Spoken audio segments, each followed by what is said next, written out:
Good morning. Not morning. Happy Sunday. Woo, happy Sunday. It's halfway through February. Halfway through February. We're almost in March. Oh my god. Hello everyone. Hope we're doing well. Happy day. Um well, is it a happy day? It's an okay day. I'm not one to judge. Well, hello everyone. Hope everyone is slaying the night away. Hope everyone is breathing well. I hope everyone is doing well. I hope everyone ate, drank, did all of you have to do. Happy Sunday. It is a you know, a chill Sunday. Nothing much going on. I woke up as one does. Woke up late. Oh wait, I need to drink water. Not your boy being thirsty. My brain is slow today. Not the slow brain. Not the slow brain. No, no. That's so sad. That's so sad. It's okay. Just activate your brain. I tell your brain to go fast. Go fast. Gotta go fast. Gotta go fast. But hi, yes. Today, what have I been doing today? You know, I did a bit of cleaning up my room, as one does have to do. You know, cleaning up my room, and then what else did I do? You know, did my laundry. I did that too.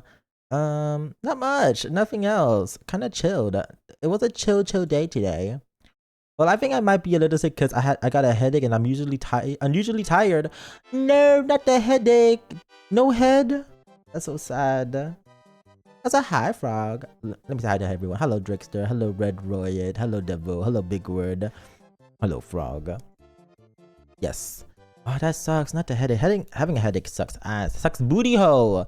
It sucks a booty hole. Ugh, grr. That's so annoying. But I hope it gets better soon. I hope, you know, you make sure you rest, drink your water. Make sure you drink water. People sometimes forget to drink water when they're sick. So you better drink your water. Drink all your water. Chug it down. Chug it down your throat. Chug it down your throat. Anyways, God. It's what a time. What a time today. Like I said, was barely doing anything today, which is good. Honestly, it's good that I was doing jack shit. Because I also I actually thought I woke up late today. Because, like, you ever feel like you slept long, but like you didn't? But basically what happened today, I thought I slept long. I closed my eyes, right? I went to bed late because I was watching a friend's stream because they didn't stream for a really long time. And I was like watching them. And then when they ended, it was already like almost 2 a.m. And I was like, okay, I'll go to bed. I went to bed and I woke up, like, you know when you slowly get out of slumber, like somber, you know, slowly getting out of, you know, REM, right? And then you slowly start to get consciousness. At first I was like, oh, maybe, damn, I slept okay. And I was like, damn, I slept a lot. And then, what is the word? I slowly, woke up, right? And then as I opened my eyes, I checked my phone, being like, okay, it's probably like, you know, 11 a.m. because I woke up late yesterday. So I was like, okay, I woke up late today too because it felt like I slept long. No. I slept till fucking 9 in the morning, which is so fucking confused, meaning I only slept for 7 hours. I mean, 7 hours is okay. Like, you know, they say we're supposed to sleep 7 to 8 hours, like human beings or whatever. But I was like, I don't know. I feel like I slept longer than that. I didn't. Sadly, yeah. I mean, actually, is it a sad thing? It could be a good thing. Or a sad thing. I can't make any promises. But, God. I wish I slept more, to be honest. I wish I slept more.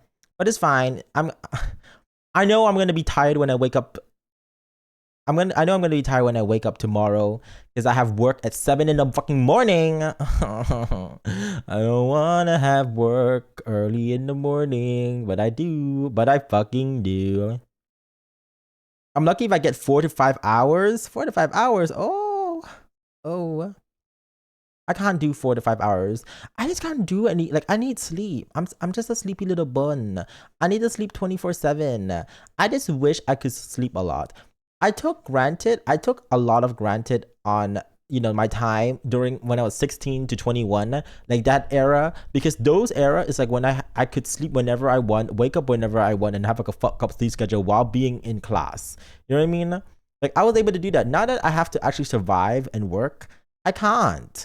Like, now that I have an actual full-time job, it's like, oh, Lord, take the wheel.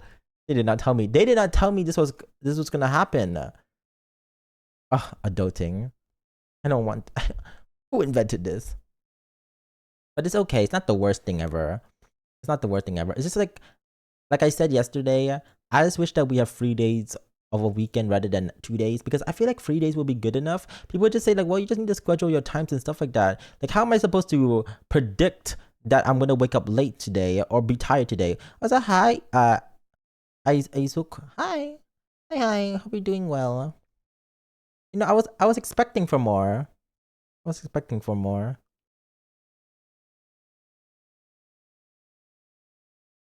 Mm. But no, it's fine.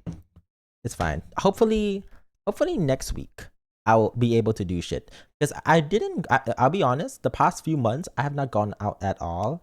And I don't know. I actually no, I thought about it. Saturday I have to do shit. I have to do the let me hide that. I need to like make sure I shave before we do the ring fit shit. And then I guess I can go out on Sunday. What pain. There is extension research providing that having 6 hours work day is more effective than 8 hours. Oh my god, let them know. Let them know. We need to have 6 hours. See, I would live for 6 hours of work day. You know what I mean? That sounds so productive. But don't cut my pay though. You know what I mean? Still give me 6 hours, but don't cut my pay. Because if you cut my pay, then I'll start crying. But 6 hours sounds amazing. That sounds amazing. I would love to be able to just sleep for 6 hours. Not sleep, work for 6 hours. Work for 6 hours. Because working from 8 to 9 hours, depending, you know, whatever it is, it's just stressful. You know what I mean? It's such a waste of time. I will say that I am lucky that I work from 7 to 3/8 to 4. So like the latest I get off of work is at 4 p.m. And like, you know, I get to do a lot of things after 4 p.m. But the thing is that like sometimes I'm already tired from work that I go back home and I'm like, well, I need to cook dinner and I'm kind of tired and I just like, you know, sleep a little, lie down. And by the time everything is like kind of ready, it's already 7 p.m. and I'm like, oh, it's already 7. So yeah, it sucks. 8 hours too long for one thing. 8 hours just, I just cannot. I cannot. Like I support people who can do it. You know, if you can do it, good for you. I think some people have different drive in, you know, doing these things. Some people have different drive, and I support it. I support it. Not the Mombar farting. Oh my god.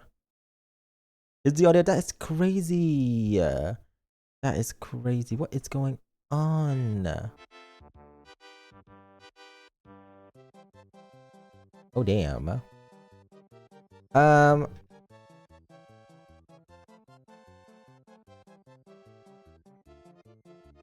What I was gonna say? I forgot what I was gonna say. Damn. But yes. There's some people who can do it. I can't do it. I'm not that person who can work that long. That's why like I only can see myself doing an office work, you know, for a while before your boy gives up. Until your boy gives up and stuff. I don't know though. I can't be greedy. Um, how's everyone's day? I've not asked that. I have not asked that. How are you guys doing? Are you guys slaying? Are you slaying? Cause good. I'm glad you guys are doing good. Well, I hope most all of you are doing good. And if you're not doing good, well, life is a climb, okay? And get over it. And get over it. Life is a climb. Give me a second here. I am oh, not my phone almost dying. What is happening? Damn. I thought my phone died. It's still alive. It's fine. It is fine. I had dinner today. Stretch. Yes, let me stretch. I had dinner today. It was okay. It wasn't anything crazy, yeah. You know, a yummy little food. A yummy little, you know, snack, as one might say. But other than that, you know, nothing much crazy going on. I can't complain. I've been eating a lot of what is it? I've been eating a lot of cookies. You know, I love a good cookie. Your cookies are really yummy. Been munching on that. I've been needing to get my hair cut soon. I keep forgetting. But here we are.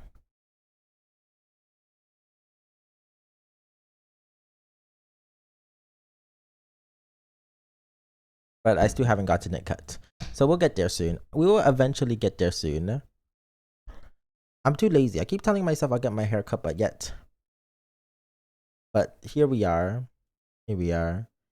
I still haven't got it cut, but eventually I will. Eventually I will. Today though, we're gonna be playing a bit more of our life. We haven't gotten to finish it. We started chapter 3, like step 3, but like when I say we like literally just started, like I did not expect it to be long. It is longer. I think step 3 is much more longer than the first 2 steps. So yeah. Yeah. I did not foresee this. So I'm excited. I'm excited for that. I'm excited to get back into our life. A fun little game, one might say. A fun little game. God, I don't remember what happened. All I know is that we met a rich boy, a rich boy, and he somehow ended up in the middle of nowhere, in the middle of nowhere town. So I want to see what he's up to. Why the fuck he's there? Cookies sounds good right now. I love cookies. If I could have cookies every day, I would. I would have cookie every single day. Oh, sounds so yummy. Got me starving. Got me starving for some cookies. Cookies and cream. Oops, sorry. I had to swallow. Oh, that sounds wrong. I mean like swallow my saliva. I do not know why I am making so much saliva, but here we are. Here we are. I think I'm really dry. I think that is dehydrated and dry. Not dehydrated, but just dry today. Which sucks. I hate being dry. Ugh. I need to put on more lotions and stuff. More lotions. Give me a second. I need to breathe. Ah! Okay, I breathed for a second. Oh, your boy was tired today. I feel like I've been tired the past fucking like 2 weeks. You know what I mean? I can go without lotion. I always have lotion on, but sometimes I need to apply a little bit more sometimes. Like, apply a good amount. But like, I can never predict how much lotions I need to add. Sometimes I need to add more, little. Is it to be wet, not dry? What is that supposed to mean? What is that supposed to mean? When my skin gets all rough, I want to explode. Not the skin being rough. Oh, that's so not skibbity cool. Not skibbity cool, sorry. Sorry. I'll stop saying skibbity, but no, yeah. Oh, I hate having rough skin.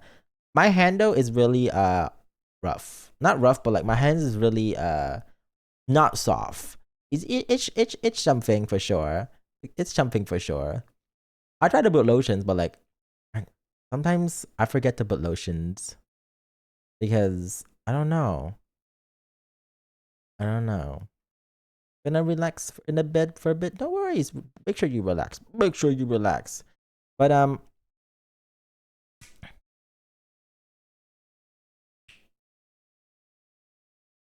here we go. Sorry, I had to keep cracking my knuckles for a second. Damn. What were we talking about? Oh yeah, lotions and stuff. Getting that all sorted out. That's Future's me problem. But yes, today I'm excited for a bit more visual novels. We need to get into it. We need to make sure we're in the thick of it. In the thick of it. We need to make sure that we're pushing the story because I feel like last time it took a really long time to get to where we are. So maybe less yapping and more getting into whatever shit is happening. Now I remember where we left off. We left at the part where we met our friend from high school, and that's pretty much it. Like we met 2 of our friends from high school. Not high school. How old are we? No, we're 18. Yeah, high school. Yeah, we're graduating. Have we graduated? I don't remember. I think we graduated. Anyways, we're around there. Also, thank you for the follow, Quan Queef Tardo. Oh, hi. I'm Buddy and go by he, him. Yes. Nice name. Cute. Good for you. Welcome. Hope you're doing well. Oh.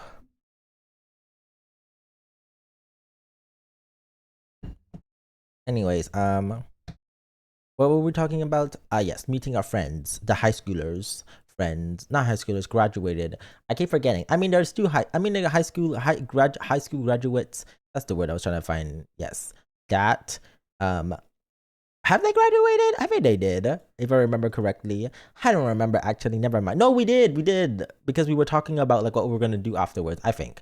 I don't remember. Anyways, we got that because of summer holidays. Blah blah blah. We got that going on, and then after that, hopefully we'll see what happens in this winter 18. Let's see how things are going. I don't know how things are going. I'm kind of like fucking around. Not gonna lie in that game. I want to do the naughty routes, but like I'm being civil. I'm doing the route that is the safest route. There's part of me that wants to do the naughty route, but I just know that I just want to be safe. I just want to be safe. I don't want to cause any ruckus in my relationship with Cove. Okay, with Cove. Okay, me and Cove, we're best. We're not besties. We're like literally in a relationship. I don't want to get messy. I don't want to get messy. Yeah. Anyways, that's besides the point. That is besides the point. But no, yeah, yesterday I had a lot of fun doing the coloring stream. I love coloring. So that was a lot of fun, like, getting my hands dirty. Well, not dirty, yeah, but like, getting my hands, up in there, gripping the pen and all of that and like, coloring as one does. So that was a lot of fun. We need to do more hand cam stuff. I enjoy doing hand cam. I want to do more hand cam stuff. I haven't really figured out what kind of hand cam stuff I want to do, but I want to do more. I need to think about it. I need to think about what kind of hand cam stuff I want to do. We might do other things that come in mind. Whatever is suitable. Is suitable for us. So that's again, it's a futures me problem, and we shall see about that later. But no, yeah, I already planned for next week. Like already mentioned for next week. For next Saturday, we'll be doing the Ring Fit stream, which is exciting. I know some of you guys are excited for it. Because you guys, contributed to the throne and all of that. So I'm excited to do the Ring Fit. I'm excited to, putting the hours. I'm gonna make it harder, as Camila Cabello once said. I'm sitting pretty and patient, but I know you gotta. So I'm excited to put in the work, put in the exercising and all of that. So that's exciting. Kind of miss exercising for a bit. Kind of miss exercising. So we're gonna be doing that. That is for next Saturday. So pencil that in your calendar, whatever they say. Oh, next Saturday. How times fly so quick. How time flies so quick. But I'm excited for that. God. Other than that, we're gonna be like I said, the Ring Fit stuff. We're gonna doing our life, and I've been planning some fun stuff for next week's stream. What's up, hi Fayin? How are you? What's up, hi Elliot? Ayo, hello. Hope you're doing well. Hope you're doing well. Yeah. Hope you're doing well. I was gonna say something, but I forgot. Great. I'm good. Are you good as well? I am good. I'm doing good. I got that energy. Got the bun in me. Got the bun in me. I forgot I was gonna say something great. Oh yeah, the fun stuff. I'm excited to do some fun stuff next week. I already planned some little fun stuff. Obviously the Ring Fit stuff, but like obviously another other fun stuff to do. I'm excited to do. They're gonna be dumb stuff though. They're fun but dumb. I like doing dumb fun stuff. So I'm excited for that.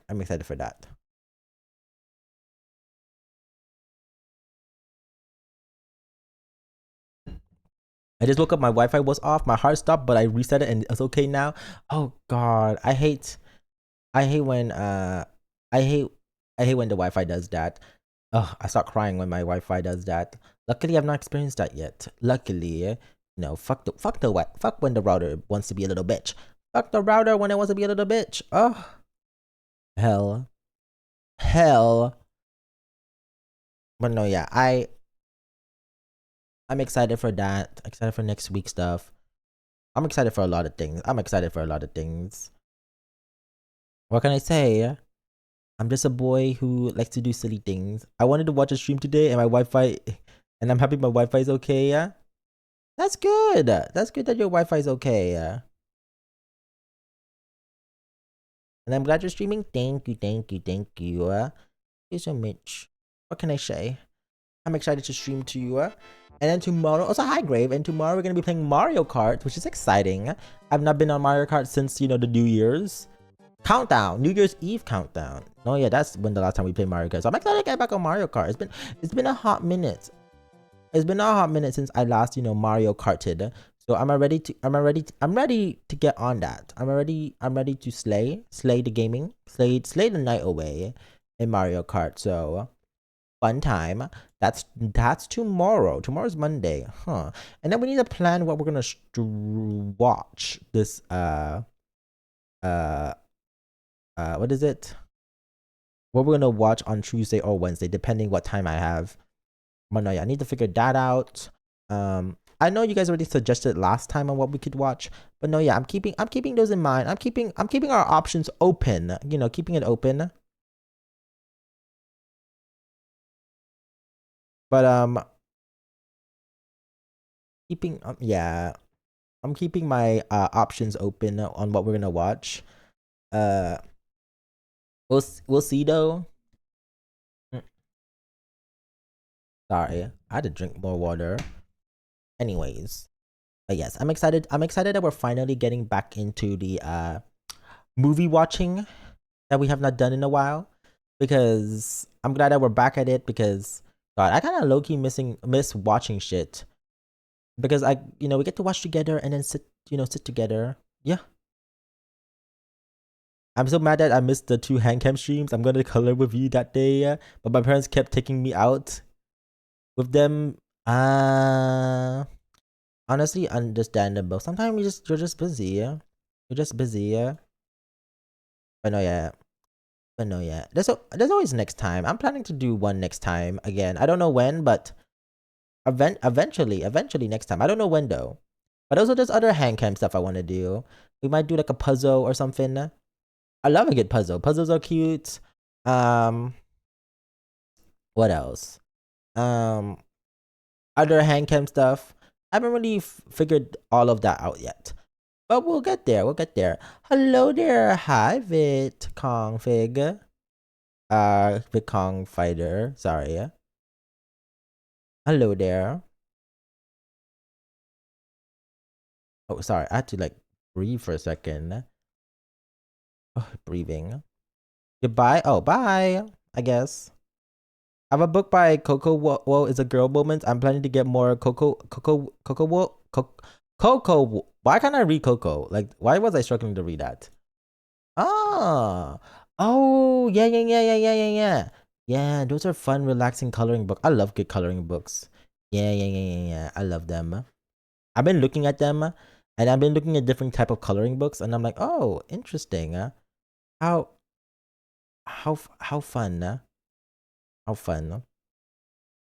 I would. We already. How much did we color yesterday? I think we colored like 8 pages, which is like not. That's quite a lot. 8 pages.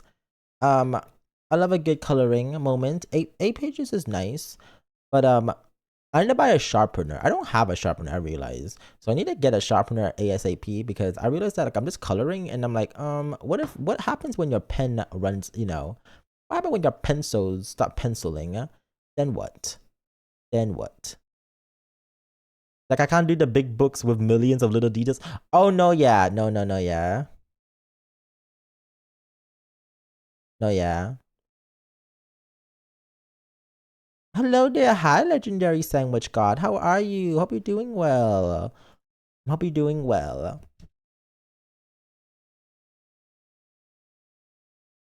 Oops, sorry, I had to drink.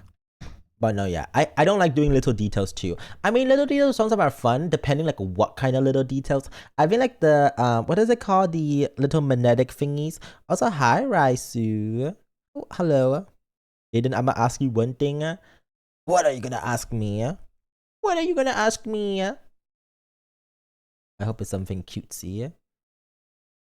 Are you British or something like that? No. Why do I give us British vibes? This is the first time that I've heard someone ask me if I was British, because I always get questioned if I was American. Like but not British though. But no, I live in uh Britain, but I am not British. Oh yeah, that's the thing. That is the thing. I just so happen Your voice is giving British? That is crazy because I don't think I've ever gotten that vibes before. This is the first time I've ever gotten. Interesting. I don't think I sound like it at all. I don't feel like I emulate that voice. I don't have that accent. Maybe there's certain words that I say, but like I don't know. I don't hear it. But who knows? Who knows? Like, sometimes I do emulate some words for funsies, but like I feel like people could clock me being like, you're not. You're not. I sound like many different things, to be honest. It's hard to pinpoint. I feel like people wouldn't be able to guess where I'm from. Like if they had to just listen to my voice. They'll be like very wrong. I'm British and you sound like me, but more I don't know. Let's say bottle of water. Bottle of water. Bottle of water. Bottle of water. Bottle of water. I don't know. Bottle of water. I don't know.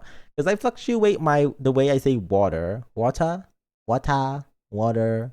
Water. Water. I don't know. I I just say whatever comes to mind. Okay. Oopsies. I'm like, oopsies. Oopsies. I don't know though. I feel like I just fluctuate a lot with my little words. One there'll be days where I say a certain word the same way and the next minute I say it completely different. It's the same thing with like what else? Not water, but like you know, caramel, like, or what's another word that people say? I'm so tired, but I really want to miss out today. No worries, no worries. It's gonna be a chill one today. Is that gonna be anything crazy? So you probably won't miss out anything. It's gonna be a little chill one. We're just simply just yapping as one does. Fuck, I need to drink more water. And yapping and obviously like visual noveling as one does. I'm trying to close my bottle, but it's not closing. Close it. Close little bottle. Close there. Oh, I had to crack my knuckles. But no, yeah, tomorrow I have work, but at least it's work from 7 to 3, which is not the worst thing. It's just like, it's just, how long? I mean, I still have time. It's caramel, not caramel. Caramel. Other people say caramel. It depends where you're from. There's a different way of saying things. It's the same thing with like tomato. Can't judge people from saying it. Work for me too, 9 to 5. At least I don't work from 9 to 5. 9 to 5 is like the worst time to work. I'm sorry. People who do 9 to 5, I'm so sorry for you. My coworkers, they start from 9:30 to 5:30. So like I'm like, you poor thing. I'm unemployed. Being unemployed sounds so nice right now, but I do not want to jinx anything like that. I'm happy with how things are going for me, yeah? I'll take what I have. I have a friend who works 10 to 6. Oh, I would rather die. I would rather die than work from 10 to 6. Like 10 to 6 is like the worst thing. I'm as much as like I hate waking up at 7 to waking up for 7 to 3. I would rather work 7 to 3. At least I get a little bit more things done, even though I'm a little tired. But like 10 to 6, like at that point, like you finish work and then like you go back home probably, and then you barely have anything else to do. Like, oh, at least like when I work from 7 to 3, sometimes I'm able to do other things. Like obviously like I come back home, I eat, and then I get ready for stream. But like when I work even from 8 to 4, I'm able to do shit. Like sometimes I'll go out with friends. Like I'm able to go out with friends and like stuff like that. We go to like the city center or stuff like that and get food. So even then, like after 4 p.m. I'm like slay. And especially now that there's fucking daylight again after 4 p.m. Because during the winter, I mean it's still winter, but like during like peak of winter, how like everything turned fucking dark so quick. at fucking 4 p.m. I'm glad at least now it doesn't get too dark quick. If I get a job, it's gonna be 1 to 11 or 9 to 4. 1 to 11, like 1 p.m. to 11 p.m. or like what? I was like, hi Luna, how are you? Hello. Oh my god.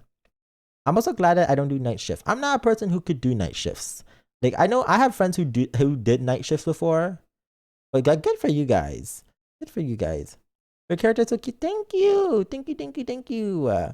Thank you. Thank you. I support people who can do night shifts. Night shifts are just not for me. Like they're so tiring. Or afternoon shifts. 1 p.m. to 11 p.m. Oh god. Afternoon shifts too. Night shift, afternoon shifts are just not for me. I think I am a morning kind of person. Get everything done in the morning and then go off. Like go home and go to sleep and never wake up. Like waking up, oh, just thinking about it already. I'm like, sounds dreadful. Sounds tired and sounds dreadful. It's just not my cup of tea. Not my cup of tea. I'm just a morning kind of person. That's what it is. It's like nothing special. And like by the time it's like that's why I miss like summer or spring and stuff like that, or like autumn, where like things, especially where I live, like things don't close, like things don't turn dark to like 8 p.m. or something like that, 7 to 8 p.m. So I like being able to work in the morning, and then after work I can go out and buy stuff. So it's really nice, especially when it's daylight. Once it turns dark, I'm kind of like, I don't want to do anything. Like the dark for me is just like not my cup of tea. Yeah? Like I would no, you know what I mean? No, I do not want to work. I do not want to go out at night.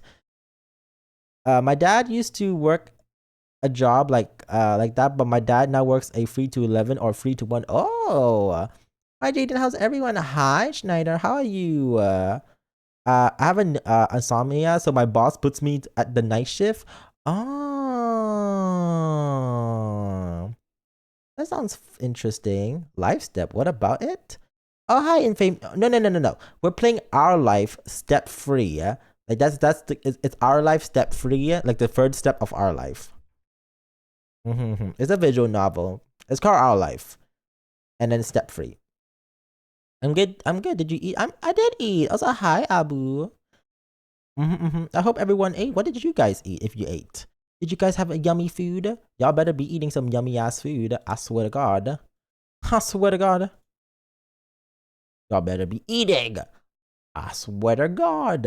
If you're not eating, I will start shaking you. Nighttime can be fun. I feel like when I was younger, I would agree to that. But then, like, okay, nighttime would be funner. But nighttime was fun when I used to live in Asia, when it was at least warm. Nighttime here in the UK is cold for me that I don't like it. I don't like how cold it is. I'm like, no. I can't have fun in the cold. I'm not that kind of cold.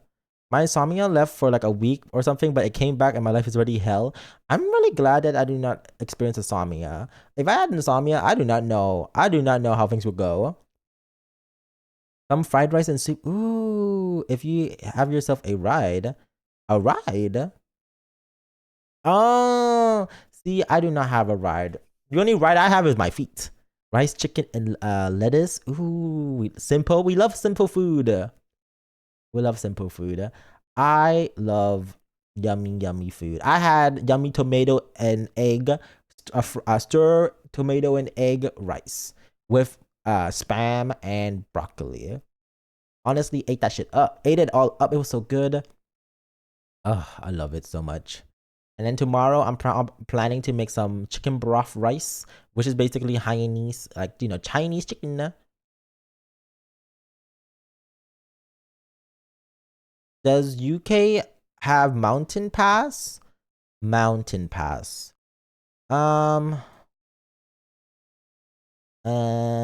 Probably. Probably.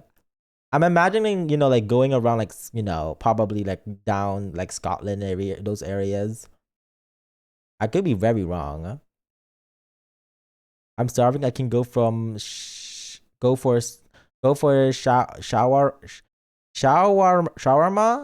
What is shawarma? I feel like I've heard of it. I just don't remember.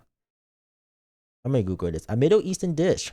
Oh, I know what this is. I know what it is. I think I've tried it once before. Like a friend made it for me.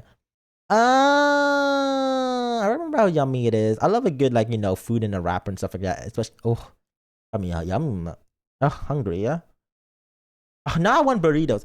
I need to go back to fucking I need to go back to Taco Bell or even like any like food.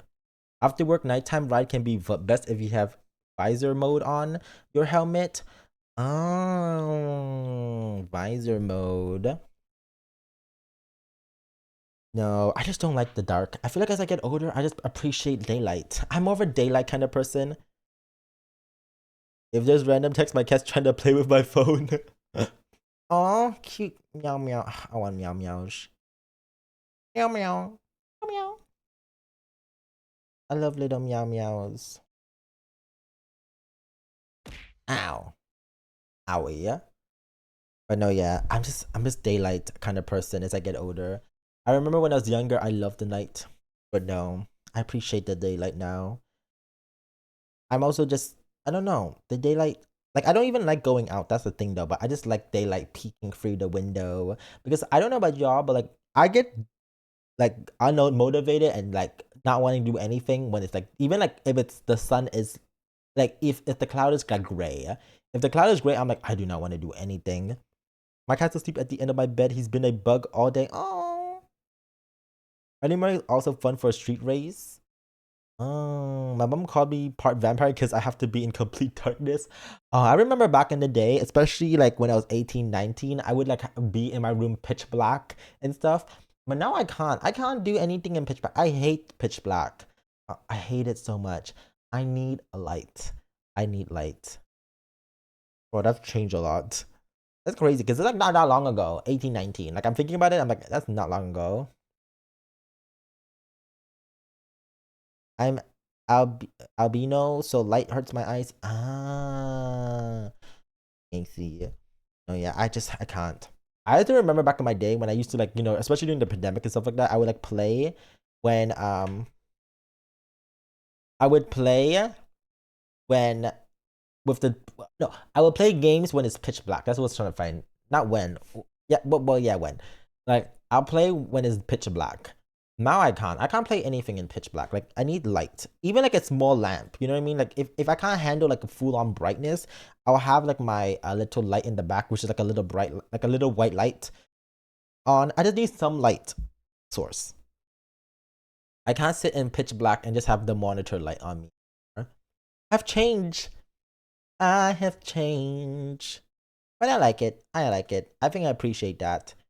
I want to one day when I am able to, I want to get a room, like not a room, get it like a house or a nice apartment that like lets more sunlight in because like currently right now in like where I live, like it like the sunlight doesn't really come in that much, which bloody sucks. Like I want more sunlight to come in, but like it doesn't want to come in at all, and I'm like, damn. But like come in, please, please, pretty please come in, little sunlight. But no, yeah, I was. Oh,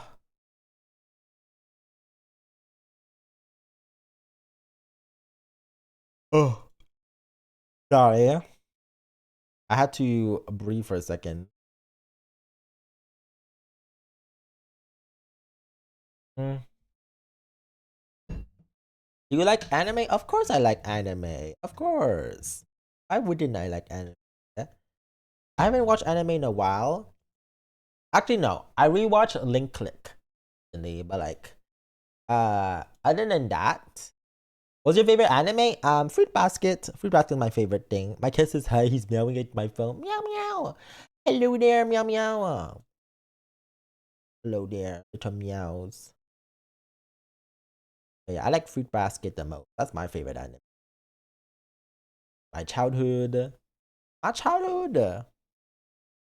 I love it. I watch it over and over again. Oh, it's so good. So good. And speaking about watching things over and over again, although I like Jujutsu Kaisen, I've not watched Jujutsu Kaisen in a while. I've watched like up to the subway train station scene, and that's pretty much it. My favorite is Bungo Stray Dogs. I also like Bungo Stray Dogs. I forgot about it. I remember watching it. Yeah, I remember watching the new season that came out not that long ago. We like Bungo Stray Dog. Bungo Stray Dog. A fun time. What a fun time. But speaking about rewatch, I've been rewatching The Vampire Diaries again. I guess it's a mess. I've been watching. I've just been watching it again and again. I don't know why. It's just stuck in me. It's stuck in my head. In my head. Not gonna lie, the most dangerous street race that I had last year gave me a different perspective on life. Not the Mumbai fart. I go woo. I go woo. The advertisement of the OF and feet. Is that what you do? Always coming in and advertising the OF? My god. Oh my god. Oh my god. Oh my god, it's so cold. I just like put my hands down and I just felt a gush of wind came in my room. Like there's a ghost in here. You guys believe in ghosts? Wiki feet? There's no wiki feet. There's no wiki feet. Do people even know what wiki feet is? I feel like wiki feet is such a not a niche area of the internet, but like it's in a part of the like part. You have to be there. You know what I mean? You have to be there. Add one? Fine, I'll add the wiki feed command. So how's Cove development already married, sharing debts? We're not that far. We met Baxter. We just met Baxter, so we're going well. Hi, Miguel. We met Baxter. Wiki. Let me see here. Please, please, please. Wiki feet. Wiki feet. There we go. And then give me the wiki feet.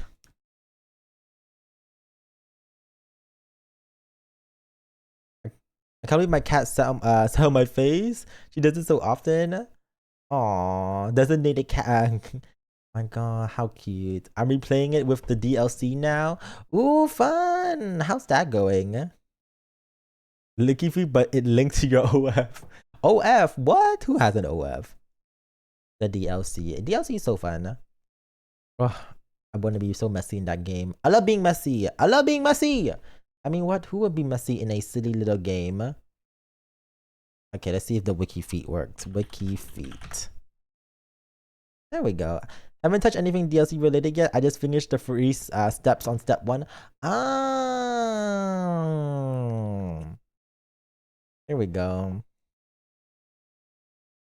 There we go. The wiki feet. The wiki feet. The wiki feet.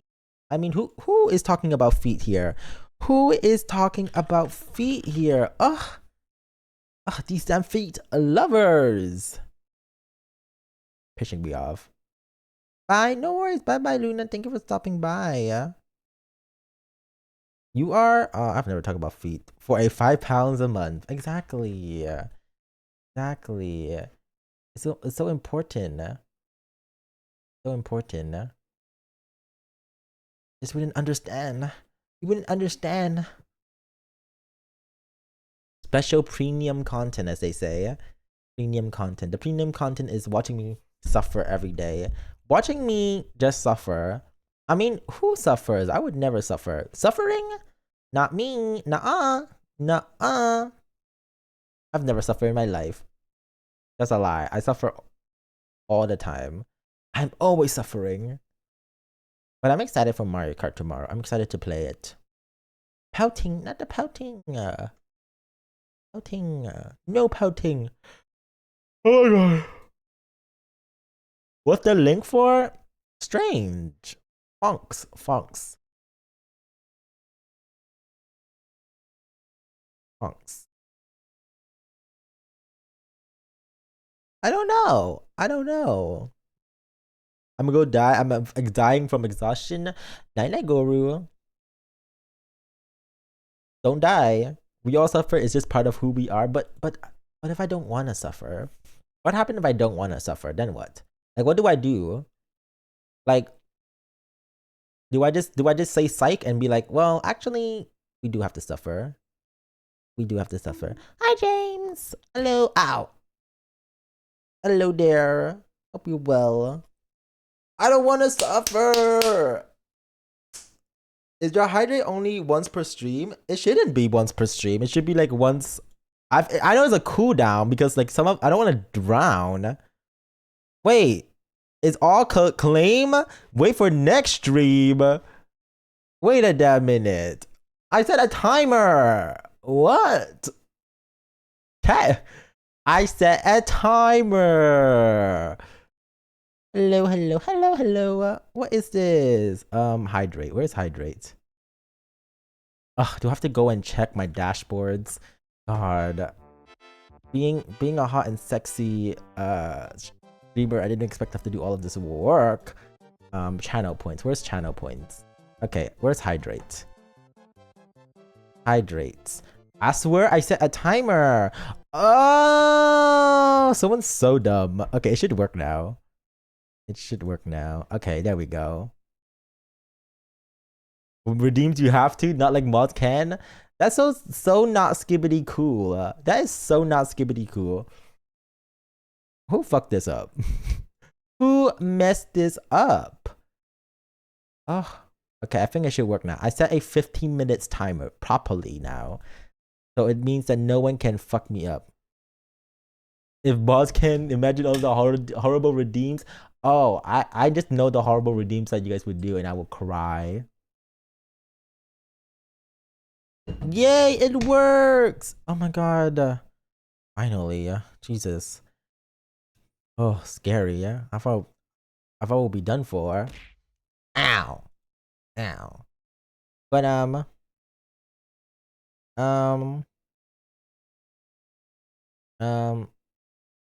forgot. I'm gonna do now. Night night, Guru. Night night. What were we talking about? I already forgot. Great. Oh, suffering. Right? Yeah, suffering. I don't want to suffer. But we'll see. We'll see. You know, God only said you only live once or something. The whole YOLO and all. Oh no. If I'm only living once, why am I suffering? Something is not adding up. Something is fishy. Something, yeah. Skibbity Master? Sorry, yeah. I just saw something. Some people have very cute name. I support it. I support my skibbities. Some of you guys have really cute names. But yes, today we are gonna be playing Our Life again. I finally remember where we stopped off. We were talking to our friends, our friends that I've never met into that time, but we know them for a while now. So friends that we know for a while, but I just met. So it's exciting. It's exciting to see where we left off. I don't know what's gonna happen in step 3. I really don't know. It's already getting much more messier than the first 2 steps, so I'm excited for that. I'm excited to see where things goes. I'm excited to see how messy we can make it. I say messy. I'm not gonna be messy. I'm gonna be as good as I can. You know, I don't want to be too messy. I want to have a nice ending. I don't want. Maybe next time I'll make it as messy as I can. But this time, you know, in my head, I will imagine what it would look like. But realistically, I want it to be cutesy. A cutesy little ending. Oh my god. I just felt the tomatoes come back to my throat. I had a lot of tomatoes today. I really like tomatoes though. Tomato are so yummy. Oh, so good, so good. I love tomatoes. I ate a lot. I think I ate like 4 different tomatoes. Not different, like 4, just 4 tomatoes. I chopped them up and I put them in my little eggs, my little scrambled eggs.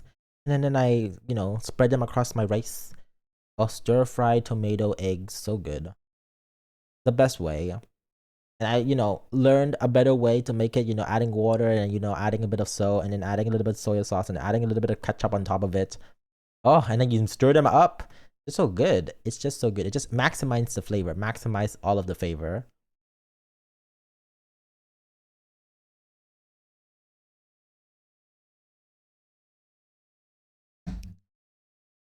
Perfect. I'll drink more water. But then the rice, obviously, how can you fuck up making rice? You pour it in the pot. I say that, but like as if like as a child, I didn't fuck up making rice. At the time, I never understood how to make rice. Okay, I wasn't the brightest as a child, but then I figured it out. I figured out how to make rice, and you know, we solved the issues. We solved the issues. Let's see here. Okay. I think that's that. Where is the game? Where is Steam? Steam the past few days been updating so many games and I'm like, whoa, what is happening? Everyone's having so many updates. Like some of these games having like big ass updates for like 60, like 100 gigabytes. I'm like, calm down now. Like Apex, Overwatch wanting to do updates. I'm like, not Overwatch trying to do an update. Don't piss me off. Or Apex. I've not gone on Apex such a long time, and I'm like, why are you making me update this game? What is going on? Nuh-uh. Nuh-uh. I almost decided to uninstall Apex, but I was like, but what if I want to magically play it one day again? No, then I have to reinstall it, and I'm like, that's too much work. So I left it uninstalled. There's certain games where I was debating, be like, do I uninstall? Do I keep installed? You know, not all games need to be kept installed if I have not been on it in a while. It's crazy to think that I used to be on Apex for a long time, or Overwatch. I mean, I don't think my Apex like screen time is that much. If I check correctly, where is Apex? Apex, all the way in the top. I've only about 100 hours on Apex. That's basically nothing. That's basically nothing. 100 hours on Apex. Oh, that's so simple. That is so simple. I want a bit more hours on Apex though. That'll be fun.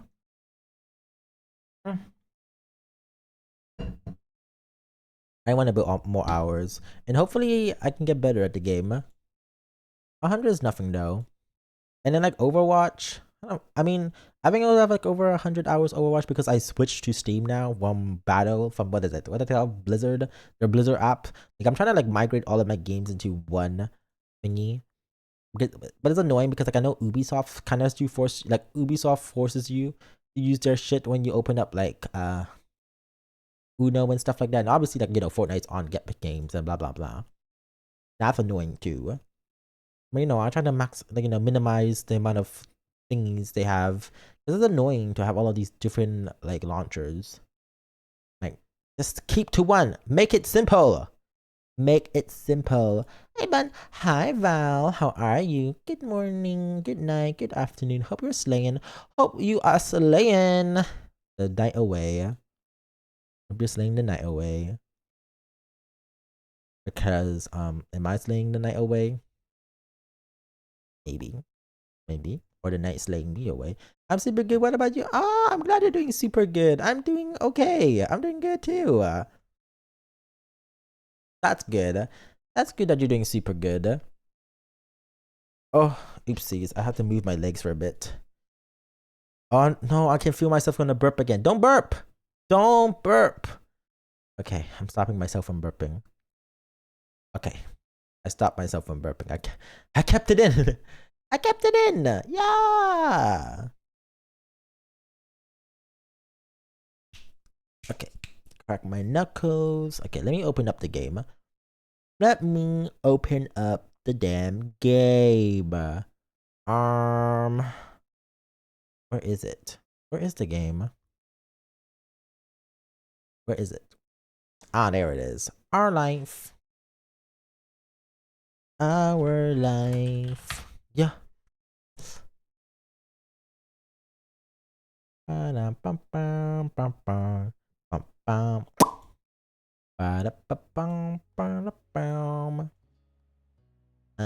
me change the category. Guess who's managed to get a PhD position at the university? Slay! Oh my god, you get that PhD! You get that PhD! Hell yeah! Oh my god. I can't believe we have smart people in my chat. That is crazy. Oh my god. Hell yeah! At least one of us is slaying and getting that PhD, yeah? Congratulations! Oh, I love smart people. Okay, let me remove this. And then let me add the game here.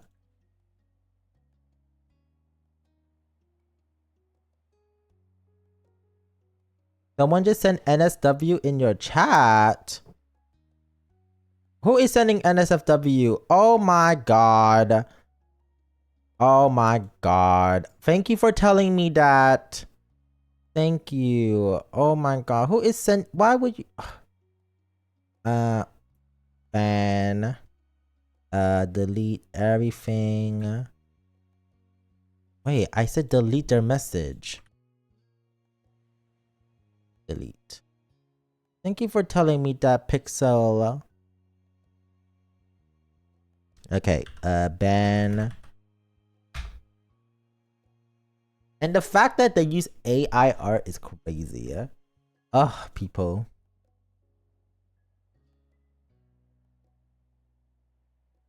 Oh, is it not working? No! Our life. Oh, there it is. Hello? Oh. Need my weekly dose of bunny brain rot? Brain rot? Who said anything about brain rot? Brain rot!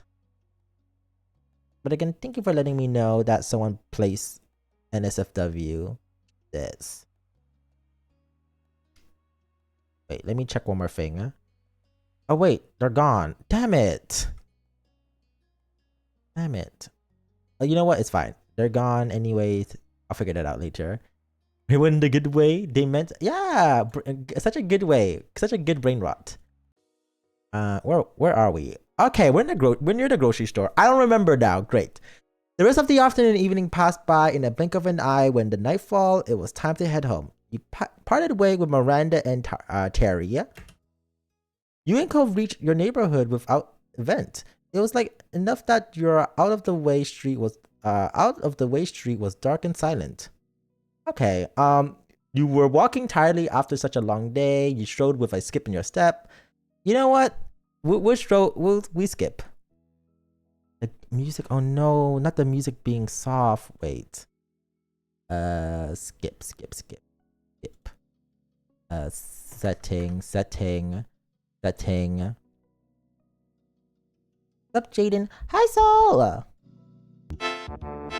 Oh shit, that is loud as hell. That's loud as hell. Menu. Okay. Settings. Config. That's the word.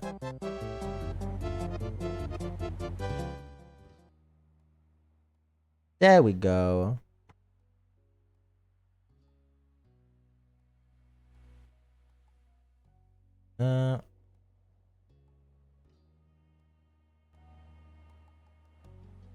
Okay. This should be good. Hopefully, yeah. Okay, we already read that. Okay, skipping our step. Days like today, food with good food and good company let you feeling energized. As you walk alongside Cove, you peered at his face out of the corner of your eyes. Posture check. Yes, let me fix my posture. Oop, oh my god. You wonder why he felt so distant to you. Oh? What do you mean distant? It was out of character. Exactly. What happened? Where Cove silently stared ahead and left you alone with your own thoughts. It surprised you when you did hear his voice all of a sudden. He still wouldn't look at you. It felt weird coming back to the neighborhood trying to get into things like they're the same. And they're not. They've changed. They're still changing. Oh my god, me too. I get it. I mean, whenever I fly back home and then after that, like I see new apartment complex being built near where I live. And I'm like, what is happening? It all felt uncomfortable dry all of a sudden. It was true. Things that kept the people you knew were starting to disappear. Each people had make their own priorities and their own path now. It wasn't set for them. You thought about your own immediate future.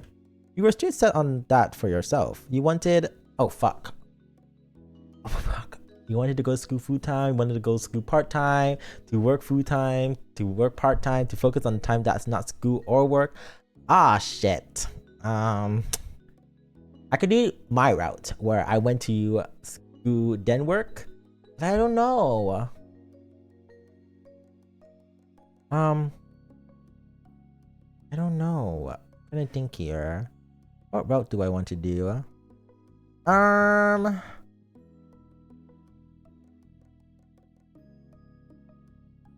We'll go to school. You know what? Fuck it. We'll go to school. Work. I don't see us doing the work route yet. I'll see us do the school route. Wait, what? Oh, to go to school to work full time, to focus on time that's not school. Wait, what? To go to work and then go to work full time? And that was the basis? For your career, you thought that you would Find a company to work online, do contract work, start your own business. My God, this is hard. Work online, find a company to work at, do contract. Oh, what do you want to do, baby? This is hard. I mean, finding a company, I feel like that would be the easiest route, the most beneficial route. You know, you get all of the benefits. Working online, doing contracts, starting your own business, I feel like that's a lot of different, difficult route. You know what? I'll find a company to work at. Work online. You know what? That's it. For education, you thought you would attend a community college, attend a public university, go to private college, join a trade school, take online classes. I'll attend public school or take online classes. And for that, you wanted to stay local, go to different parts of the state, go out of state, go abroad, travel around different places. I guess go to different part of states. It'll all be happening soon, you know? You already applied to school and jobs, you already applied to schools, you already applied to jobs, you started to prepare for what's coming, you haven't begun to do anything. Let's just say I already started to apply for school. And you were open about situation and everyone knew that. You were only spoken about this with family and those who were close to you, like Cove. You kept all of this to yourself. I mean, I kind of spoke it to everyone. Now you wondered how Cove had in mind. You heard him consider some things for his future. It was never anything that would have content as real plans. Making back home, you both stopped in the middle of the street. Cove sighed. Cove looked at the ground for a moment. His mouth trembled, trying to study on the right words to say. So, you're planning on working and stuff in another part of California? Yeah. Oh, we're in California? How did I not know that? I feel like we knew this and I just simply just forgot we were in California. Cove closed his eyes and nodded while he composed his thoughts. He looked at you when he lifted his head. I decided on something, well, kind of. He smiled slightly, rubbing his arm, and then his expression grew more serious. I'm not going to decide on a school or career, not this summer. I'm going to stay here, at least in Sunset, a bird. I'll probably move out of my dad's place. I'll keep working my job, keep doing volunteer stuff and everything else. Maybe you'll know what I want for myself by fall or next year, or maybe I will never have a plan. Life will continue on with whatever happening. I'm not gonna crush myself trying to have everything figured out by a timeline that someone else has set. I just can't do it. His brow furrowed and his tone was tense. It was clear how much expectation were weighed on him. Wait, I kind of fucked this up. Wait, I mean we could have stayed here the next summer together. Oh, damn it. I know it's like not very exciting, but it's the best I can do right now. He laughed derisively, but with the way his face looked, you thought he actually wanted to cry. You felt annoyed, you started to cry, you look at him deeply. Felt annoyed. I'm not gonna say I felt annoyed. I look at him deeply. I want you to come with me. Your plan sounds very you. I want you to come with me. I kind of want to say that, but like, I don't want to be messy. I'm gonna say it though. I want you to come with me. Your words came out quietly. You were hurt, the more upset with yourself for assuming he would always be there no matter where you went. Thank you for the follow. Thank you for the raid, Lotus. Hi. Hope you're doing well. How is Anonymous Hacker? Hello there. I'm Bunny Jane and goodbye he him. Welcome in. Hope you're doing well. We're currently playing our life. We're on the third step of the game, so welcome in. Let's see here. Your words came out quietly. You were hurting. You were hurt, but more upset with yourself for assuming he would always be there no matter where you went. His face crumbled, and your original assumption was proven correctly as tears easily began to flow from his eyes, fall from his eyes. It's just heavy as his words were whispered. I'm sorry. Maybe I still can go. I'll only be a little late. Hey, love our life, and happy to see someone else streaming it. Yeah, it's a lot of fun. We're on this third step, so we're slaying, sort of. You know, maybe breaking some people's hearts and stuff. No matter what happens, I want you to know that you won't ever lose me. I won't really be gone. I'll be there for you the best I can, whether it's long distance or whatever wherever else. Cove's whole expression softened. His lips pulled into a affectionate smile. So hi, universe and doggy. Hello. Not throwing stuff at me. Why would you throw stuff at me? I'm just a boy. It's okay. Aiden, you deserve to have everything you want. What do I want? Cause I can throw stuff? You're the only thing I want. It came out softly, almost a whisper, and you could hear your heart drumming loudly in your ears. Looking at you fondly, Cove took a step closer. He then brought a hand to your face, cupping your cheek. Tauntingly, his thumbs lightly brushed on your skin. A shiver shoots down your spine. Oh! Oh, ooh, scandalous. I want to grow stuff. Not fair. Grow stuff. What are you growing? What are you growing in the basement?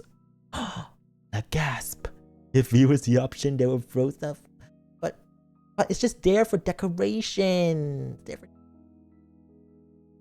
Grow? Oh, I'll like grow. What are we growing? Sorry. Yeah, we're definitely not growing any kind of things in the basement. He spoke to you softly, wholeheartedly. He meant every word.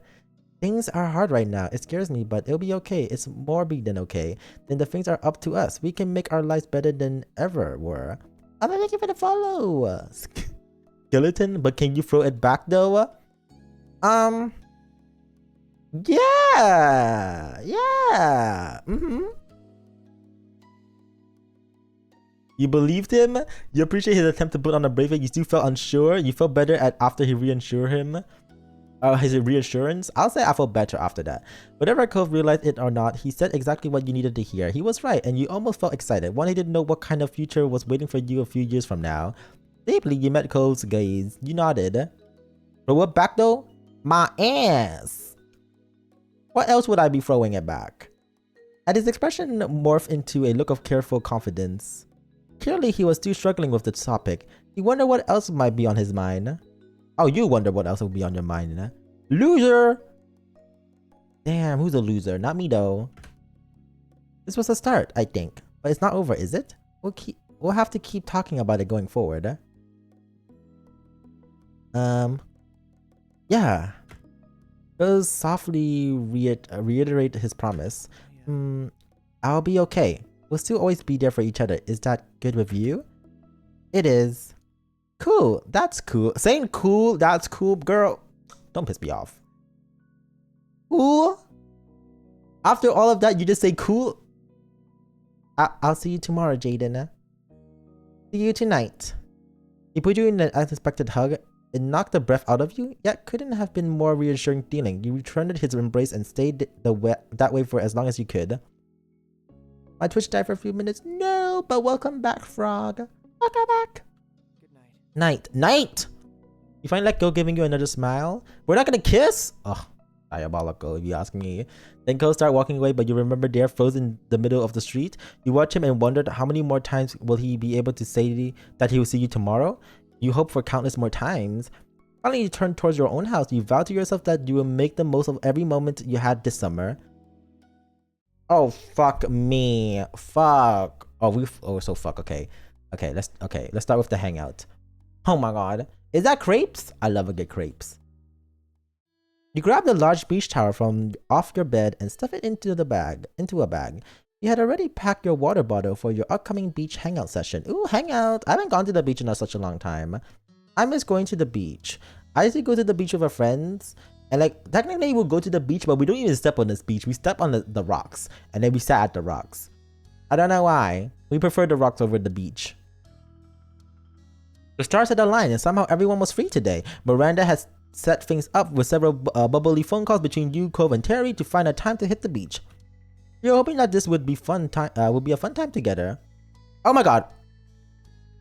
He's shirtless. Wow.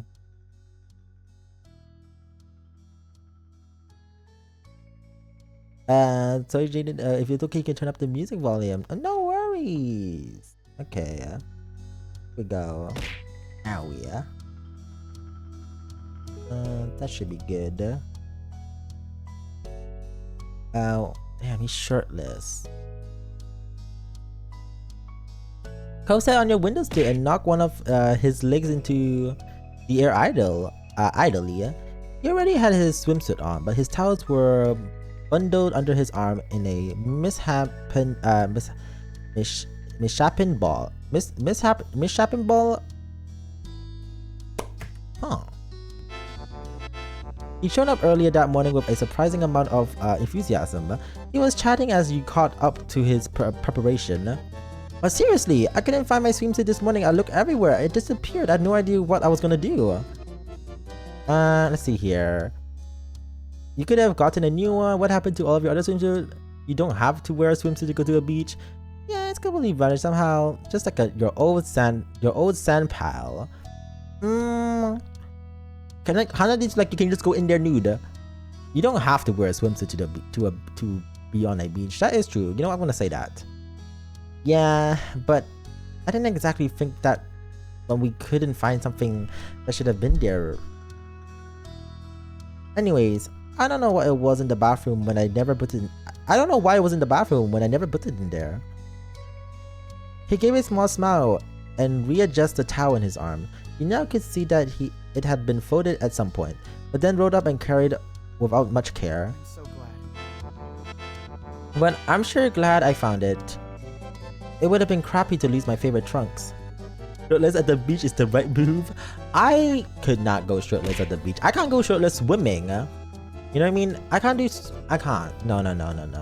I'm that person who has to literally wear a long sleeve swim shirt and, like, you know, at least shorts, like swim shorts, swim trunks. No. Never go shirtless. Now you guys keep throwing stuff at me. What the skibbity? Gay? Loves men? I love men too. I love men. It was nice to see Cove so happy and comfortable in what he was wearing.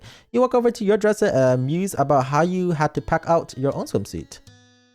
Your height had completely complicated your swimsuit shopping. Not many swimsuits were willing fitting on someone who's petite. And then for the shape of your body, you were heavy set, chubby. You were generally medium. You were slender. You were scarini. I'll just say, I mean, I'm slender, so I'll just put slender. Nothing crazy. And you had noticeable muscle. You had little muscle definition. Your body was soft. Your body was delicate. I have a soft body. Little muscles. I mean, I have little muscles, but like I think majority is a soft body. I'm gonna say that soft. There was a smooth feel to your build without any hard muscles, even if you flexed. You kept mostly the same shape you had throughout your teenage years. You were used to your body, and your body was used to your habits. Are you okay? You alright? Oh yeah, I was just thinking about some things. What things? Just myself and my body, really. But I cannot believe this. They really said, yeah, even if you flex, you got nothing. So rude. Could have said like even a tiny inch.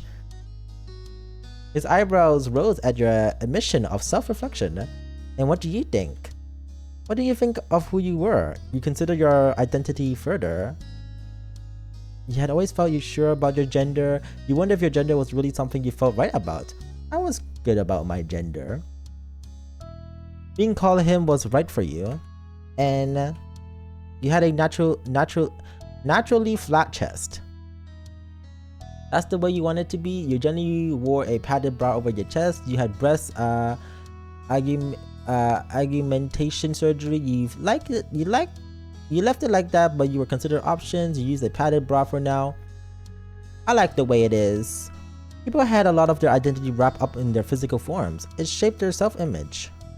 You were confident in yours. You were comfortable in yours. You weren't really content with yours. You hated your body. You knew you had gender dysmorphia. I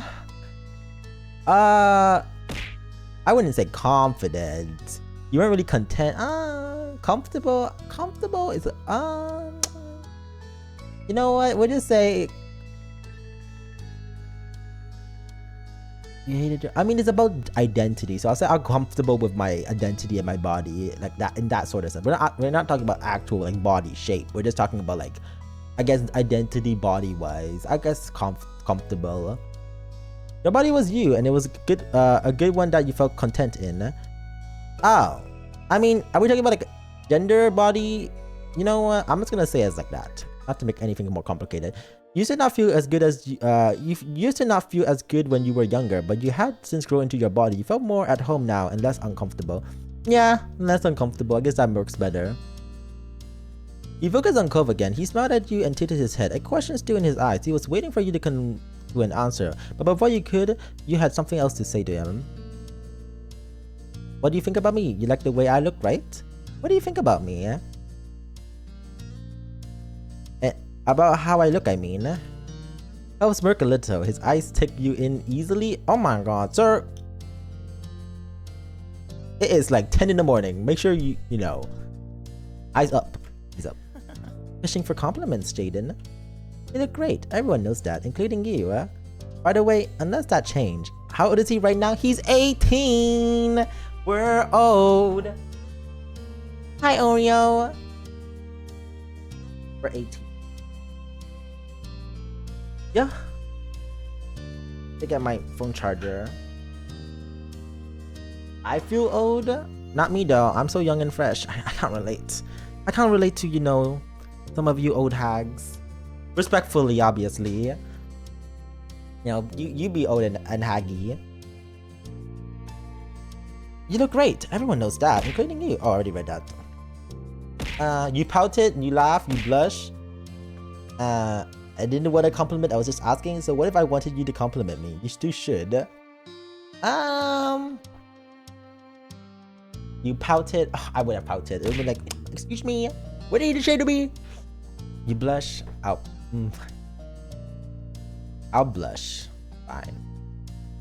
I'll pout. You stuck out your bottom lips and whine. It wasn't fair to him to say such things. Who is whining? That is crazy.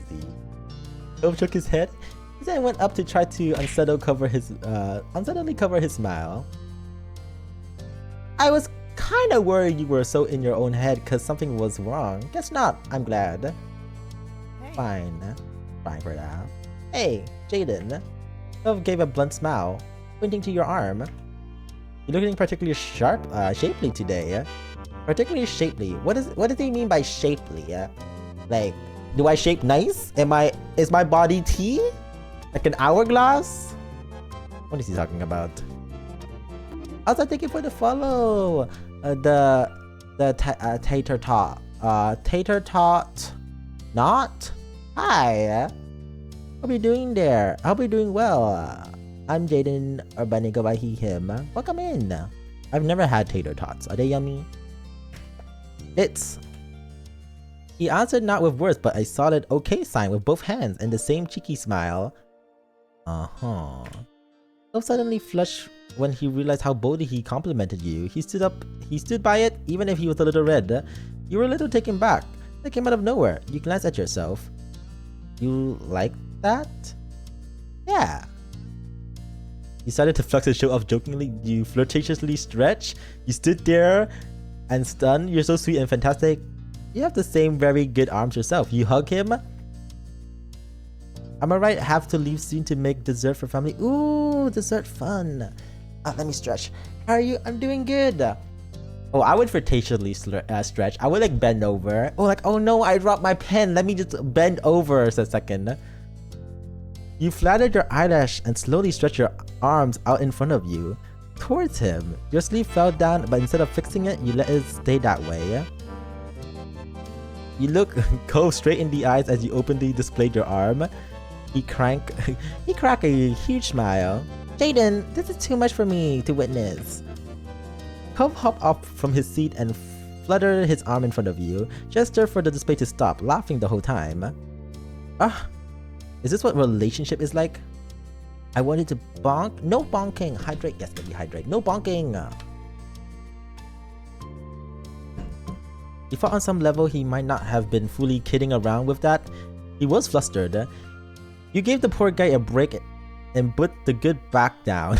He exaggeratedly wiped his eyebrows and let himself fall back into place on the windstill. Finally, you felt that was enough of the topic for one day. You went back to your own original goal before you got sidetracked. You needed to pick what you wanted to wear to the beach.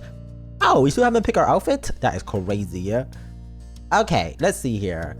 You decided to wear Speedo without a top Speedo? No. You chose to wear a casual clothes instead. You decided to wear a two-piece bikini, tankini. You wanted to wear a wetsuit. You pick a one-piece swimsuit. You wanted to wear a swim trunk with no shirt. I'll wear a wetsuit. You know, we're not confident enough. While you dug around your drawers, you tried to think if there was anything else you were missing. Let's see here. You grab your board shorts. You pick out a regular shirt to wear as said. You grab a full set. You grab a full swimsuit cover up to wear as well. Let's do that. With the taken care of, you held your outfit together and looked to Cove. He was tapping his toes on the side of the wall as he waited. You vaguely wonder if he thought that was a comfortable place to sit. You hope so, given how long he perched on it. Regardless, it was time for him to go. You weren't going to put on your beachwear with him just chilling there. Oreo, you can't just be excited for toes. I need to change. Cove smiled, content with being kicked out. Alright. Yeah, don't stay there and watch me change. Pervert! Ugh. Perverts everywhere. Cove lowered himself off the window and strode past you to get to the door. He lightly brushed his finger against your cheek when he passed by. Oh. Ugh. Romance. Bye. I'll see you out front. Okay. When you were alone, you got undressed and put on your swimwear. You also checked your beach bag for the final time. It seemed like you hadn't forgotten anything. Which cheek? You know, your cheeks, your face, on your face. Obviously, yeah. Obviously, yeah. You left your room, hurtled down the stairs, ready to meet Cove. You made sure to lock your front door and walk outside. He's just gonna walk outside with his chest out? Oh my god. Put a towel over it. I don't want other people to see it. Mine. Respectfully, obviously. Not to be greedy or like, you know, selfish. Or possessive. Okay? Or jealous. None of those. Cove stood in the road, looking down and scuffed his feet on the asphalt. When you shut your heavy door, he stood up at you and smiled. Hey! Hi, Miranda and Terry are going to be here not too long. Terry even texted me earlier saying she was mostly on schedule. Well... Freed! Oh, he's barefoot? I don't think he's barefoot. I think he's wearing his slippers.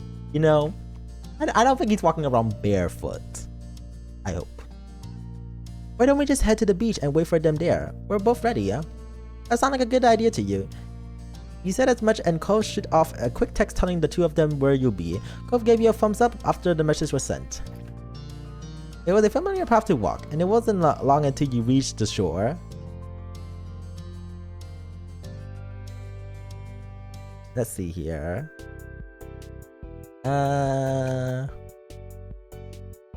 Cove laid on his towel on the warm sand. You set up your stuff beside him and look out into the ocean. The rolling swells hit the shore rhythmically.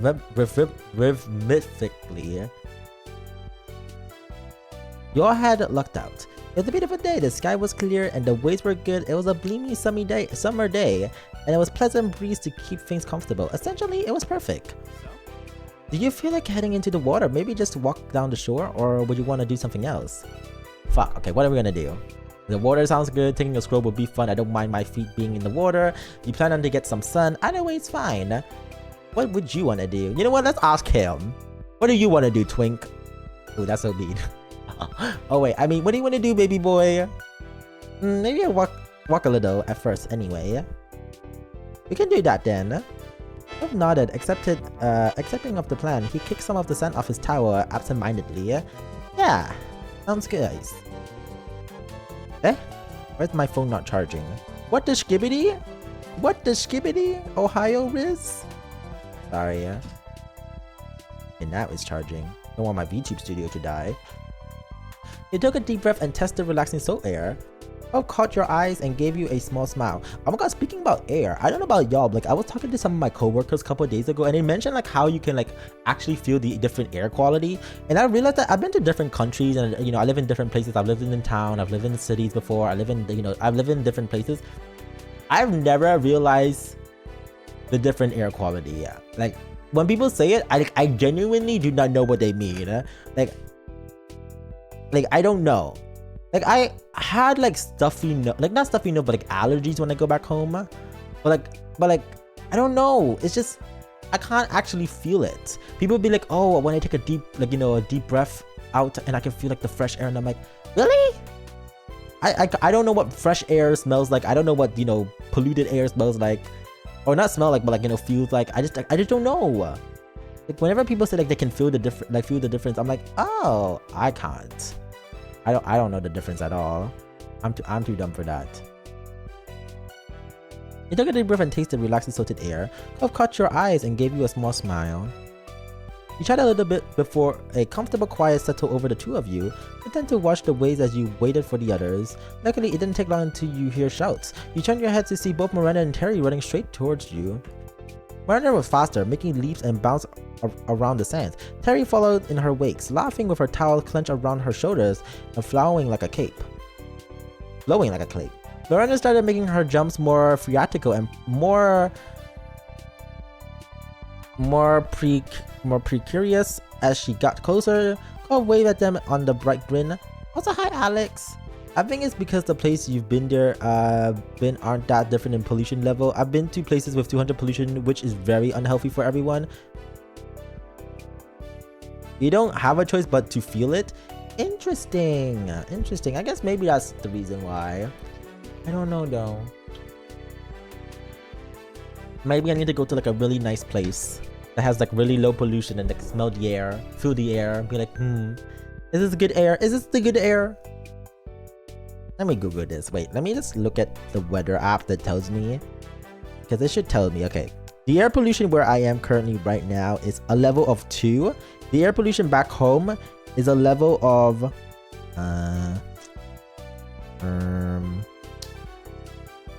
okay. Where is it? Oh, you don't want to tell me. Fine, don't tell me. Don't tell me the pollution level. What the hell? Tell me. What is the pollution level? What the skibbity? Did you check on IQ Air? Ooh, never heard of the IQ Air. Now I'm curious.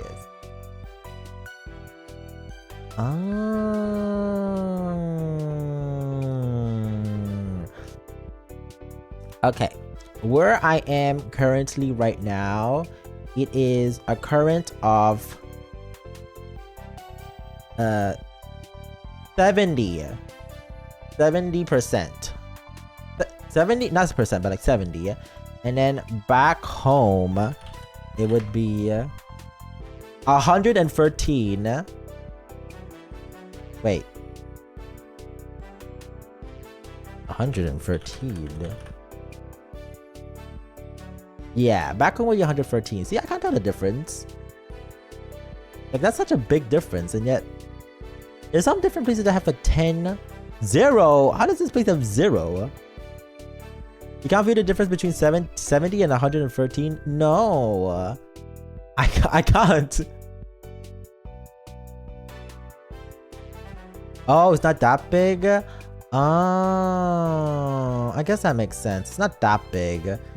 What's another place I've been? Above 150 is notable, trust me. Have I ever been to a place that's 150? I'm like scrolling through this. 150. I don't see any places that have 150 right now where I've been to, at least. Oh, I see this one, but I've never been down there. Never mind.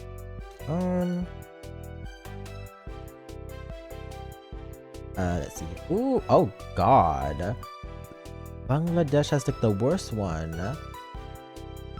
I've been to I've been to Busan is 150 something. Yeah, 140. Yeah.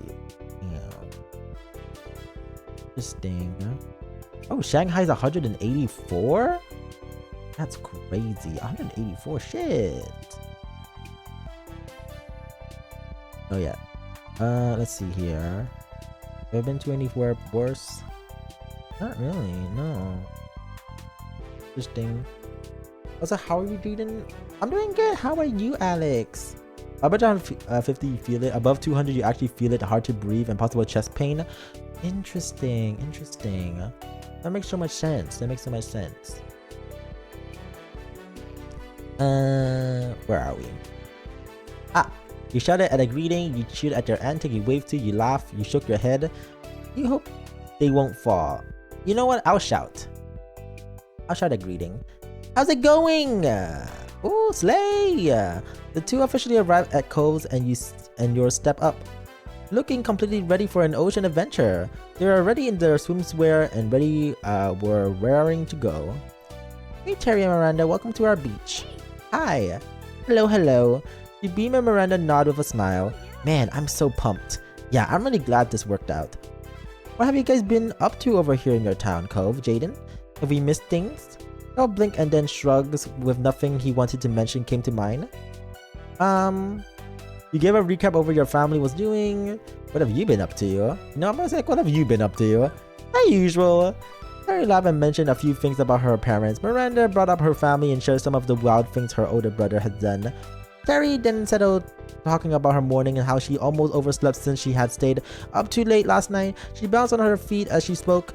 Well, don't worry about me being tired today. You know, I ran on less back during school. Miranda filled in the group about her morning. Apparently everything had gone smoothly. She met up with Terry on the way here. And you knew the rest. Cove offered a suggestion to the girls. Hey, let's walk while we catch up. Okay, yeah, definitely.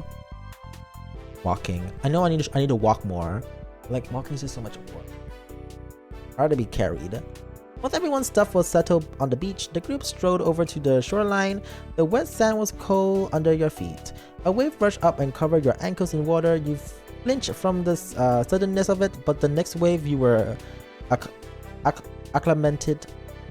You took another step forward and sank a little into the ground. Behind you, your footprints were soon smoothed by the water. Your friends chatted as you walked together. You took a turn pointing out cool shells or piece of sea glass.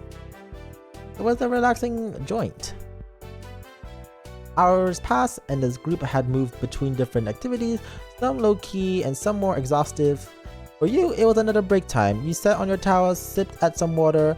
Your friends were hard at work burying Terry's food body under a pile. Miranda used her arms to force up sand around Terry's side. Cove worked on covering Terry's feet. You took another drink, closed your eyes.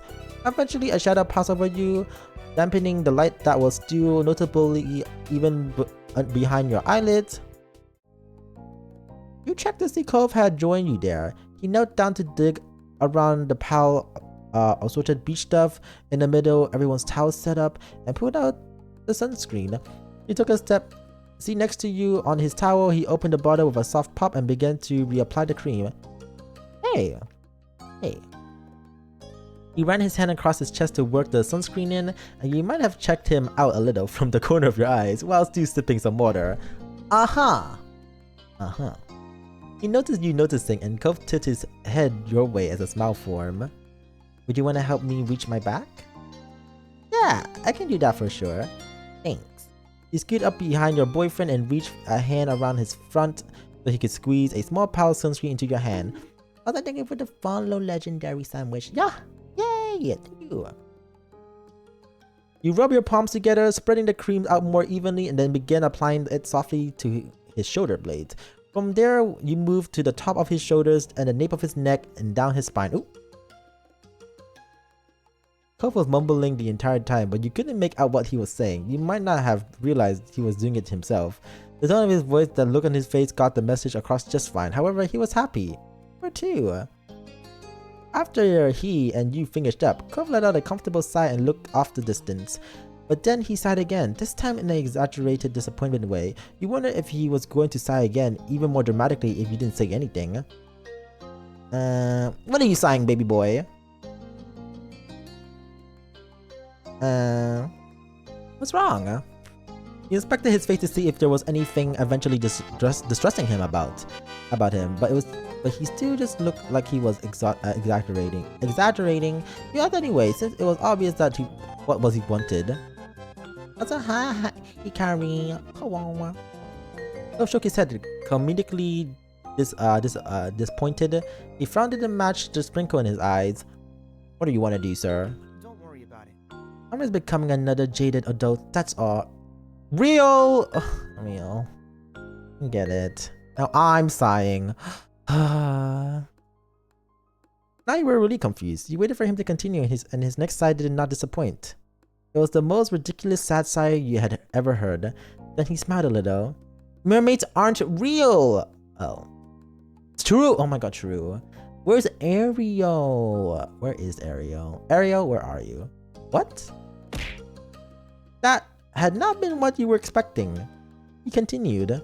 You know how much I like mermaids as a kid? Well, merfolk as a whole. Merfolks? Is that what mermaids and mermaids are called? Merfolks? Interesting. I've never heard them called merfolks. I really hope that they were out there.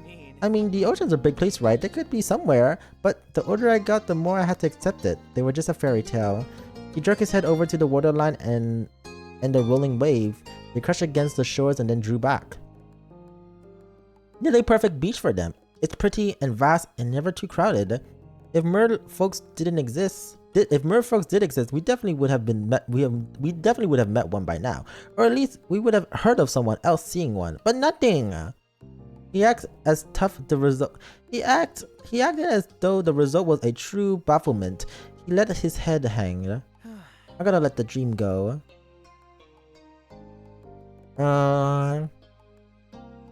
Let's see here. I'm just gonna laugh. That was hilarious. Cove chuckled a little to himself, eyes tilted off to the sea, his face still low. Maybe it's for the best. Let's say a mer person did happen to watch up on the show one day. He looked at you with a folk's doleful expression. I could have lost my boyfriend to the magical underwater world. Oh my god. You think the merfolks will take me over?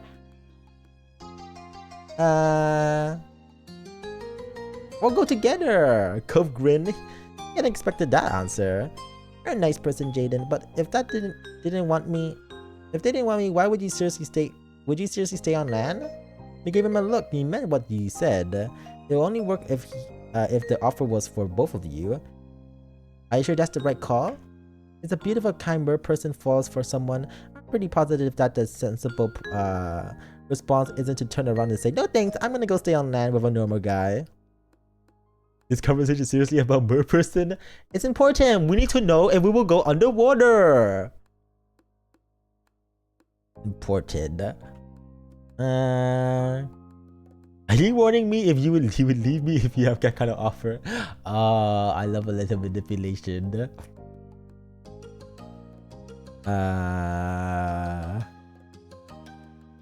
If this is a hypothetical, why not you be the mer person? You know what? I'm gonna say that. Cove turned his face to beam at you. He brightened immediately. Now we're talking.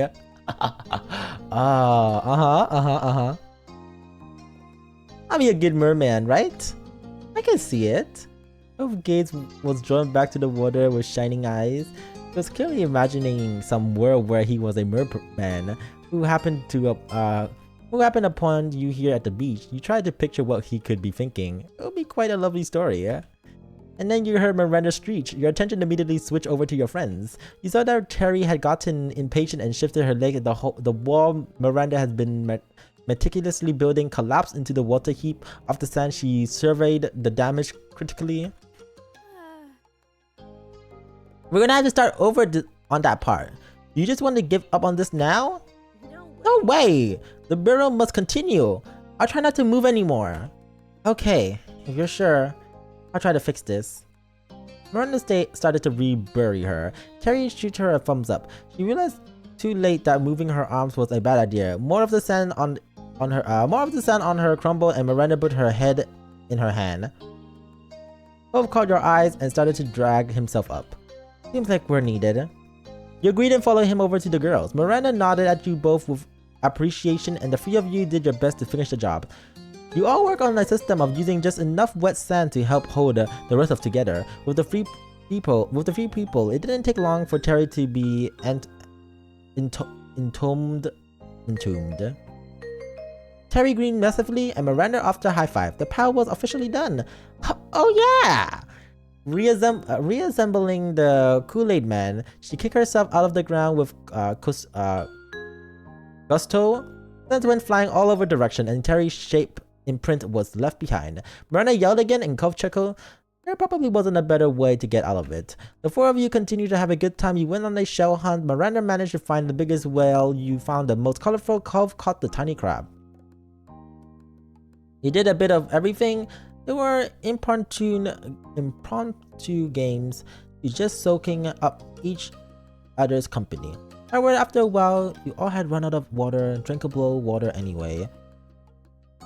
It was decided, hey, hi Nicky, hello, how are you? Hope you're doing well.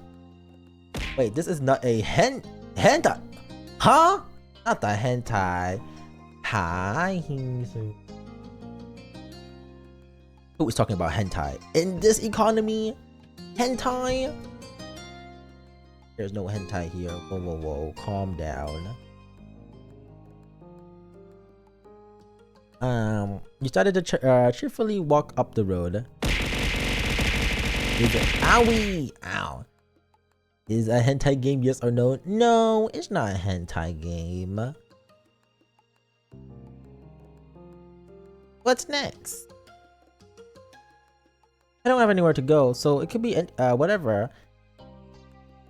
Same, I guess we can keep hanging out. Harry snorted and readjusted her grip on her things. Don't sound too sure there, Cove. By that point, you can see your house. It hadn't taken you long to make the trip. The conversation continued with everyone throwing out suggestions. You didn't help myself? But you wanna keep... But don't hurt me, yeah?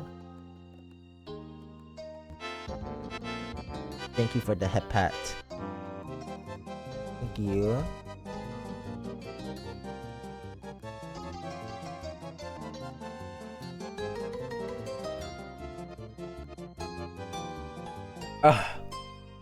Anyways, where are we? The conversation continued with everyone throwing out suggestions. Are people hungry? You look from face-to-face inspection. Cove and Miranda shook in concert. No one was overtly opposed to it. However, we weren't really starving. It wasn't quite a mealtime. Baby, I'm always hungry. What are you talking about? When am I not eating? We could get dessert. Can we get ice cream? Miranda put a finger to her lips and thought. Was now her voice being more confident? Yeah, that would be fun. Terry considered and then shoot Miranda a thumbs up. Sounds great to me. I could definitely go for that. I think that's a good idea, but there's nothing sweet at my home. Your friends glanced at Cove and his place. He shook his head immediately. That doesn't have anything good either. I mean, unless you want dessert flavored protein shakes, of course. Of course your dad takes protein shakes. Who would have thunk? Who would have thunk that your dad would have protein shakes? Not surprised. Ew, no. She cut in, held her hands up as if trying to ward off something evil. Cove smirked. It's not that bad. Of course you would like it. Sports person, I see you. Nope. Oh, there has to be some kind of sweet shop around here. Let's look it up. Harry nodded and stand to dig around her bag. I like the way you think. Harry continued to rummage in her bag, growing increasingly frustrated. She puffed out her cheeks and... I had to burp for a second. Knelt down, setting the bag on the ground. Both hands free, she was finally able to fish out her phone. She raised it up in a triumph for a brief moment of celebration. I'll fetch her for something good. I mean, you could just ask us. I mean, we live here, but hey. You can find what you want to find. You know. Harry got back to her feet, shuffled the bag over one arm, tapping away at her screen in the other. But she addressed Cove from the top to bottom. No shirt, no shoes, no service. You got no oh my god. It's time to change, baby. Cove glanced at his bare chest and feet, having not even registered it prior. He chuckled a little. I'll grab something. I'll move over to his house.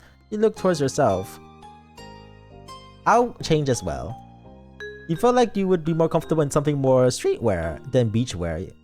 You incline your head over to the side. I'm gonna go change too. Go for it. Oh wait. Miranda nods with a smile. You ran into your house. No one's at home, so you just rush to your room and drop off your beach stuff on your bed. You threw something on over what you were wearing. You completely changed into a casual clothes. You know what? I'm gonna do that. You stripped and found a suitable outfit to hang out in. You slipped on and felt satisfied with your decision. Hell yeah. With that, you speed outside, Cove already there, and gather around Terry's phone with the girls. You opt to just add a shirt and shoes, apparently putting in minimal effort for service. Hello again. You don't really want ice cream, do you? You didn't have a chance to answer. She kept burrowing through with words, because I'm not in that right now. I'm not into that right now. But I just mentioned wanting ice cream. Do we not want ice cream? What are we gonna get? What are we gonna get? It better be yummy dessert then. It better be like tiramisu or something. It better be tiramisu. Let's see here. I don't mind her. You look nice, by the way. Let's go further, and they made an interesting exclamation. Oh, what about this place? They sell crepes. Oh, I love crepes. Oh, that makes so much sense now with the icon earlier. There's something you don't see every day. Look how fancy they are. You shove her phone into your face. It seemed like a cute shop. It didn't show any picture of the actual building, but the food seems good. It's one of those places that put a lot of effort into presentation with branding, wrapping of the crepes, and well-applied toppings. Weird. I've never heard of it. I haven't either. Oh my god, watch this be a scam. Watch us be scammed or like kidnapped. Oh hell no. Oh hell no. Oh god. I'll be scared. Mystery, but crepes are so good. They are good. She nodded her approval as Terry admired more of the photos. I love crepes, blanket in my mouth. They're so good. I haven't had crepes in a while, but when I did have crepes, I ate it all up. Oh, I love crepes.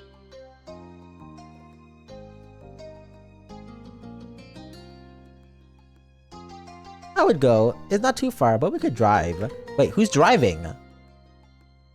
Wait, Cove can drive? Wait, Terry cheers that the success of the plan made you walk around to Cove's car. He has a car? He had to run inside one more time to grab his key, yeah? You wrote "wash me" in the dirt on his car. I'm gonna do that. You noticed a thin coat of sand and dust on Cove's car. It had probably been a while since he had washed it. With a smirk, you carefully wrote "wash me" with your finger. Good work. I wonder if he's ever gonna notice. The car beeped and unlocked. Cove ran up to you with his car key in hand. His hair slipped into his face and he's brushed it back. Shotgun! Oh hell no! I'm not sitting shotgun. Damn it. She clambered into the passenger seat without hesitation. You didn't argue and climbed into the back with Miranda. Harry activated the direction on her phone map and acted as the navigator, directing Cove to the crepes. The GPS tried to get Cove to turn into a non-existing road once, waiting for him to do a U-turn instead of just using a left turn, but with Terry looking at the actual path, it went smooth enough. You were led to a small stall in the parking lot rather than a full building. That explains why there haven't been pictures of the crepe interior and why it was new to you despite living in the town your entire life. It was a completely new structure that popped up recently. Oh, there was a window you could walk up and once for cars to drive up to and Cove park with a laugh. Come on. I don't think I need to put a shirt on for this, but I still want to try it. Let's go. What? Do you not trust us to eat in your car? She gestured the drive-through option. Cove shook his head with a snort. I'll trust some people here, maybe, but wouldn't it be more fun to actually check it out? I mean, we can just park and stuff. That's fine. Oh, there's no one in the parking lot. This is an MPS parking lot. Everyone acknowledged his point and pulled out. Terry tried to tease Cove a little, but Miranda started talking about the last time she had crepes. Apparently, they've been dessert exploration, topped with multiple sauce, powdered sugar, and what Miranda was pretty sure had to be a cake icing. That's sweet. Literally, it was so good, but I regretted it so much. I couldn't finish it and really tried. Oh, I love sweet things. You can do it this time, Randy. Oh, a cute little store. Oh, it's a little window you can walk up to. There were some laughs. When you got up to the menu, you realized that there was more than just crepes.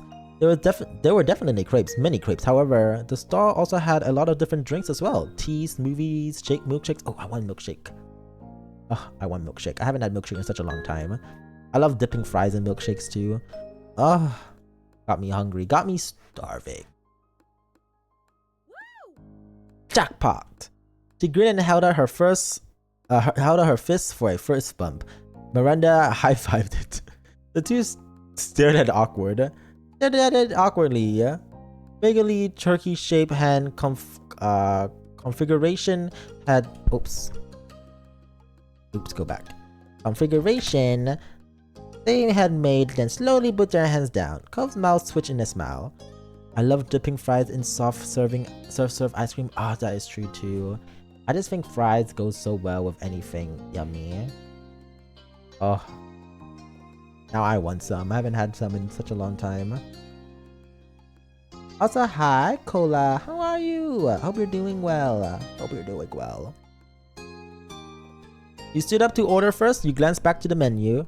You order a crepe, you order a drink, you order a crepe and a drink. Yeah, order a crepe and a drink. Hello, I would like to get a crepe and a drink, please.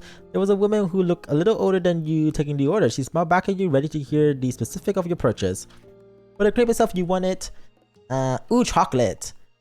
For the filling and topping, you pick, ooh, hell yeah, whipped cream, condensed milk, chocolate chips, chocolate syrup, powdered sugar, strawberry, mango slice, banana slice.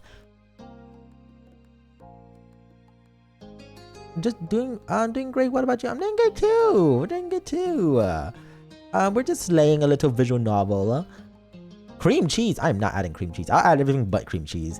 After you picked the sides, you were asked for what you wanted to drink. You ordered. Oh wait, this is gonna be expensive as hell. I hope our boyfriend got this for us. Oh, there's milk tea. Fuck, I want milk tea. Do I get milk tea or get strawberry or get chocolate milkshake? Fuck. I want milk tea. We'll get the chocolate milkshake since I feel like that'll be so much better for the crepes. But I really want milk tea.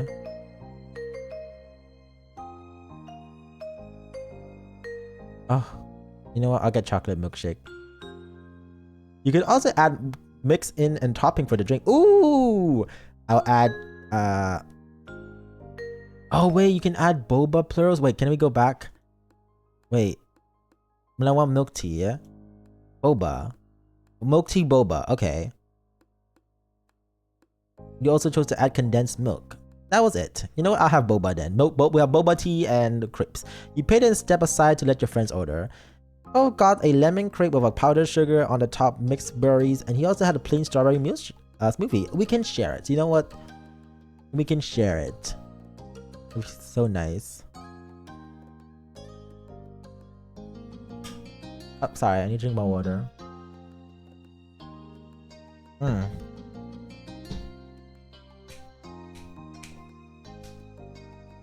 Here we go. Terry went crazy with the topping, and though she ordered a plain crepe, she had a smothered with whipped cream, cream cheese, chocolate chips, chocolate syrup, and banana. Cream cheese, girl! Miranda opted for a frappe with a caramel syrup and condensed milk. The four of you stood off to the side as you wait for your treats. I heard what you ordered, Jaden. Glad I'm not the only one for a drink and a crepe. Of course, I couldn't just pick one. Why not? Exactly, it's gonna be good. Jaden, man, your crepe is gonna rock. High time for topping appreciation. She held her hand out expectantly. You fifth bump her palm. That would be so funny. I'm gonna fifth bump her palm too. Terry stared at your hand. She blinked. She looked between Miranda and you. Is this just a thing now? I don't know what you mean. Miranda's voice was surprisingly serious, while her face looked like she was seconds away from laughing.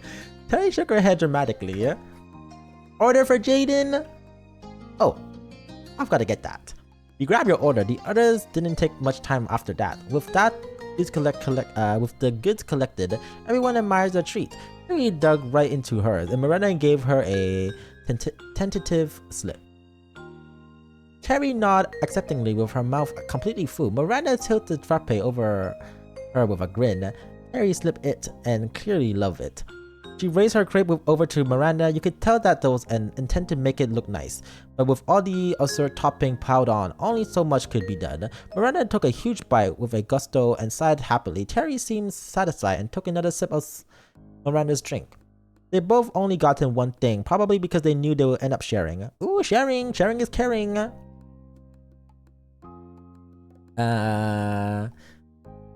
Let's see, let's share some with Cove. His face lit up with excitement and he passed you his crepe. Of course. Yeah, of course. Hydrate, yes, let me hydrate.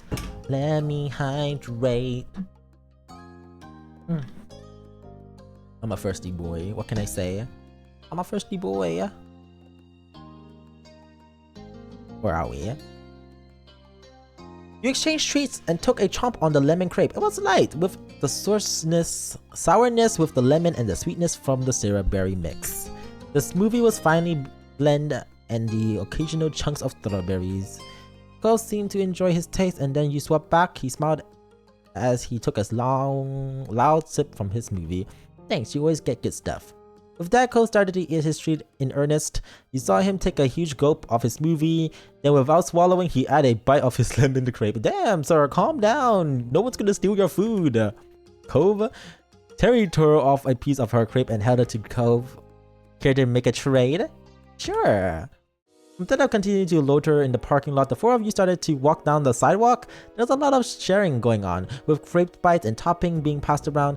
You wouldn't have been surprised if Terry ended up drinking more frappe than Miranda did. You kept going down the way, eating, drinking, and chatting.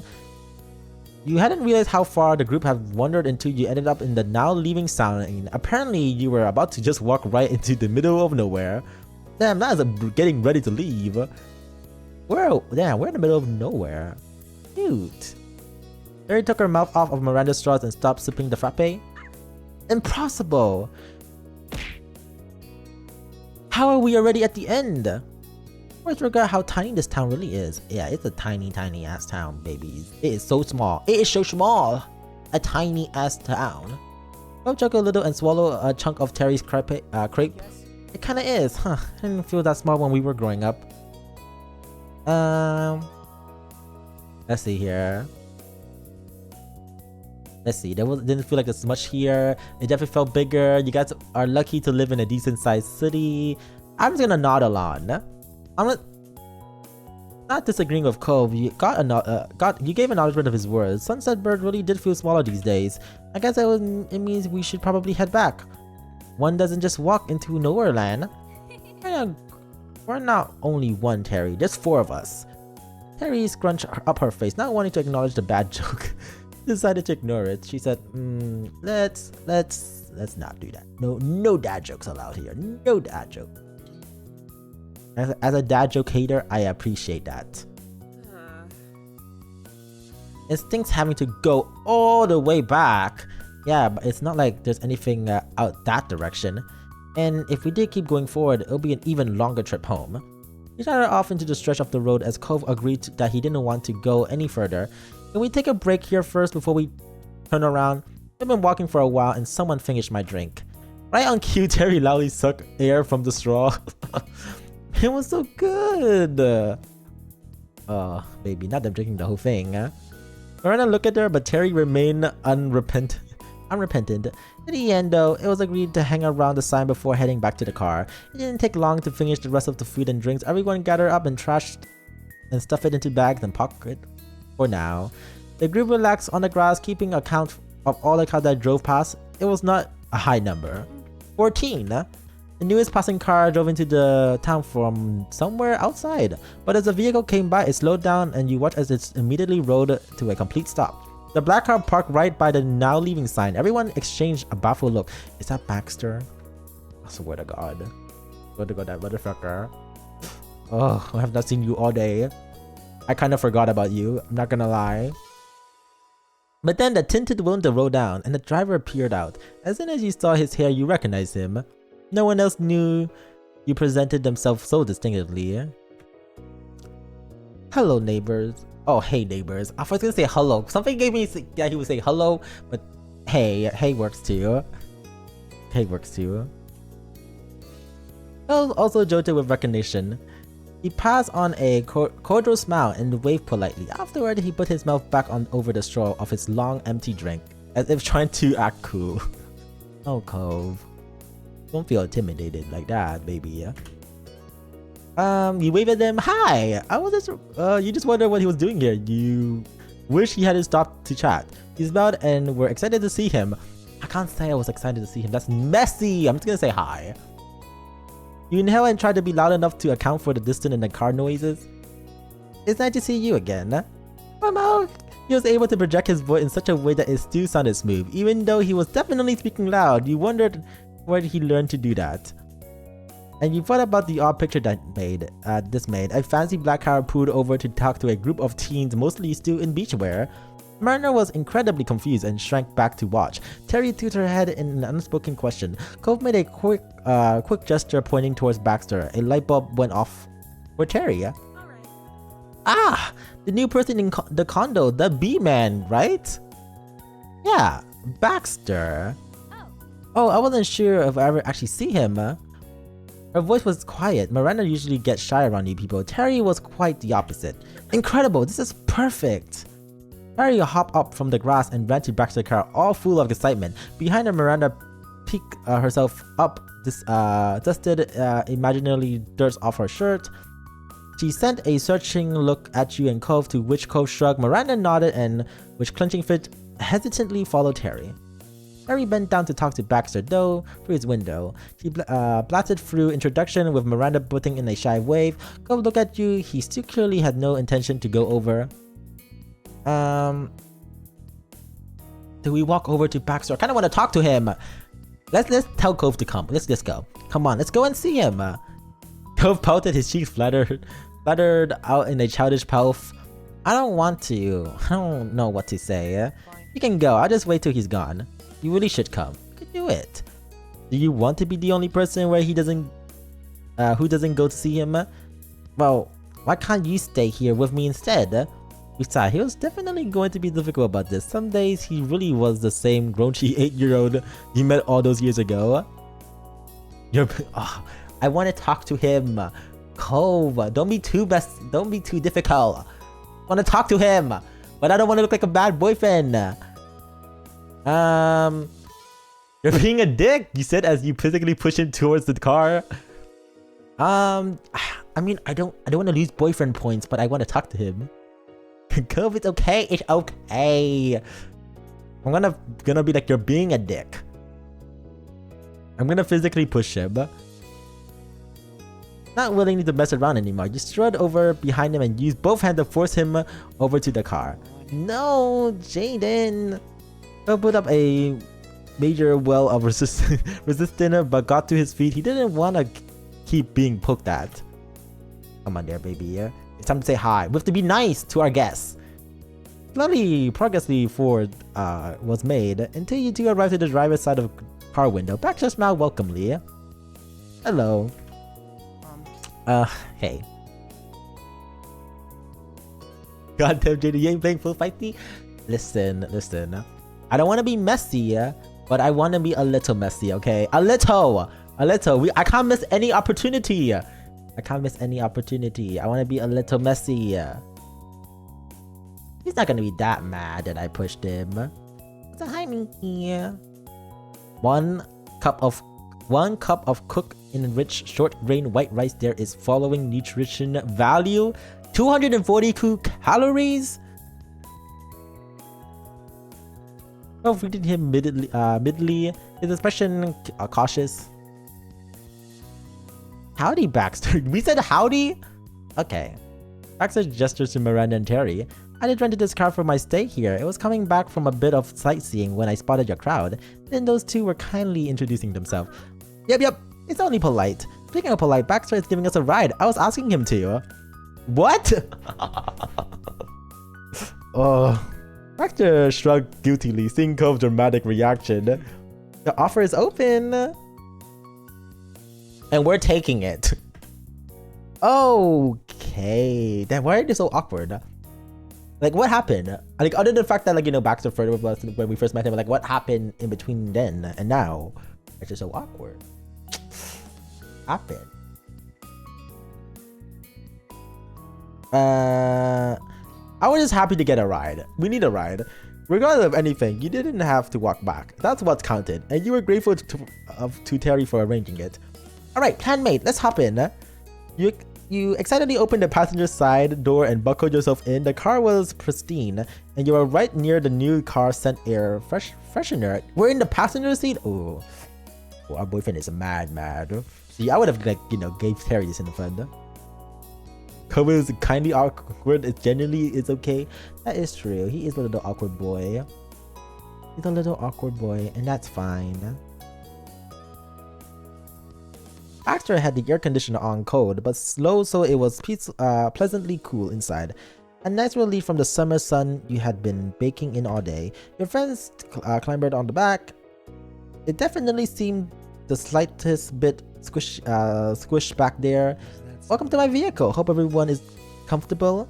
And if someone could point me to the right direction, we can be on our way. Terry went back to the navigating mode and outlined the journey. It was basically a straight line with one turn to the end of the parking lot. Baxter nodded from up his driver's seat and pulled back into the road. Luckily, the street was still dead empty. It took no time at all for Baxter to park right next to Cove's car. There wasn't even enough time for a proper conversation to start. The occupants didn't seem to mind. There was a smile all around when Baxter parked near Cove's car. Woo! Miranda clapped quietly as Terry cheered. Cove chuckled nervously. You nudged Baxter in a friendly way. You were relieved you made it. You smiled, you clapped. I'm just gonna nudge him. Be like, thanks. You leaned over the divider and gave Baxter a light-hearted push on the shoulder. He hadn't been expecting it, but it quietly laughed and smiled at you. The celebration seemed to amuse him. Yeah, I say. We arrived. That was easy. Terry flung open her door and climbed out. Thanks! Everyone else exited the car as well. The group thanked Baxter with a very degree of enthusiasm. Baxter himself got out too. Everyone congratulated again in front of Baxter and Cove's car. Cove looked at the back of his and frowned. He finally discovered the wash me you put on it. Huh, I wonder who did that. You snicker along with Miranda, who realized you've been caught. It's a mystery. Right. Terry bounced over to Baxter and offered her hand for a handshake. He accepted easily with a charming grin. You're a pal. You're too kind. It was no trouble whatsoever.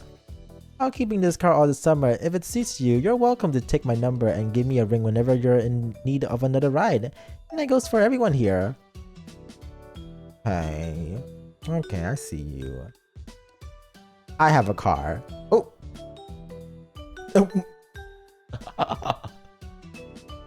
Yeah, yes you do, Cove. And yes you do. Terry and Baxter are besties in the making. They are definitely besties. Right, Cove. Terry burst into laughter, and Miranda fidgeted. He did not know what to do with that. Baxter really went fast, didn't he? He noticed her discomfort and smiled with a soft tilt of the head.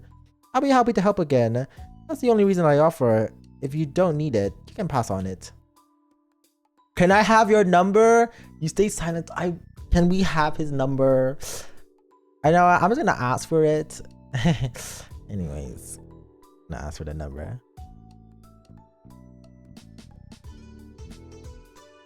He beamed widely at your response. Oh, absolutely. Baxter pulled out a pen he had with him. For some reason, he jotted his number down. He passed a little paper to you and you accepted. When her giggles subside, Terry put a hand on her chin with a brow furrowed. I wonder, would that option be available right now? You could valet us somewhere cool? What? Cole was taken back. He put a hand onto the hood of his car. Weren't we going back to the neighborhood? Wasn't Baxter going back to his neighborhood too? Why would we go somewhere else? Because we can. Also, thank you for the follow, Humra. Okay, hi. Wait, in the basement, yo. Yeah. Fun place. It's a fun place. Trust. It's nothing scary at all. Trust me. Trust me.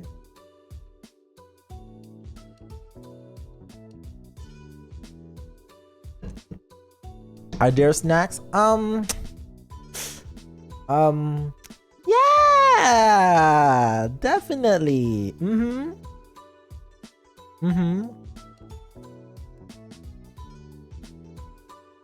Obviously, yeah.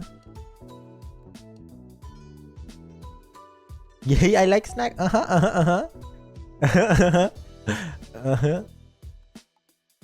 Yep, I love snacks too. Definitely, there's snacks. Trust. Miranda squirmed nervously and then committed to peeping up. We could go to the park near my place. It's a really nice place to hang out. You and Cove shared a look. The big park was pretty nice. Let's do it! Baxter tapped the side of his face in thought. That sounds doable. He glanced at Cove, then switched focus to you. Well, we have 2 cars. If someone want to go to the park, I can still take the others home. But if everyone's going, it wouldn't make sense for me not to. Oh, fuck. I'm the decider, saying if we go to the park or not. Fuck. I mean,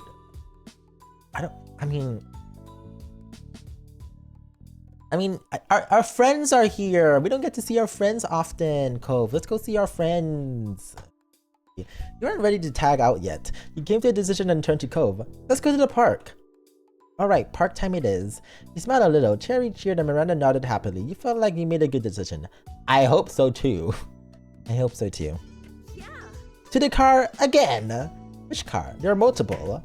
You watched to see if Cove or Baxter had an answer. Cove sighed and ran a hand through his hair. He tapped on his car hood nervously. We can go in Baxter's, I guess. It'll be less of a pain than bringing both. We're all going to the same place. Are you okay with that, Baxter? Certainly. And what I said, when you need a lift, I can give it. Neither you nor Terry brought up an objection, and so the gang climbed back into Baxter's nice car. This time Baxter offered to run on some music. After all, it would be a little bit of a drive to the park. Let's see here. Let's see what's on the radio. Baxter pressed a button on the dash and pop music started blaring. He carefully turned the volume down so it was loud enough to talk over it. He reached over to switch the station, but he then noticed Terry was already rocking out. He dropped his stand and placed it back on the steering wheel. I love this song. Me too. He smiled at the girl and then started to checking his mirror. With the music taken care of, he put his car into drive and started driving to the park. The parking lot was practically empty. You noticed that he was carefully anyways. It took a while to arrive. By the time he got there, the sky was golden with the orange streak of sunset. Ooh, a cute park. Oh my god, is that barbecues in the back? I've not gone to a barbecue in such a long time. I love a good barbecue. I remember, you know, back in the day, we would have like a barbecue like once a year for school. And then like we had a friend who was really good at mastering like cooking the bread over the fire, adding the right amount of honey, and then how long to keep the bread to cook and not burn the cook. What a time. What a time. I kind of miss that. I kind of miss having barbecue. Maybe one day. There's a lot of things I miss. I haven't had hot pot in a while, barbecue in a while. Yeah, I need to do it again. Let's see here. Everyone got out of the car and started to stroll along on the path. You walk by the basketball court and some picnic tables, taking in the sights. Miranda seemed amazingly content. The location helped her relax in the company. She led the way, sometimes stopping here and there to point out something out. Baxter turned to her and nodded along. I've never been here, but I definitely see the appeal. Man, this is Randy stomping around. He's been coming here forever. Seriously, Miranda, have you ever had a birthday party that wasn't here? We missed out Baxter because every year she has a blowout party at the park. Imagine the balloons are everywhere. Miranda looks down, suddenly shy again with the attention on her. She let out an awkward laugh. Yep, every year. I also realized that her nickname being Randy is because her name is Miranda. Like, it is like click in my head. I'm like, oh, that's where Randy came. It was not clicking in my head. Because like Miranda and then it just not click. It just took a long time to actually look through her name and be like, oh, I see now. The group followed Miranda along to one of the picnic tables, took a seat, and Terry slid in beside her. Spent the evening chatting amongst each other. Everyone got to know Baxter a little better, though you could tell Cove and him still hadn't fully clicked. At one point, Miranda found an abandoned soccer ball and started tossing it around. To me! Miranda threw the ball to her. Terry caught it with a smile. Think fast! She chuckled at Baxter, who only had enough time to squeak. It bounced off his chest and he stared at it dazed. Not him squeaking! Oh, of course he's a squeaker. Yep. He blinked as if he needed time to process what exactly had happened, but then grinned dangerously. Oh. Not dangerously. He rushed over to the ball and rather than throwing it back, he surprised Terry and everyone else by lobbying the ball high into the air. You bent your neck back to watch it ascend, eventually decline. Baxter hooked it with his foot and launched it up again. Oh, he knows how to do sports. Oh, of course he knows how to do football.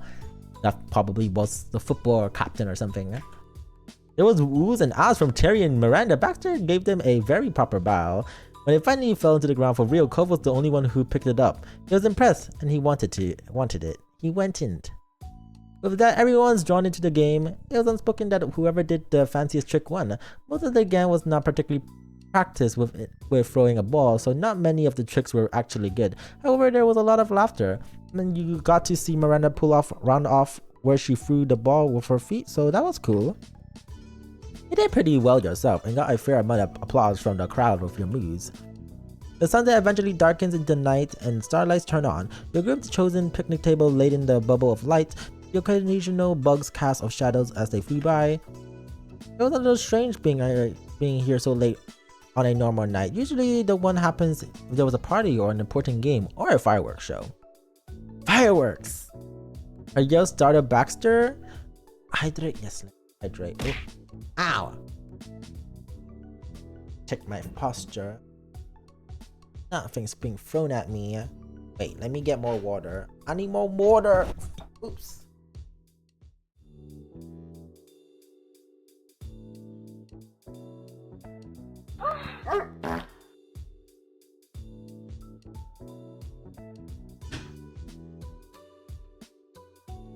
Water. Oh, water. I ran out earlier. Drink some more. Okay, back to the story. Where are we? Her yell started Baxter, who was throwing the ball nonchalant from hand to hand. He missed catching it and it's spewed sadly back to the ground. You look at Terry for her loud outburst. I do remember there's gonna be a fireworks show tonight. It's in the city. And everyone questioned look. She huffled and tried to explain further. As some celebration for the opening of something. I don't remember what. I don't think we could get into the actual event anyways. But we do be able to see the show if we get close. You can't keep explosion in the city away from the public. Cove raised an eyebrow and drummed his finger on the table below him. He wanted to change location again. Wasn't the last 2 times enough? Terry rolled her eyes, then shook her head. To her, it was obvious. Don't be a wet blanket, Cove. What about you, Jaden? Randy? Baxter? Don't you want to see the fireworks? Damn. I mean, we are 18. We can do whatever we want. But like, I mean, who's gonna stop us? Our parents? I didn't say anything. I'm just not saying anything. You look away, Terry sighed. What about you, Miranda? I don't know. It's already been a long day. If Cove and Jaden don't want to go... You know what? Maybe Miranda wants to go.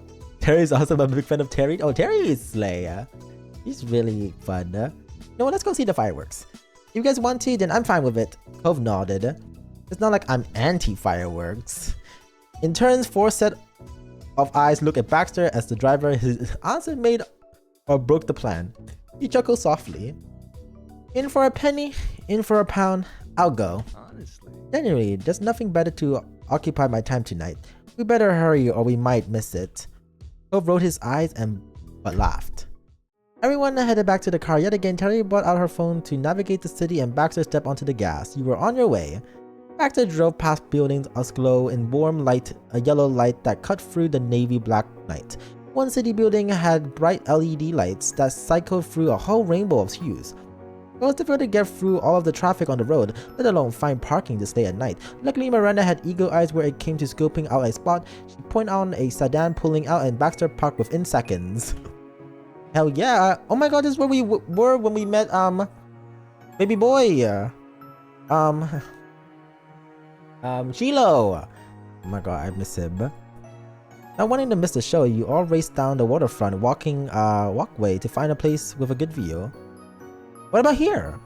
Cove peered around the rail into the distance and shoot her a thumbs up. It was relatively quiet and isolated and you could see the skyscrapers. This was a good sign based on what Terry thought the event was. Yes, this should work fine. She stopped and tried to catch her breath. Her hands on her knees, Miranda leaned against the wall between establishment as she recovered. Cove took a moment to breathe as well, stretching his spine back. He looked up to the sky in wonder and let out a relieved sigh. Think we have missed anything? Not a chance, nothing happened, and we can't be so late that we missed everything. Maybe we'll start soon. I'm gonna say we felt excited. The spontaneous of this whole thing combined with the amusement of fireworks was a recipe for you to be bursting with anticipation. It couldn't start soon enough. Harry led Miranda to sit down on the oval slabs along the path. Miranda took a seat and began tapping her knees together as she waited. Terry meanwhile crouched more than sat. Baxter smiled politely and looked over from you to Cove. He seems to be waiting for one of you to speak first rather than waiting to directly start a conversation. Something seemed to strike Cove as he tried to unsuccessfully to hide a smile. Most of us are in swimsuits. Wearing a beachwear in the middle of the city in the dark while waiting for a fireworks show was clearly the joke of the day for him. Coro snorted once and then looked back to the sky. Ooh, fireworks! A flash lighted up in the sky with a brilliant green. Your eyes flew off the building in the distance and silently watched the bated breath. You heard a second boom and the red fireworks lit up in the night. Whoa! The show's starting! It's so pretty! They came running over to get closer. Positively beaming, Terry pressed herself to the waterfront fence, getting as close as physically possible without going swimming again. More fireworks went off, shooting out hundreds of tiny sprinkling lights. The colors stood over sparkling against the dark of the night. The biggest one washed your surrounding with their hues, turning your whole world blue, then red, then golden. Did I deliver or did I deliver? When her eyes glitter, she lightly bumped Terry with her hips. Good job. Terry stumbled at the friend nudge but was pleased with the compliment. She grinned back.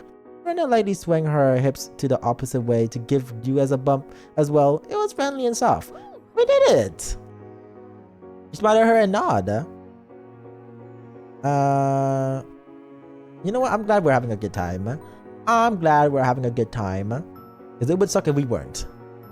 Cove stared up at the sky with a wonder while Terry squealed in joy after a series of especially grand explosion. Miranda pointing to one that was shooting up, then gasped when it bloomed. Run into a huge spear of violet light.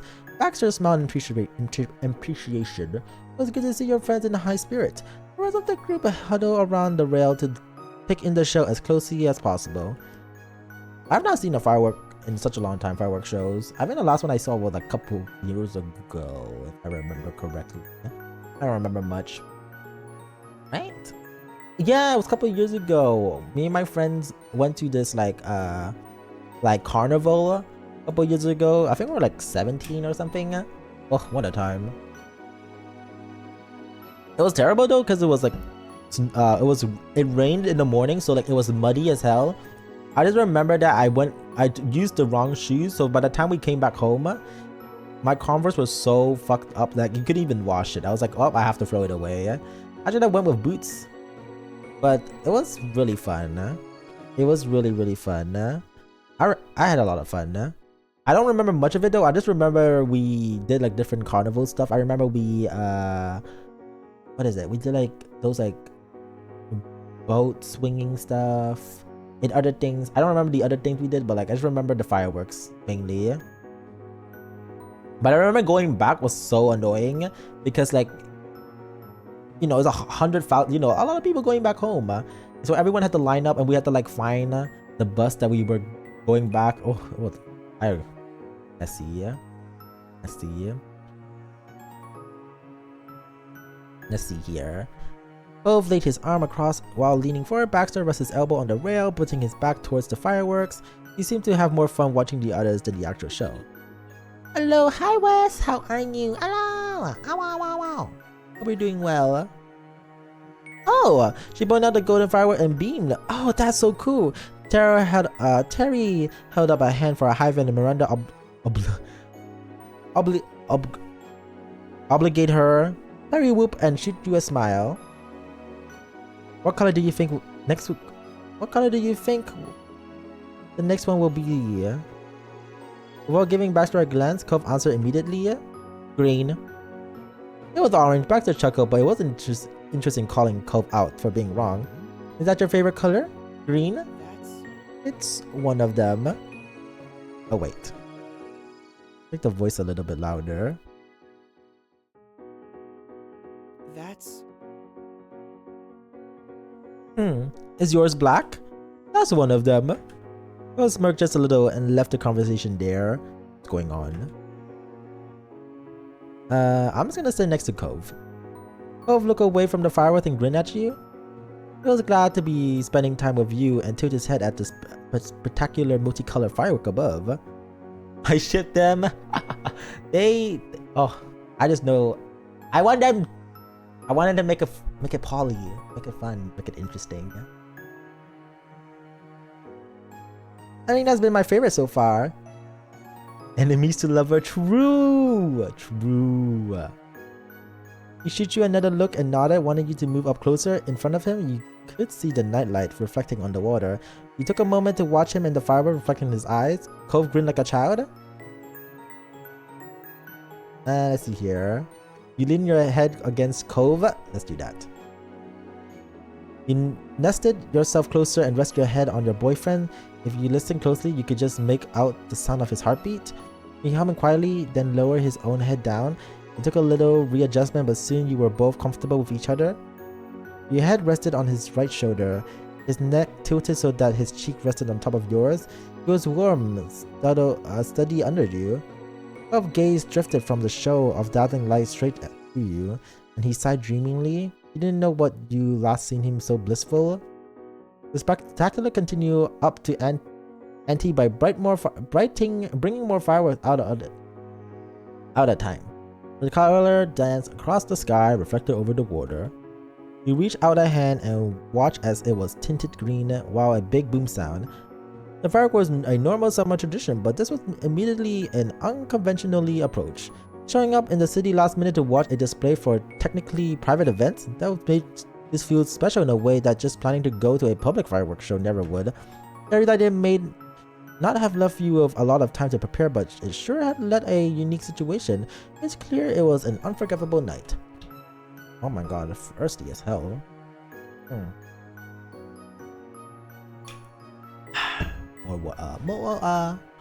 As the finale sounded, blazing the sky with unbelievable beauty, you remember thinking that there might never be a night exactly like this once again, not for the rest of your life. You planned to hold on to that feeling you had in that moment for as long as you could. Oh, that was so cute! That was so cute. Okay, let's see here. Errands. Ooh, a little market. I love going to little markets. Oh, they're so fun. I miss going to these. We have some nearby. I haven't been one to a while. I need to go back to these little markets. From the moment you woke up, you knew that today was going to be a busier than usual. There was a list of errands that needed to be finished before the day was done. First up, visiting one of the biggest farmer markets in the area. It was only open 2 weekends a month during certain part of the year. It was rare that you and your family were able to attend, so your moms liked to make the most out of every minute of it. And you realized it was not just them feeling that way when you heard a whistle from your left side. Whoa, this is a snooky show. Vegetables have never seemed so highbrow. Seriously, they don't mess around with the products. Isn't it exciting? Hey Marty, hope you're doing well. Ow, why am I being bonked? What the skibbity? Hello, wow. Oh. Anyways. Liz crossed her arm. You could tell she was amused. We couldn't have picked a more perfect trip. It's been too long since we had a true family outing. Her teasing tone said more than she actually did. Your next door neighbor had joined you this day, and this what made it a true family outing. The three parents laughed approvingly. Damn. Out of the corner of your eye, you caught Cove looking at you sympathetically. Some things never change, and some jokes never die. You long accepted that. Let's see here. You were excited to check things out. You thought this trip might be fun. You shrugged, felt indifferent. You felt uncomfortable. You're in a bad mood. It'll be fun. There were so many stalls. You couldn't even imagine what hidden gems you might find amongst them. Bubbling with anticipation, you smiled. Well, I'm ready to get started. I've got plenty of dishes in mind I could use ingredient for. Before your mums responded to that, they glanced at each other and smiled. Yeah, that's a very good idea, Cliff. This place is much larger than it seems. It's difficult to visit each part in a single day. I got it. I'm sure we can make a decent dent together at least. Actually, since there's so many of us this time, we could take the different side of the market. Sounds good. Divide and conquer, eh? That sounds brilliant. Everyone watch your mom surprised? No one had considered that an option, but your mom flashed a group of dazing smile, counting with the thoughts. Though it is a little unfair that there's 4 Bun family members and only 2 Holdens here, so I'll go with you boys to even out the odds. Okay. That's fine with me. Liv stretched the back of his neck and slowly met Cove's stare. They both seemed unconvinced, but weren't sure what to say about it. Don't worry, we'll apart for only a few hours, then we'll have something to talk about at the end. Gordon ultimately nodded. This wasn't an agreement they were going to win. Argument they're going to win. Alright, I don't get the point, but also I don't mind spending the first part of the trip with Jaden and Ma. Ma clapped her hand together at that. Wonderful. Are the team ready to go? I don't want to be like, can I be with the Holdens instead? That's so messy. Because be like, actually, I would prefer to be with someone, like, you know, with my boyfriend. Do I want to say that? Hey, I didn't agree to anything. Yeah, let's go. Wanna be like, I want to be with my boyfriend. I'm just gonna say I want to be with Holden. You look from your mom and to your ma. Hopefully they will at least get to explore the market with Kova. You perk up at the suggestion. Then you saw Ma was pouting at your request to leave her group. Sorry, no can do this time, kiddo. Wait, we can't? Oh, she's sad? Wait, now I feel bad. Fine. All right. I feel bad. I don't want to make it. I don't want him to make it sad. Yeah, let's go. Delighted Ma hook her arm around you, a little side hug. You grin. Thank you. Thank you, Jaden. Oh, I feel bad now. Oh, you know what? They don't have to know that I changed the timeline. Taking the lead, Mark over towards Cove and Cliff, who were still eyeing her confusedly. Come on, boys, we're heading out. Sure. Okay. Cove looked at you softly and found himself pulling forward. Then in front of you, his expression flickered for a moment, hesitant. Bye. Hi. Cove looked at lightly took one of your hands in his and gave it a small squeeze. He dipped his face forward and wanted to kiss farewell, when instead he stopped midway, his whole body stiff. He jerked his gaze back to your mom and then realized that she had grabbed the hem of his shirt. She gave it a small tug before letting go. No. Time's a waste, Cove. I've known you long enough to be aware that you're one of to linger. If I don't stop you by now, you'll be dragging your feet on parting ways more. The two of you can snuggle and make out as much as you want later. We have important shopping to do. Cove gathered what she felt was a truly obscene thing to say. His face burned red but was ignored by him. He spoke with an unimpressed roll of an eye. Seriously? You don't need to literally pull me away from Jaden. I'm not that clingy. Mom sniggered with a shake on her head. Cove's eyebrows raised over the reaction. He turned to Ma. She wouldn't meet his eyes as she whistled innocently. Liv smirked ear to ear. Cove whipped his head towards his dad. Mr. Holden couldn't offer anything more than an apologetic shrug. It was only that it dawned on Cove that everyone did think that he was that needy. Well, you are. Not to be mean, it's cute. It's cute to be needy. I like that. I like that you're needy. But also, like, no one is wrong. No one is wrong. Sorry. Finally, he dared to face you with a wide, pleading eye. Oh, do I have to, like, defend him? You know how it is. Cove is totally capable of being independent when he wants to. There's nothing wrong with being attached. It's nice. Who said you were allowed to say things like that to him? I'll make fun of Cove. I'm gonna say this, and you meant it. You were very much enjoying Cove's company and his affectionate nature, but that wasn't exactly a denial of what he was being accused of. Mom's smile grew. Cove couldn't believe that he was being completely outnumbered. His mouth twisted as he struggled to come up with something to say in his defense. Yeah, well, it's okay, baby boy. It's okay to be clingy. I'd rather you be clingy and needy. I'd rather. So what? The admission had Liz, your mom, and his dad bursting out in laughter. Cove rims and walked several seats from the group before stopping. He really wanted to move on so much that he was physically moving away. When he smelled laughing and waved goodbye, he noticed Cove's mouth pulled into a bent smile on his own, and he seemed to feel better a bit. See you later. See you in a few hours. Take care of yourself. At that, Mom picked a direction and set you into the market with Holden and Cove following her behind. Grinning, Ma sent them off with a big wave. Liz gave a tear goodbye with wave herself. Let's see here. Just listen. You'll be happy. You have been happy. Let's just say this. It's fine. We're happy. Altogether, there were 6 of you, so you could already imagine how long it's gonna take to get together even a fraction of the stalls. Smiling, you took forward to spend some quality time with Ma and Liz. When they were gone, Ma cheerily turned towards you and Liz. She put her hands on her hips. Do you think there'll be any nice gingers around here? You'll have to find out. You nodded in agreement, keen to truly get the trip going. Ma led you both into the busy market. Sometimes past browsing, there were only a few stalls you stopped at. You had a fun chatting and laughing, pointing at various items to Ma and Liz, and vice versa. At some point, Ma stopped suddenly. She put a hand on her belly and gave a heartfelt, half-hearted smile. I think I should have used the bathroom, but we left home, like the two of you did. The two of you responsibly did. You need to pee? Yes. Yes, Liz. I'll have to visit the ladies' room right now. Should we all go with you? Should Liz go without you?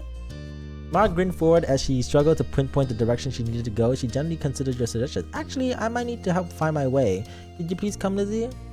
You and your sister had to share a look over that. Why do that of all things? Hey. Ma, if anyone should go anywhere on their own, shouldn't it be you? You're the one needing to detour. You're the parent here. Ma grinned, unfazed by the resistance. Liz, meanwhile, tipped the brow of her hat up, watching Ma spectacularly. Good enough, Jaden will have to handle doing these kind of errands on his own. This makes a good practice. What? Ma hooked her arms around Liz and pulled her along. Have fun. Have fun. We'll find each other again later. Excuse me. Damn, we're on our own? Bye. I'm just gonna say bye. It was all you could mutter as Ma and Liz waded into the crowd. They were out of sight within minutes, and with starting as a group outing rapidly became you entirely on your own. They left me alone? This is terrible. Let's see here. You fought? Screw them? You were overwhelmed? You were done with this whole trip? I mean, we were fine. You weren't sure what ulterior motive Ma had for pulling this, but that was far down on your priority list at the moment. You were starting to feel happy at the idea of doing things at your own pace. You walk off on your own. I'm texting Cove. At that point, you had no interest in your Ma's plan. If you weren't going to stick around to follow it through, you were going to do what you actually wanted. Taking out your phone, you quickly pull your chat with Cove up and sent. Thank you for the follow.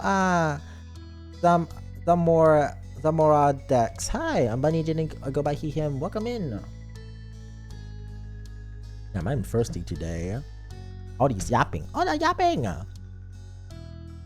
Listen, I'm just 18, okay? I'm being messy. I'm gonna be like, hey, listen, my parents are gone. Wanna hang out? Wanna shop together? Or could I join your group? Ma and Liz went off themselves and left me. It wasn't long until after you got a response back. Cove responded in a rapid fire message. What? Wait. Where are you? He took a severe survey of your surrounding, then sent him a description of where you were and the path you took to get there. While you waited for his response, you watched all the people moving around the past you. There wasn't a single familiar face. When your phone received a new text, you'd breathe in a sigh of relief. Okay, I'm on my way. Great, thanks.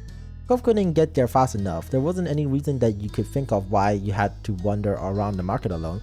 When you were certain Cove wasn't sending any more message for now, you went to put your phone away. The familiar keychain caught your eyes, bringing a warm smile to your lips. It was still so easy to remember those easy days when your relationship with Cove, his pink cast, his big sad eyes, his frustration with his parents, but no, it was all he was there. Since you met him, Cove had always been there. You had grown up to really appreciate what it meant. You place your phone back on where it belonged and check around for a nearby stall to kill time. One pulled your focus. Ooh! Yummy! This looks yummy. While most stalls were selling various garden-grown food, there's one array of homemade fudge. There were even vegan versions of every options. Let's get closer. You sidestepped past a few other people and got yourself right in front of the counter for a better look. There was a widespread dozens and dozens of delicately cut square of decadence. The owner smiled and approached you to explain their shop. The fudge they sold in the box of 4-piece. They either can be all the same or all different, or any mix you like. Are you looking to buy any today? You wanted to get a box and share with everyone? Wanted to get a box just for Cove? I'll just get a box for Cove. Looking at the treat made you think of Cove. You grinned. Hopefully he'll like what you picked. You want to get yourself a box? I want to get myself a box too. Your mind was already feeling the thought of sinking your teeth into the delicious fudge. There was no walking away empty-handed now. And I guess I'll get some for friends too. The whole selection was too good to not share. That was it. Yeah, I could give you some fudge.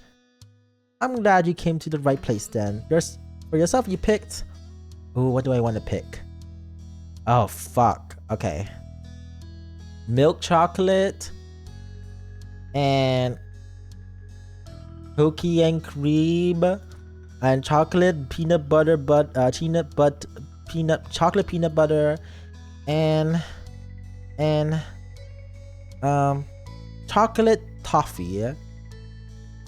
And for the group you pick, let's see here, dark chocolate mint and dark chocolate, caramel swirl, and maple walnut. And for Cove you pick, I feel like he would like mint chocolate, so I'll give him mint chocolate. Do we have mint? I don't see mint. Key lime, maple, dark chocolate mint and chocolate peanut butter. The shop owner carefully put your order together. You were already looking forward to when you would eat your fine selection of fudge. You didn't help but try to imagine how Cove might react when you present them to you. Everyone else was definitely going to be happy with you when you regroup later. You paid and there was no stopping the large grin going across your face. Pivoting off your heel, you wove your way back to where you were initially. You kept yourself on alert trying to spot Cove amongst the crowd. For the next several minutes, you stood there on high alert trying to spot Cove amongst the crowd. You broke into a smile when you saw him, his familiar seaform hair sticking out above the masses. He hadn't seen you yet, but Cove was walking with purpose in your direction. You noticed he was hefting a couple of bags in his hands. Cove! Over here! He instantly stopped dead in his tracks.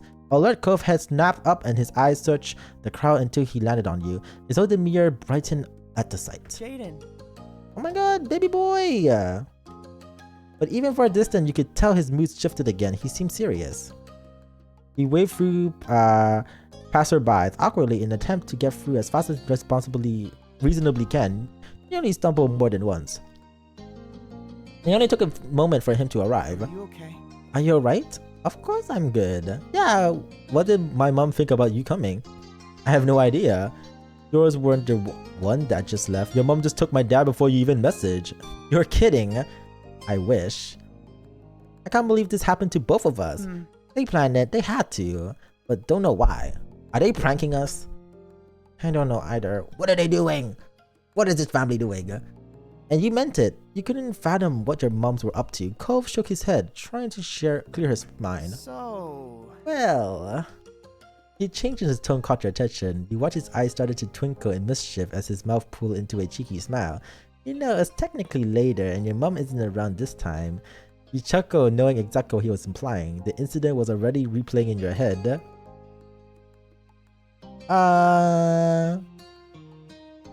Sure, let's kiss him. You stepped closer, placing a hand on his upper arm. Cove beamed and leaned in. It was quick, too quick, but you could feel him smiling through it. When you both did part, Cove chuckled affectionately. I'm glad it's later. Me too. Oh, young love. So, he gazed Warder off as one of your parents might seemingly appeared if he kept checking. You could tell he was still processing the situation. He stretched the back of his head, looking sheepish. You still want to go shopping with me? Definitely. Both Beam and you were ecstatic at the thought of spending the rest of the trip with him. It's finally time to take some control back of your day. Gove grin twisted into a conspiratorial one. You both knew that you were going against whatever had really been planned for this outing, but luckily neither of you cared one bit at this point. The word to first, I don't mind going back to where I came, if it's new to you. It's not hard to miss stuff even if I've gone past it. What have you gotten? Cove shuffled his bag around and started pulling them out as you could peek through inside. You recognize the array of things he picked up around the market. You ever talk to someone who plays stupid on purpose? Depends. Am I the one playing stupid? Because sometimes I like to play stupid, be like, eh? How come? Who's playing stupid? Who is playing stupid? Hello there, Snooze.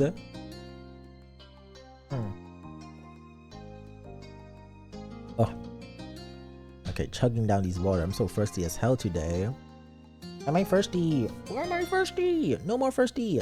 No more thirsty. Let's see here.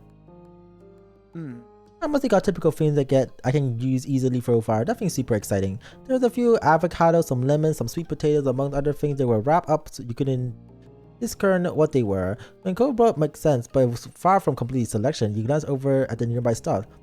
Wanna start over there? Cove followed your eye that you point one of the large stalls. It was filled with several kinds of staple fruits and vegetables. Yeah, let's go.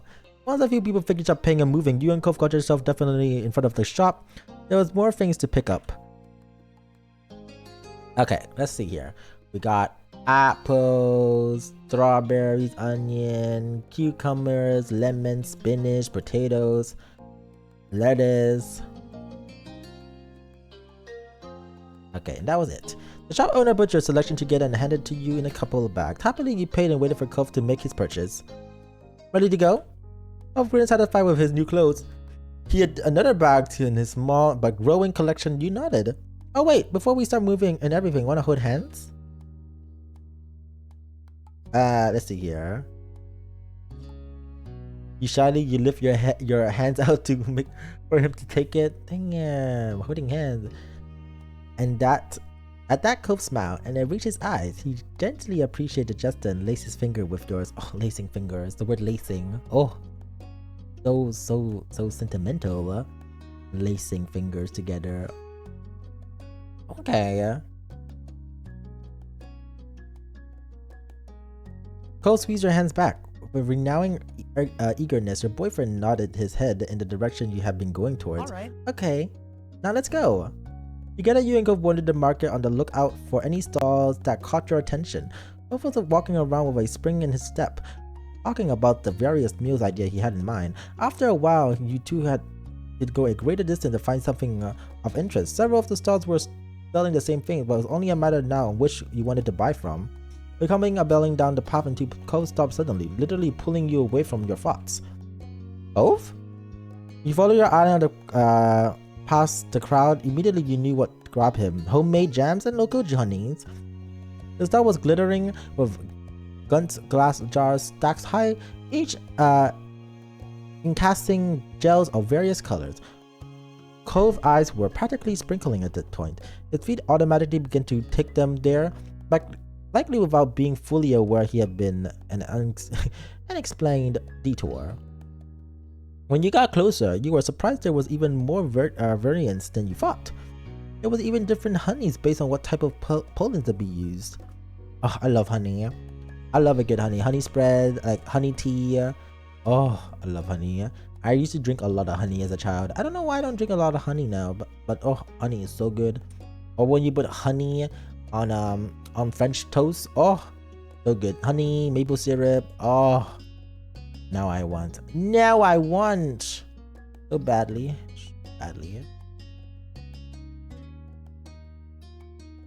Focus seems torn between a bottle of blackberry jam and one of the clover honey. Want some honey? Do you want some honey? I wonder what on earth could you possibly want in this store. Everything looks great.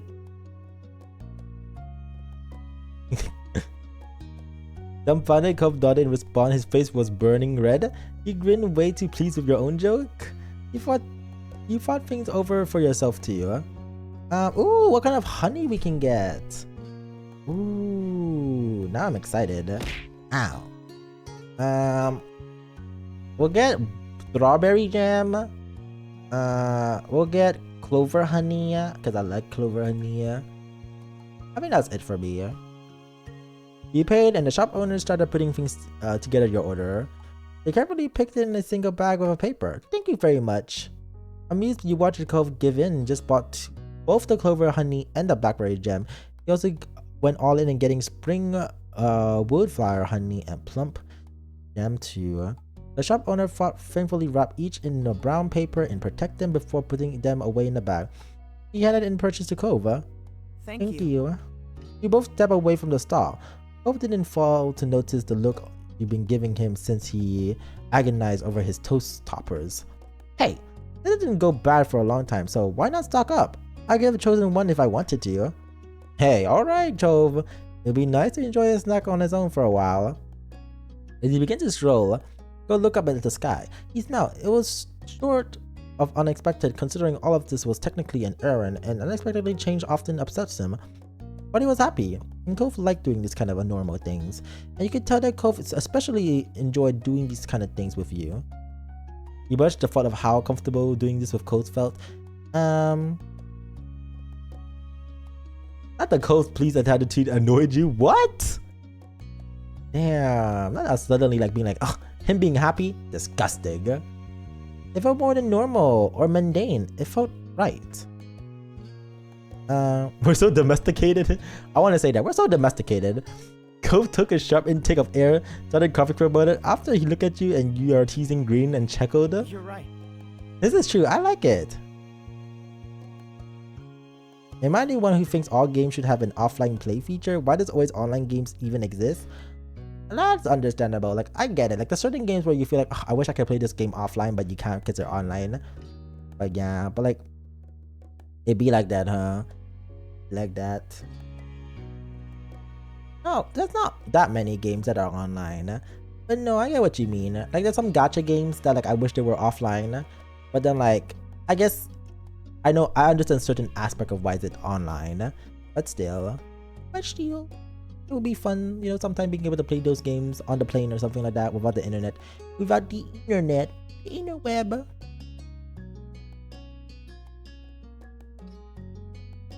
Half of the games I can't play right now because my internet is down. Oh yeah, that's annoying. It'll be really nice to play certain games offline. I get it.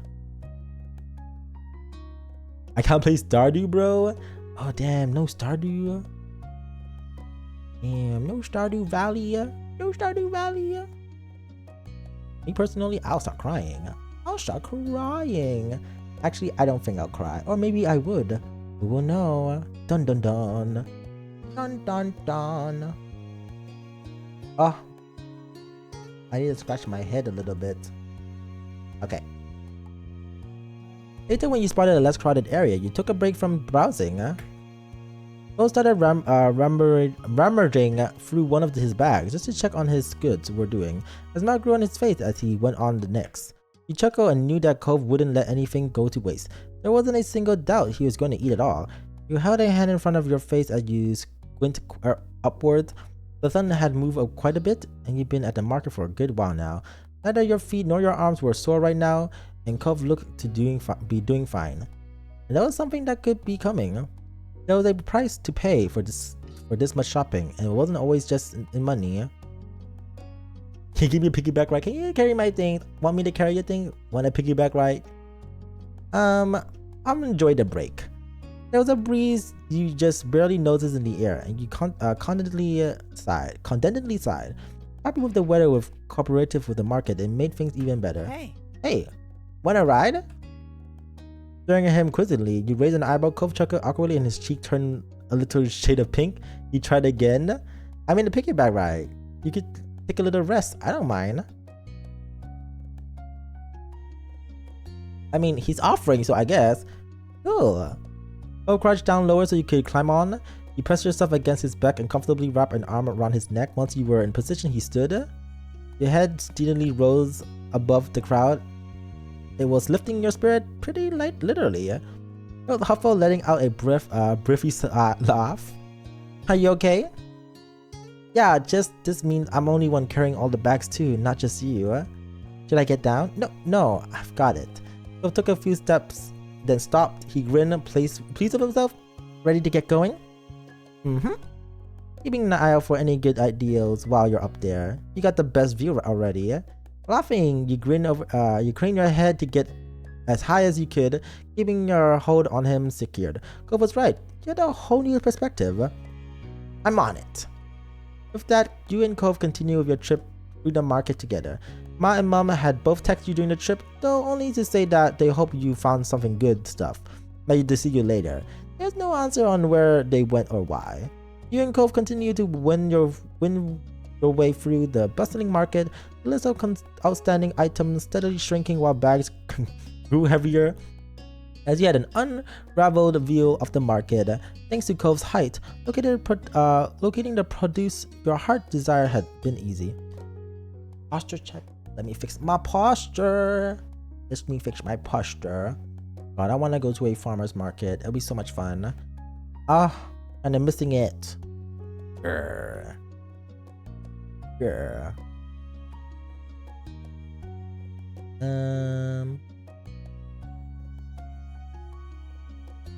Carrying every single item purchased as well as another person made it, it's hard for Cove to check his own phone, so he made do without.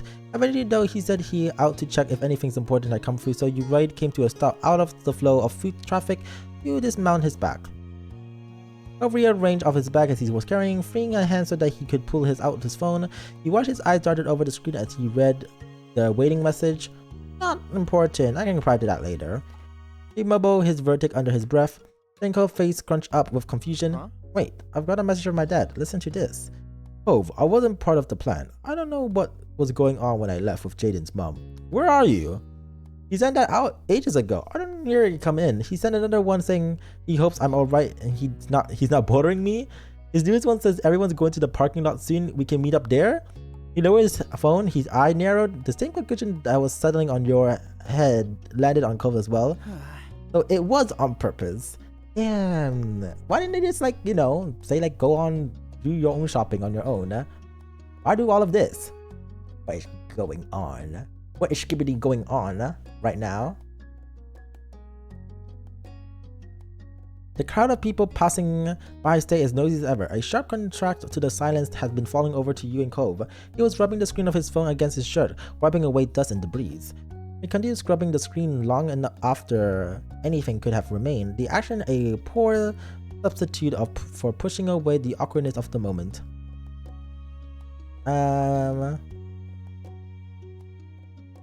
Let's see here. I mean, I don't really care. It hadn't changed what you have done today, only who you have done it with.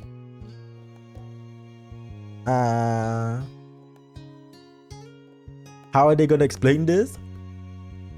Okay. Are you okay? Are you okay? Of course I'm okay. His voice was gentle. Yeah, really, yeah. That's good. Abandoning us without a warning wasn't really a cool idea, even if they meant well, which they probably did. He looked at you straight in the eyes. No, not making a big deal out of this is nice. Not exactly thrilled personally, so if you do want to complain to me, you can. You can be kind of annoying to me. I don't have anything to complain about. Nothing? Ever? Oh, you want me to actually complain? No. No. I don't know. His mouth hung open and then he laughed. No way. Come on, you gotta have plenty of stuff to complain about just from the stunt. I proved myself left alone with what happened today. You crack a grin at that. Despite yourself, he could certainly be a troublemaker when he wants to be. But he could also be so kind. After a moment, he stepped away from you, face turned. Cove closed his eyes and took a deep breath. His brow creased, then furrowed deeper into a scroll, his arm tightly pulling together. Yeah, what about the breaking and entering? Breaking and entering. He's a little silly. Hi, Ziggy.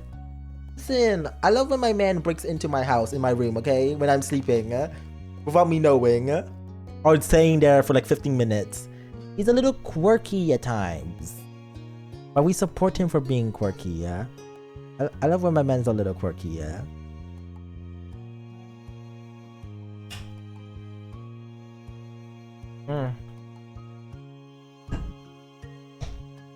Sorry, I had to drink more water.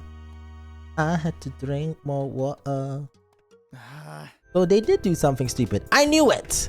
His voice had taken an exaggerated quality, which truly distinguished it from Cole's typical speaking tone, was the abundance of rage. It was such a chore. Parents are so dumb. Why do people have to go places with family members anyways? I hate them. Oh damn, he's angry. We're switching it up. Okay. He got it instantly. It's been years since the boy was with the bowl cut had been in town for summer, but Go had never forgotten it. Not the bowl cut. I forgot he had the bowl cut. To this day, he continued to unleash his impersonation whenever the moment felt right. Sometimes you wonder if the act had grown more exaggerated over the years, or just a kid really who was always that ridiculous. Let's see here. The kid is never gonna live that down, huh? I'm just gonna laugh. And every time, it never failed to crack you up. Cove gave you a loop-side smile and let the joke rest for now. Come on, we should probably go meet up with the group. Yeah. You didn't dwell any longer, slipping back into the crowd and making yourself towards the entrance of the farmer market. There's literally no cars! Where are the cars at? It didn't take long enough to reach the parking lot. Your parents, Mr. Hood and Liz, were already waiting there, and you wave at both of them as you approach. Your own family seemed to be in a pretty good mood. In contrast to Mr. Holden, he stared at Cove with an open concern as you got closer. Hey bud, hey Jaden, how you doing? It'd been better if we hadn't been abandoned in the farmer market by our families. You saw your mom's frown at his response. Mom glanced from Cove to Mom with a blinking eye. Just because Jaden is really laid back doesn't mean you can just leave him out of your plans and expect him to go with it every time. Ma hung her head ashamed, and Mom had an expression to her cheeks. You could tell it was really quickly regretting the scheme. I'm so sorry. It's fine. Her words were full of emotion. Mom squeezed Ma's hand. We were trying to make it even more of a trip, less of a chore. Mom nodded. We didn't think you, Cove, or Liz wanted to be stuck treasuring around a market with your parents all day. Especially not in the summer. But you were always very thoughtful and didn't like to leave your mums behind, so we did it ourselves. It was only going to be far from for the market, not the other shops. I promise. You're right. We could have just told you to let you make your own call. I'm really sorry. None of us meant to upset you. All gas, no brakes. We should have known better. Sorry. Ma ditched me too. After pulling her urgent potty break stunt, if that helps. I went off to do my own shopping. It seems like they planned. Sorry, I didn't check back in with you. I wasn't thinking. It just tried to blew it off. You couldn't look at the stories for what happened. Over the side, Cove was talking to his dad. Thanks for telling me something was up, though I feel bad for missing the warning when you sent it. There's no trouble with sports. I learned my lesson about making surprise plans. It was about his dad. Mr. Holden slapped Cove at the back, on the back. Wow, we've really been outplayed today. You realize you hadn't been the only onlookers to the Holden's moment. Your mums were exchanging rueful looks. Liz, I almost said Riz. Liz, sorry. Liz, not Riz. Liz had been arm crossed over her chest, patiently waiting it all unfold. Yes, look like it. We better find somewhere to catch up. In that case. Maybe we could do Jaden's chore for the next week. Ma jabs Mom's on the shoulder. You might be onto something, Jaden. How you like the sound of that? They look at you hopefully, yeah? Make it 2 weeks? I was never mad. I'll think about it. It sounds good to me, yeah? Good. We're serious. And for the very least, you can make sure everyone stays together for the rest of the stop we're making today. You all nod at the suggestion. Yes. Oh, where are we going next? We won't let you down. We'll be the best sheepdogs ever, guarding the floats and catching any strays. We could at least be shepherds. You check out the moods lifted in spirit of the bumpy morning. It was good to be alright. You turn to the entrance of the farmer market for one final glance, pressing it to your memories under the new light. You thought on what you would pick at the market and how you were going to enjoy it later.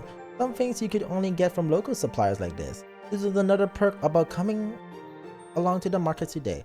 Actually, you realize this was be a good time to bring out the fudge you got to share while everyone was cluttered together.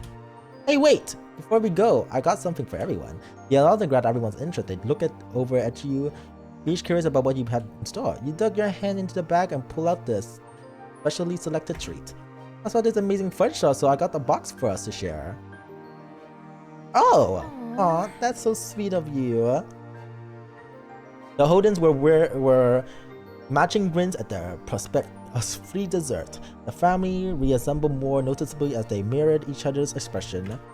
I love free food! Well, actually we paid it. So it's not free food. But I love when I get free food. Oh, I want someone to give me free food. Oh. Give it to me right now!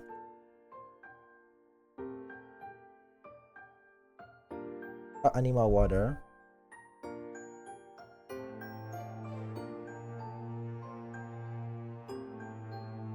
Sorry, yeah? Sorry, yeah?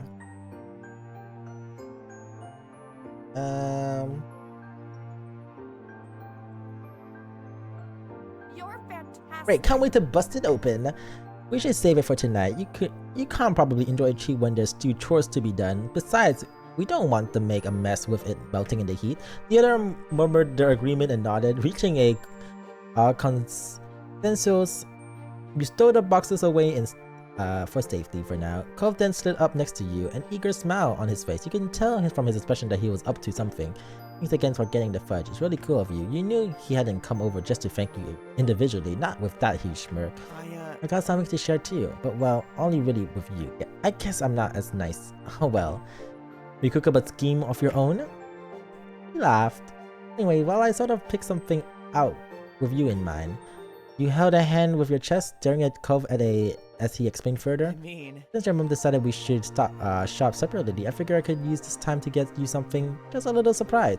He reached into one of his bags and retrieved one of the wrap-up objects. You accept the unexpected present. Then he looked excited as you tore open the paper. It was a glass bottle of apple juice. You didn't need to taste to know that it would be nice. It was a boutique product.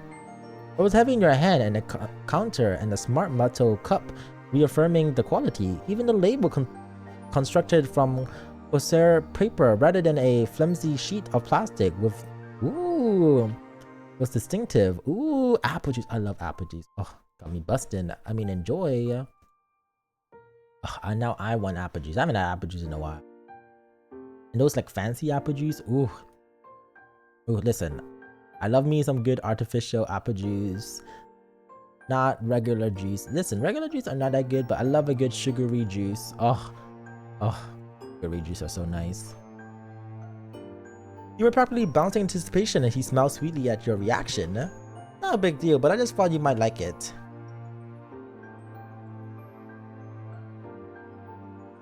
I'm just saying, you're so wonderful. You weren't the only one who had that idea. His eyes began to widen. I got something for you too, well, when you weren't around. There was a burst of laughter from your mums, followed by chorus of chuckles from the other's tree. You've forgotten that they were still hanging around. Unfortunately, they hadn't paid you and Cove the same courtesy, and I've been listening into your conversation. Not them, just listening. Hey, what happened to privacy? What happened to privacy? You can't just listen. Ugh, this is embarrassing. You weren't even apart for the whole day, and you both still used this as a chance to get each other's little gift? They need to mind their business, shaking my head. Ugh, don't they understand? I'm trying to be lovey-dovey with my boyfriend. Ugh, you don't get me. Ma collapsed her hands together, eyes and bright. Good job. That's so lovely. A day? It was less than a whole morning. Right? Ew, I didn't even want to think about what happened when you spent real time apart. That's my boy. You reached back into the bag where you had first retrieved the box of fudge for everyone, shuffling it aside to take out another one underneath. You chuckled coldly, aware that there's others were still watching you. The first one was for everyone, but that's not all I got. I bought a second batch of fudge just for you. Cove's face lit up. He grinned stretchingly from ears to ears, the laughter that came from the others who were fully tuned into your little show. It didn't appear to reach him. Seriously? Really? Only for me? Of course! Of course. Cove took the book fudge in one hand and claimed one of your hands with the other. He used that to hold he used the hold he had to lead you closer to him while he lifted the hand to his mouth, a peppered kiss over your knuckles. Thank you, thank you, thank you. Oh my god, right in front of our parents. Whoa, whoa, whoa.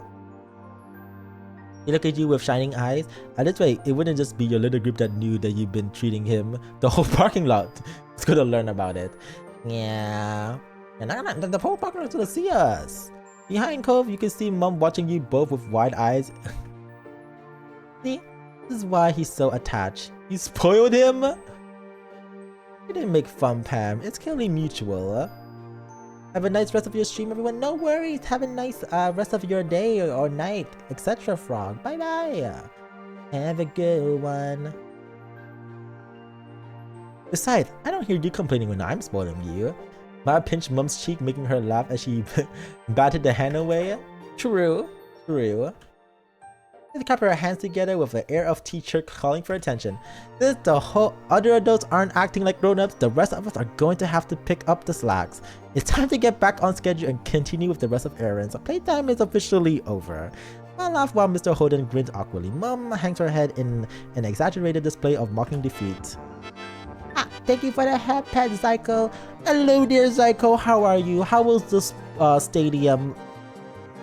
Oh my god, I've done it again. Marvelous. Hello, hello.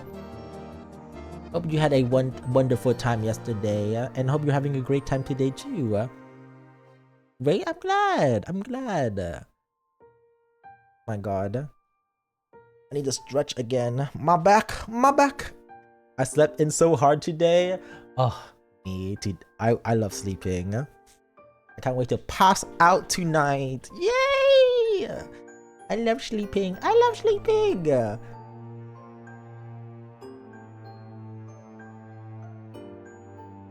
Oh, I need to tuck in my shirt. It's so cold. Kids are tough. I can't even call them kids anymore. Liz tutted with amusement at her mum. Cove shrugs, staying a natural observer, but the small smile on his face revealed that he was enjoying the conclusion. You laugh, glad that everyone's getting along. That's right, we're all grown-ups now. Don't say that. We're old now. We're old. We're getting old. We're getting closer to death. We're getting closer to 6 feet under. That's disgusting. Don't say that. Don't say that. Let's see here. With that, your trip to the farmer's market was a close. It was time to move on. Not getting closer to 6 feet under. Getting closer. Not me though. I would never. I'm so young and fresh. I'm not even close to it. There was too many of you for one car, so you and Cove had to warm up in Mr. Holden's car on the way over. You figured it made sense to do the same for the next leg of the journey. You sat next to Cove in the back.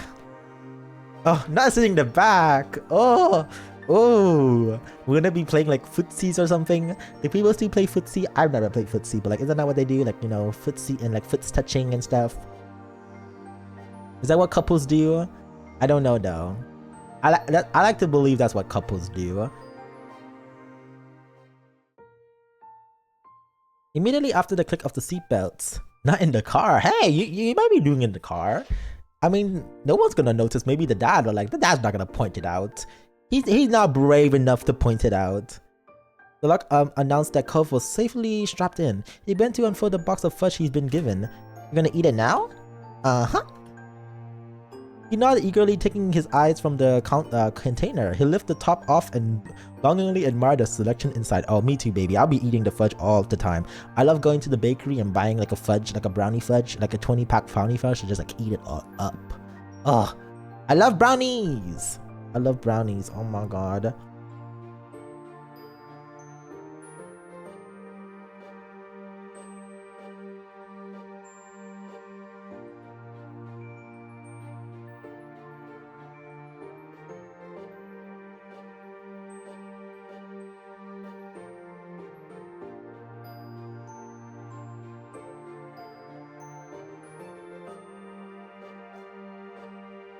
Imagine he just shoved all the fudge into his mouth. Oh, that's what I would do. I'll just shove it all in my mouth. I'm like, maybe me and Cove are just alike. What can I say? We're just alike.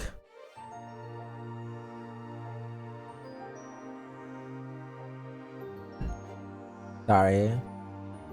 I had to drink more water. Oh, so thirsty all the time. I just realized that they blink. Yeah, they do blinky. It's like actually staring in his eyes, you know, being in love and all. Here we go. He nodded eagerly, not taking his eye from the oh, we already read that. Cove, minty fudge is perfect. Self-voicing disabled. Oh, I accidentally enabled self-voicing. Minty fudge is perfect for the end of the snacking. It was so refreshing.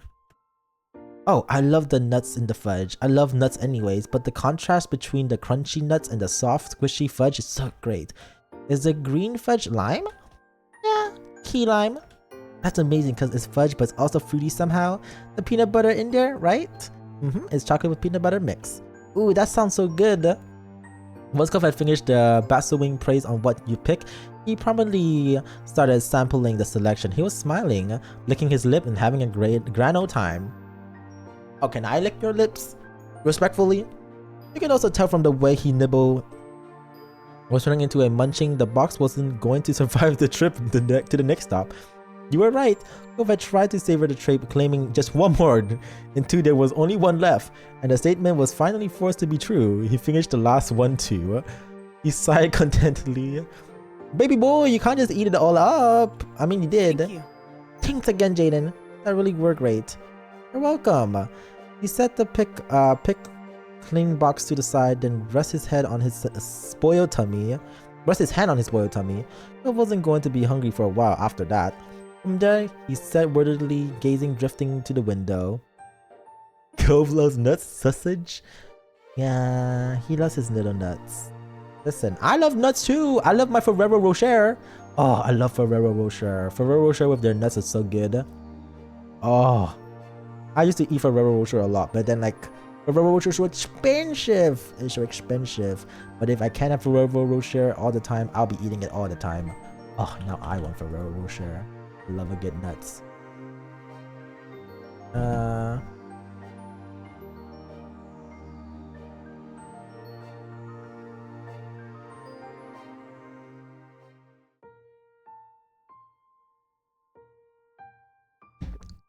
Oh, sorry. Sorry. I had to drink more water. Where were we? You knew Cove well enough to spot the sign of what he was physically present from mentally elsewhere. The way he would fall quietly, staring within, seeing the long blinks, all of the which he was doing right now as a lock at nothing in particular. He licked his finger absentmindedly, getting the last of the melted fudge off his hand. You're a piece he enjoys so much. Is it late to ask for a taste? You tease him? I'm gonna enjoy the bite too. You look away, feeling bashed over how well your gift has been received. I'm gonna take it. Is it late to ask for a taste? Cove straightening up from the sound of your voice. He posed stiff. He turned away, his hands smacking over his mouth instead. You were miles away for a second. What were you thinking about? Well, I was just thinking about how nice you are. How nice I am? Yeah. His face grew redder as his hand clenched around the top of his knees. You stared at him, hoping for an explanation, but Cove simply ducked his head down. When he next spoke, his voice was barely more than a whisper. I'm lucky to get to be with you.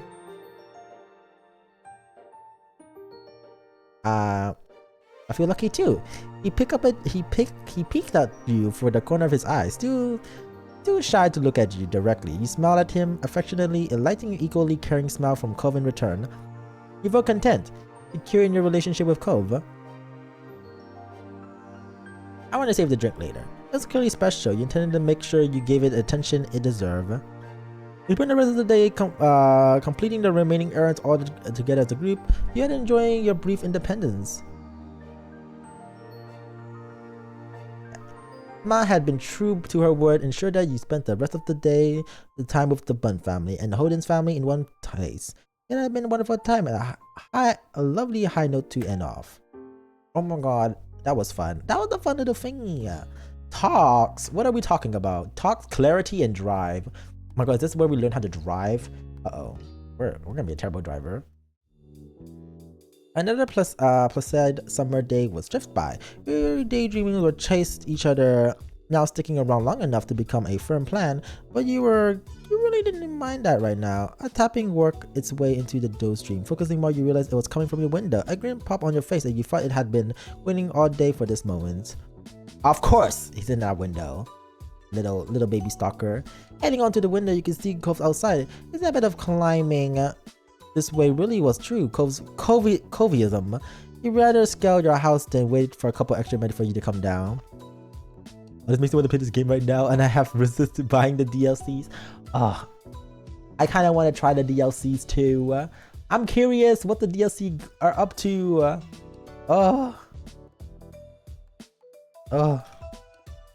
But I'm enjoying this right now. I definitely also want to see, like, you know, the other characters. Ow! Especially the other characters like Baxter's and stuff. Where's Biggie? Hi, Matcha Godzilla. Biggie? Who's Biggie? Who? I don't know. Ow! Owie! Stop throwing stuff at me. Stop that. Stop that right now. Into the window. Okay, I already read that. You held a hand out for him. You stood aside to give him space. You step across the window sill with practiced care and brush his hands down on his pants when he was safe on the floor. Hey. Hey, Jaden. Hey to you. You think my mom should invest in some bigger windows? Ow. How much more to throw at me? How much more to throw at me? My poor face. My poor face.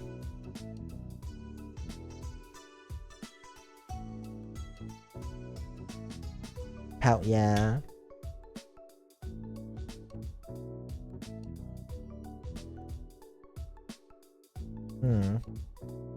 Yummy. Let's see here.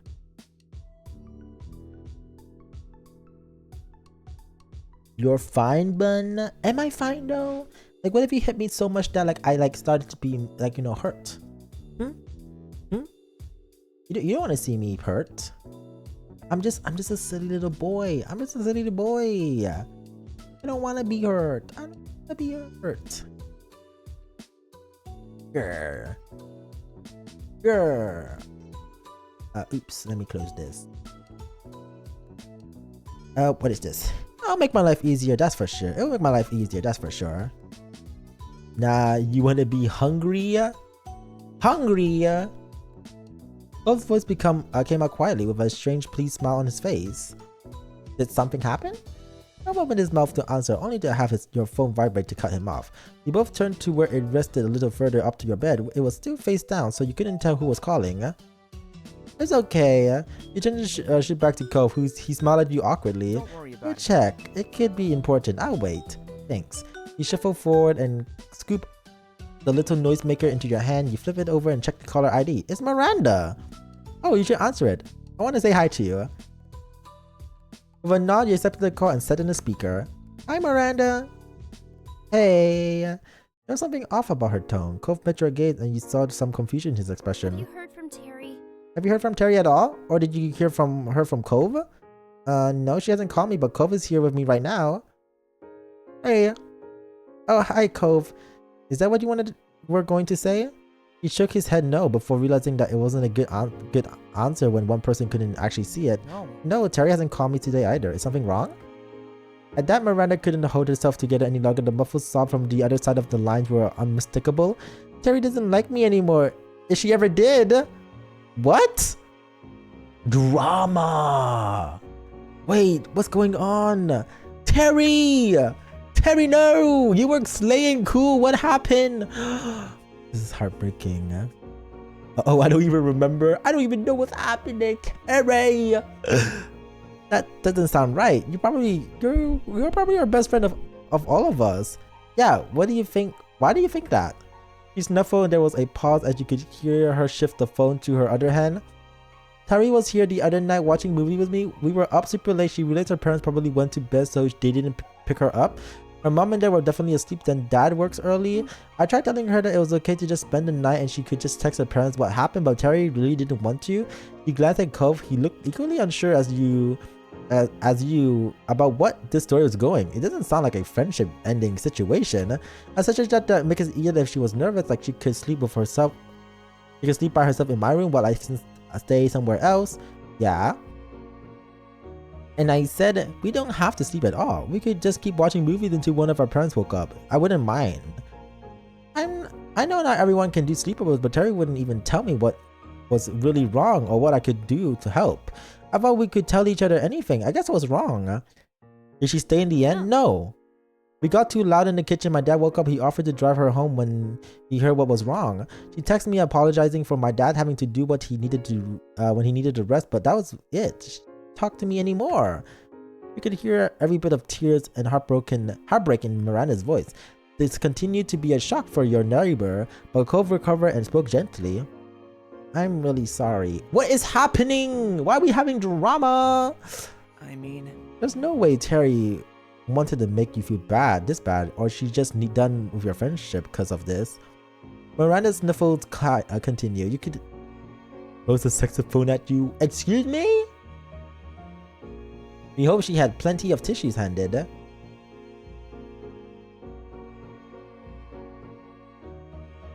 I hope Terry's alright. Miranda gave a few feeble hums in response. Your brain struggled to get a grasp on this whole situation.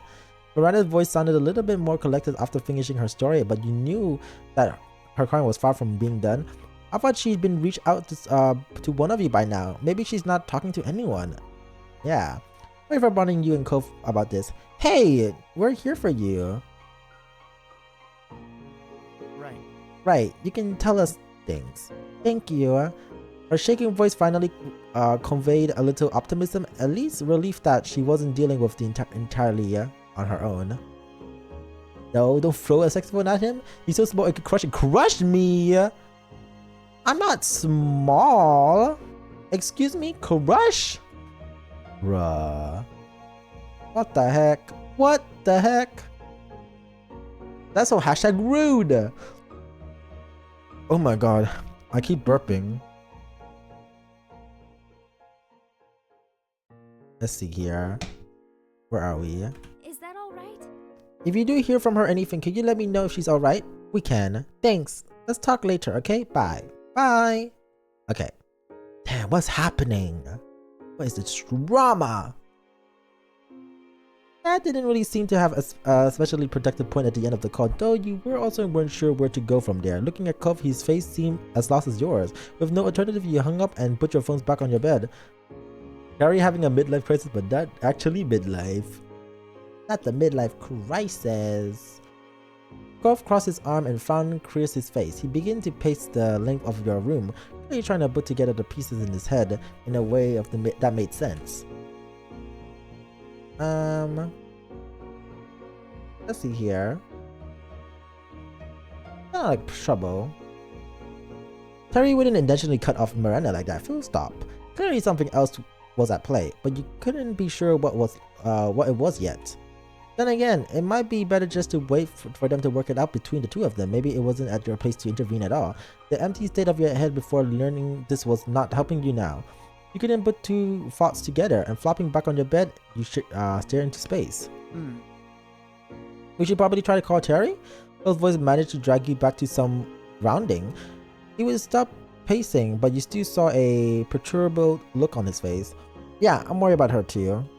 He bounced up and moved to his side, ready to act whatever plans you two could come up with. Cove started with the easy thing. He pulled out his phone and called Terry. Cove let it ring, and Terry didn't answer. There wasn't even an option to leave a voice message. Georgia slumped and Cove looked even more troubled. If that wasn't possible, he turned to you as for some lifeline. You could try calling. It's gonna send a text just like, hey, I was trying to reach you, call me or something. Yeah. You took your phone once more. Unfortunately, after another set of interminable rings, the line went dead. No answer, no voice call. Hung up. You saw Cole visibly deflated.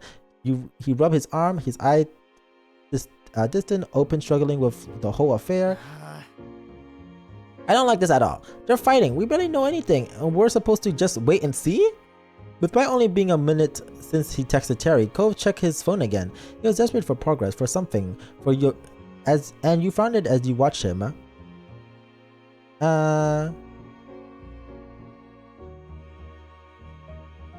You need to try to relax. Cove stared hard at his screen as though he was trying to will a new message to appear. Also, thank you for the follow, Lava Lamp. Hi, I'm Bunny Idiot and go by he, him. Welcome in. Hope you're doing well. We're currently playing Our Life. We're on the third step of the series. We're almost getting close to the final step. Slowly but surely. Whoa, oh no, I'm stuck in the basement. Yeah, it's a fun basement. Trust. Nothing scary at all. Trust me, it is a fun and safe basement. As your words sink in, he gazed slight over towards you. Not that emote. Oh, I love that emote. Oh my god, the laughing. It's a cute one. It's a cute basement. Trust. A little bit. Come on. You're just working yourself up. Closing his eyes, he took a deep breath and released it slowly. It wasn't much, but you could see him ease up slowly. Slightly. Yeah, you're probably right. Had to kill her before I met my final resting place. What? Yeah, but it has a basement and trampoline. What? This is a cute place. Trust. Nothing scary about this place at all. Nothing. How cute it is. Look how cute it is. I would feel safe. I would feel safe. Trust. If I were you though. Like I don't live here, but you guys do. My nap area? Exactly, it's a safe space. It's a safe space for everyone. Trust.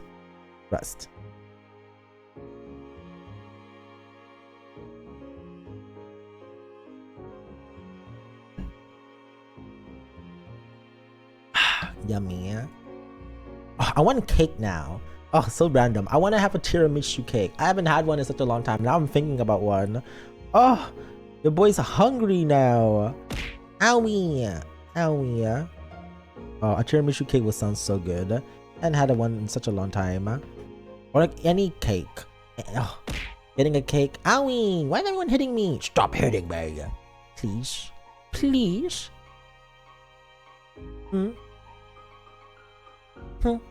Lemon blended cake. Ooh, but I want so much cakes. I want to go to a little like bakery or like a little coffee shop and get a cake there.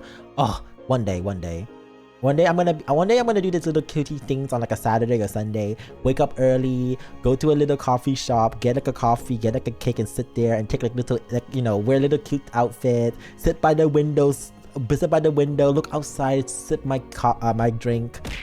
Oh, that sounds fun. Having that moment, you know, living the life, as they say, living the dream. Maybe. I can't make any promises though. Ow! Stop hitting me. Anyways, back to our story. Back to our important story. Grr. Cake first. I love cake. God. Now I want to Google. Oh, thank you for the follow, Dark Gamer Wolf. Hi. Hope you're doing well. I'm Bunny Jaden. Go by he, him. Welcome in. Coffee shops near me. Now I'm curious to see any coffee shops near me. Well, not that I'm gonna out what there is. I mean, it's like, you know, the regular, like the well-known ones. Is there one nearby me? Wait, there's one nearby me? Interesting. I want to go to a cute one though. It looks fantastic. Brownies. Ooh, there's a brownie. Ooh. Oopsies. What does this coffee place looks like? Oh, this looks very.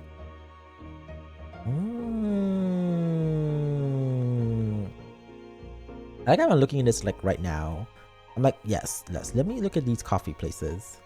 I love a good coffee place. Oh, very cute shade. Very cute shade. Also, I wanted to be.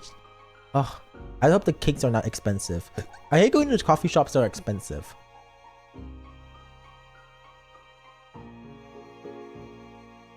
You know, you just call me YouTube.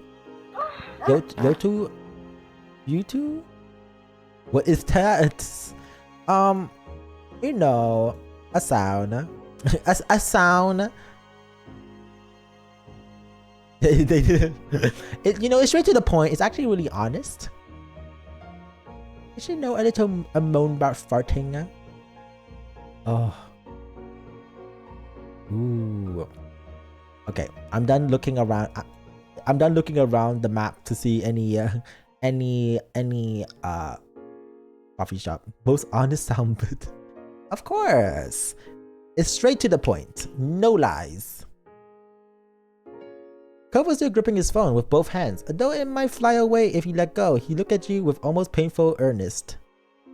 Should we? Well. What do we do? Even if we do hear from one of them. His pacing resumed as he attempted to answer his own question. We should probably tell them to talk to each other instead of only us, maybe. He slowly came to another halt, like a gear winding down. Ooh, hydrate. Let me hydrate. Dummy.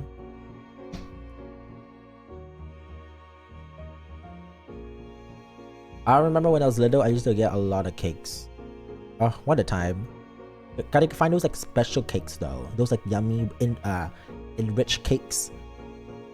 I think I know what's up with Terry, but I might be wrong. Ooh, I can't wait to find out. We should find out Terry's side of the story. We should comfort Miranda and let up with Terry. I don't know.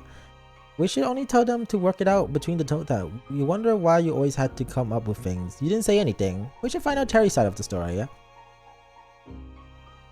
Fresh out of the shower, lost with baby powder. Baby powder? I'm not seeing baby powders in ages. I got a special cake in mind, but the edibility is questionable at best. Questionable? Oh! Interesting, yeah. We should come from Miranda and let up with Terry. We should only tell them to work it out between themselves. That's it. I mean, it isn't our place. Like, something happened between both of them. Like, I mean, we should get Terry's side. Nothing can be done until you knew what she thought of this. That much was certain. Cove nodded slightly in agreement. No, we have to know. That is true. I am nosy. I kind of want to know. I am a little nosy.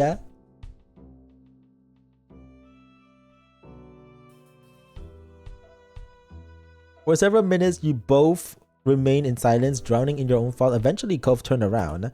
I'm gonna text Terry that we already know that what's going on. Maybe she will have an easier time to talk to us because she wouldn't have to pretend or explain.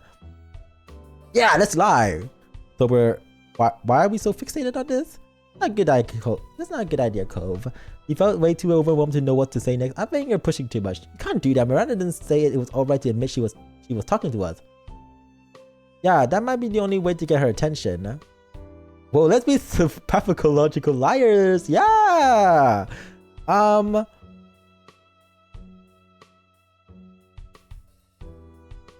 one Overwatch Mercy. Yes, that's the Overwatch Mercy meal. No, we have to know. Lie. I mean, is it lying? I think you're pushing too much. That's not a good idea. Why are we so fixated? Why are you so fixated on this lie? You felt too overwhelmed to know what to say next? I'm just gonna say I felt overwhelmed. Upset your voice got caught in your own throat as you fought were pulled into too many directions. Cove took your silence as a go-ahead. Oh.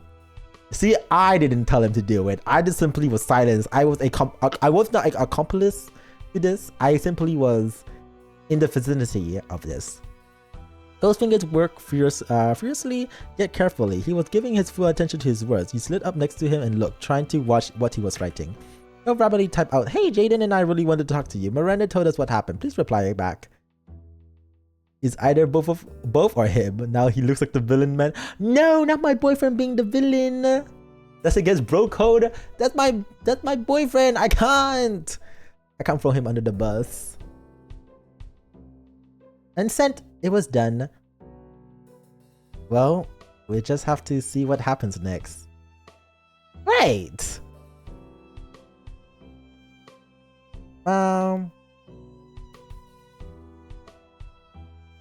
Great. Can we do something else now? You're being dramatic.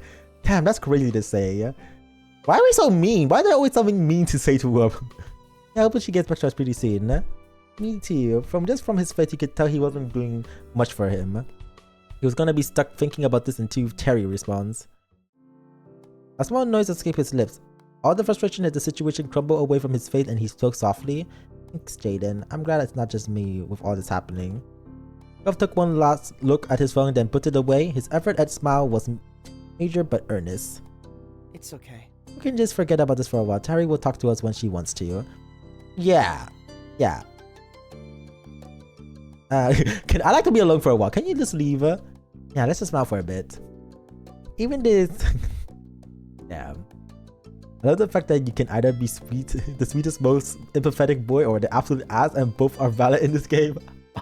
Oh, it's so crazy. I want to be soft and nice.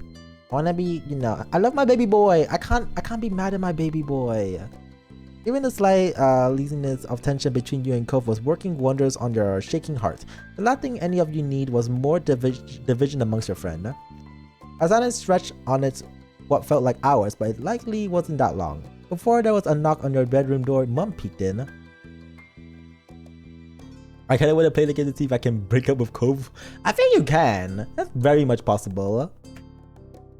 I wanted to check in on you. Oh, Cove, when did you get here? When she saw you were there, she opened the door with all the way. Ma was standing there as well. She slipped past her wife to come inside your space. What's going on? Oh, your baby boy from his bed spit salt water when he's so connected to the ocean. That is true. We're okay. It's just Miranda called earlier. She and Terry are fighting. And none of us know what's going on with Terry. Oh, we're just telling our parents. Your parents exchanged a mindful look, though its meaning was lost on you. I'm so sorry. That's too bad. I'm sorry there's trouble with your friends, sweetie. Is there anything we can do to help? Out of the corner of your eyes, you saw Cove rubbing his arm awkwardly, unable to add anything. No, we're just waiting to see if Terry calls or texts, or if Miranda does. Well, we can at least help you take your mind off things while you're waiting. Yeah. Another great idea, Lani. We can get those whole gang together for some quality times. I love the whole, oh, Cove, when did you get here? Like, they weren't just hanging in the living room and would know if he came in the front door. The thing is,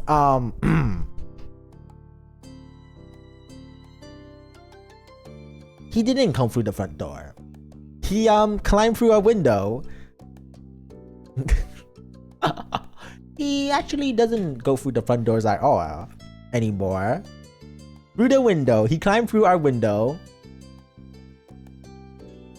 Through the wall, to the window, to the bed, to the ceiling. That'd be great, especially since it might help make up for what happened at the farmer's market. That'd be wonderful. I'll go see what Liz's up to right now. Dude, the sweat runs down my back. Cove's mind. Front door, no window. Hell yeah. Listen, he's like a little Spider-Man. He likes a little climbing. It's important, you know, gotta move his joints. Gotta move your muscles. And can't just be lazy around. You gotta start moving around. Excited, she fluttered a few steps away, then stopped. She pivoted on her heels and raised a single finger, flashing a big smile at Cove. No trouble. And of course, Cliff will be welcome too. Knowing your friend was always there for you, they couldn't be underestimated. In fact, it meant everything to you for your mom's care so much. I really appreciate this. Thank you. Yeah, thanks. That's nice of you. You're welcome. You're both very welcome.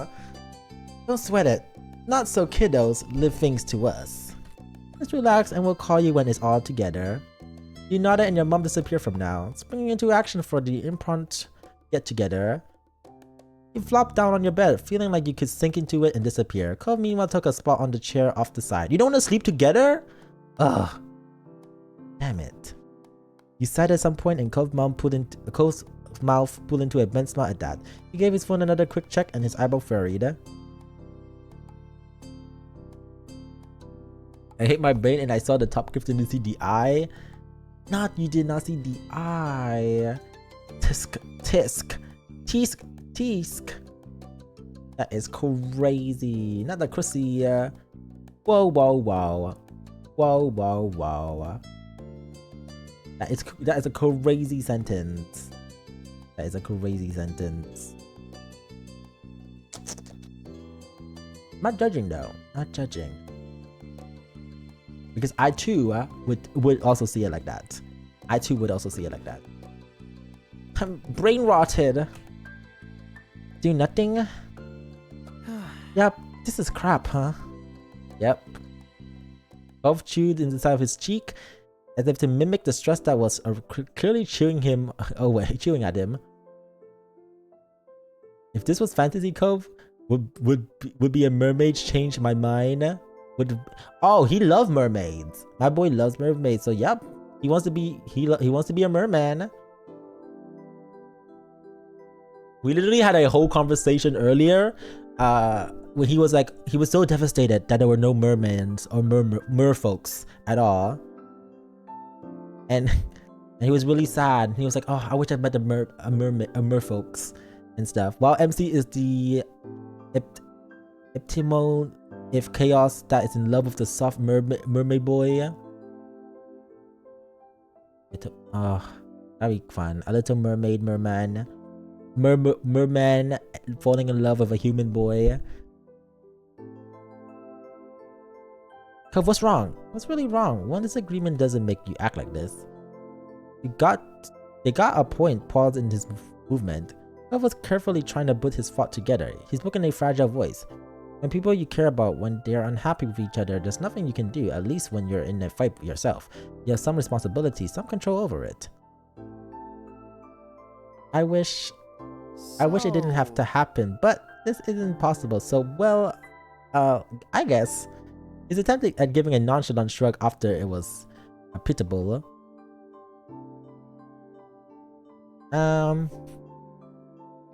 It's true, but you're right, it can't be helped. I know. Hey guys, I'm making a Aquaman BRB as I drag Cove into a motel. That is crazy. A motel? Is a reaction because of his parents' divorce? Oh, not the divorce. He replied like he could barely muster the strength to speak. Well, we just have to focus on things we can impact, or at least try. You turned to Cove, hoping your eyes conveyed the message you were feeling better than your words. He gentle nod told you that they did. There was a question you had to ask. Is it because of what happened to you with your parents? Cove ran a hand through his hair. A strange smile spread across his face, from his lips. From him, the pain struck close to his heart. Just as quick as it had came, his smile was gone, lost amidst as if faraway gaze. Yeah, you got it. It's like my parents. Despite knowing him for many years, Cove had never spoke of the years before he moved to Sunset Bird, before his parents separated, in any details. He whispered his thoughts distantly, almost unconcerned with whether you could hear them or not. They used to fight all the time. Well, they were young love. That is the thing. They got together literally right after high school. I think they got along when I was a baby. I mean, they have to have wanted to be with each other at some point, but when I was old enough to remember anything, it was already bad. There was always something wrong I could never help. I just wanted them to be happy. You tried to imagine your mom breaking up, and that very idea scared you, but Cove had endured that for real. I'm sorry. Jaden. Don't worry about it. Uh-huh. By the revelation, Cove gazed reassuring at you. It's not like that anymore. Things are so different now. You don't even really think about it. Again, the sorrow resurrected itself. When he continued, you could barely hear him. Though I guess it's pretty obvious I haven't forgotten either. Oh, not to kiss him. That's crazy, yeah? You crossed the room and took his hand. You stood up out of your seat, he stood out of his feet and as you approached, but didn't resist as you gently took his hand. Your hand fell to his shoulder, and you squeezed his hand reassurance. Oh no, we're so close up. You saw him watching you with glossy eyes. Then Cove sighed contentedly. Mouth pulled into a small smile. Wordlessly, you knew that he understood. You felt at peace with him there. When he gripped your hand back, you knew that's how he felt too. The two of you took a seat again, and this time side by side on your bed. Your day was a lot. Yeah, it was. You lean against him? Yeah, I'll lean against him. Resting the side of your head on his shoulder, you glance up to his face. Cove watched you affectionately. In that gentle gaze, you finally felt like everything was going to be okay. No matter what happened, we can make it work. His mouth pulled into a bent smile at that chuckle, resting your head comfortably back on his shoulder. Me too. I think so too. You couldn't sit still anymore. Cove leaned in, delicately pressed his lips onto your forehead. He raised one free hand, lightly touching your jaw. The breath got caught in your throat. When you remembered to breathe, the blood rushed to your face, turning your skin a deep red. You try not to think about how hot you were feeling, because after everything that had happened today, you were just grateful for the moment. For a while, you stayed like that. A comfortable quiet fell between you, and the sun fell within. The warming calm ended with Cove gasped sharply. You spun, half expecting to find him nursing an injury, and instead found him staring straight ahead. What? Oh my god. I think my phone just vibrated. Check it out. Right. He pat his pockets, fumbled in his panic, and yanked the phone out. The force of the action nearly catapulted the device out of his grip entirely, but he caught it just in time.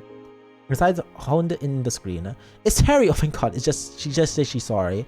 He looked back at you, eyes wide as he nervously stared at Frey once more. Hi. What should I say? Ask her if she talked to Miranda. Let's say that. You know what? Let's ask her that. Okay, he flashed you a cheeky smile as he began to type. You suspected that he had similar thoughts himself and wanted to reassure of a second opinion. Both phone buzzed nearly as soon as the message was sent. It's Terry again. She's talking to her. She asked about what Miranda said, but wait. You lean in and watch the conversation unfold on Cove's screen. She's gonna actually call. Cove had held his breath as you waited. Though he was good with people, he'd never been at ease managing conflicts. His phone rang. Cove jammed the answer button. He switched the phone into speaker mode, allowing you to participate in the conversation. But despite his immediate reaction, his voice lacked the same resolve when he spoke. Hey, it was attentive. A white flag fluttering in the wind. Aiden's here too. Hi, we've been worried about you. Hey, buddies. Oh god, what happened, girl? Terry, what is happening? Are you okay? What is going on? We're here for you. We're here for you. Just know that I'm always here for you.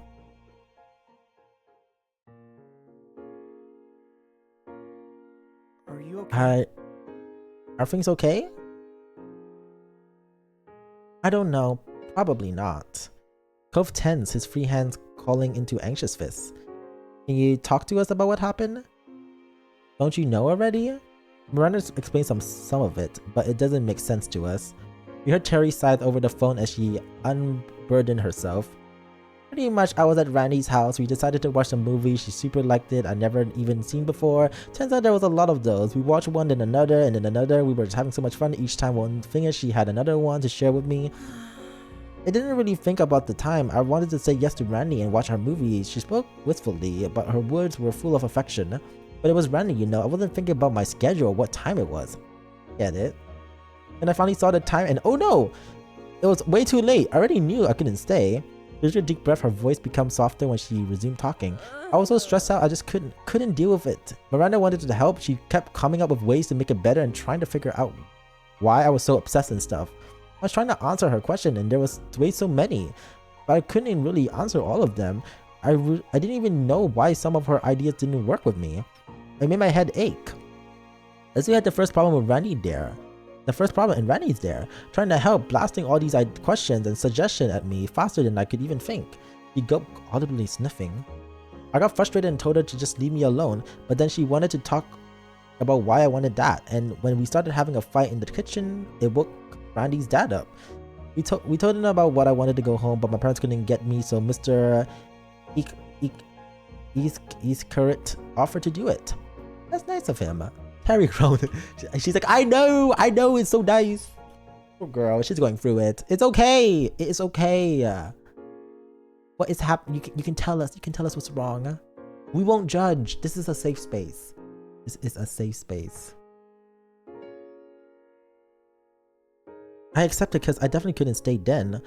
Not after throwing a racket and turning it into a big deal. But I felt awful embarrassed when why did I yell at Randy and hurt her feelings, and it made her dad lose sleep by waking him up and having to drive me home. Then what did you say after that? I have no idea. I don't know where to start, and I don't know what make it worse by saying the wrong thing and fighting again. So I'm not talking. Girl.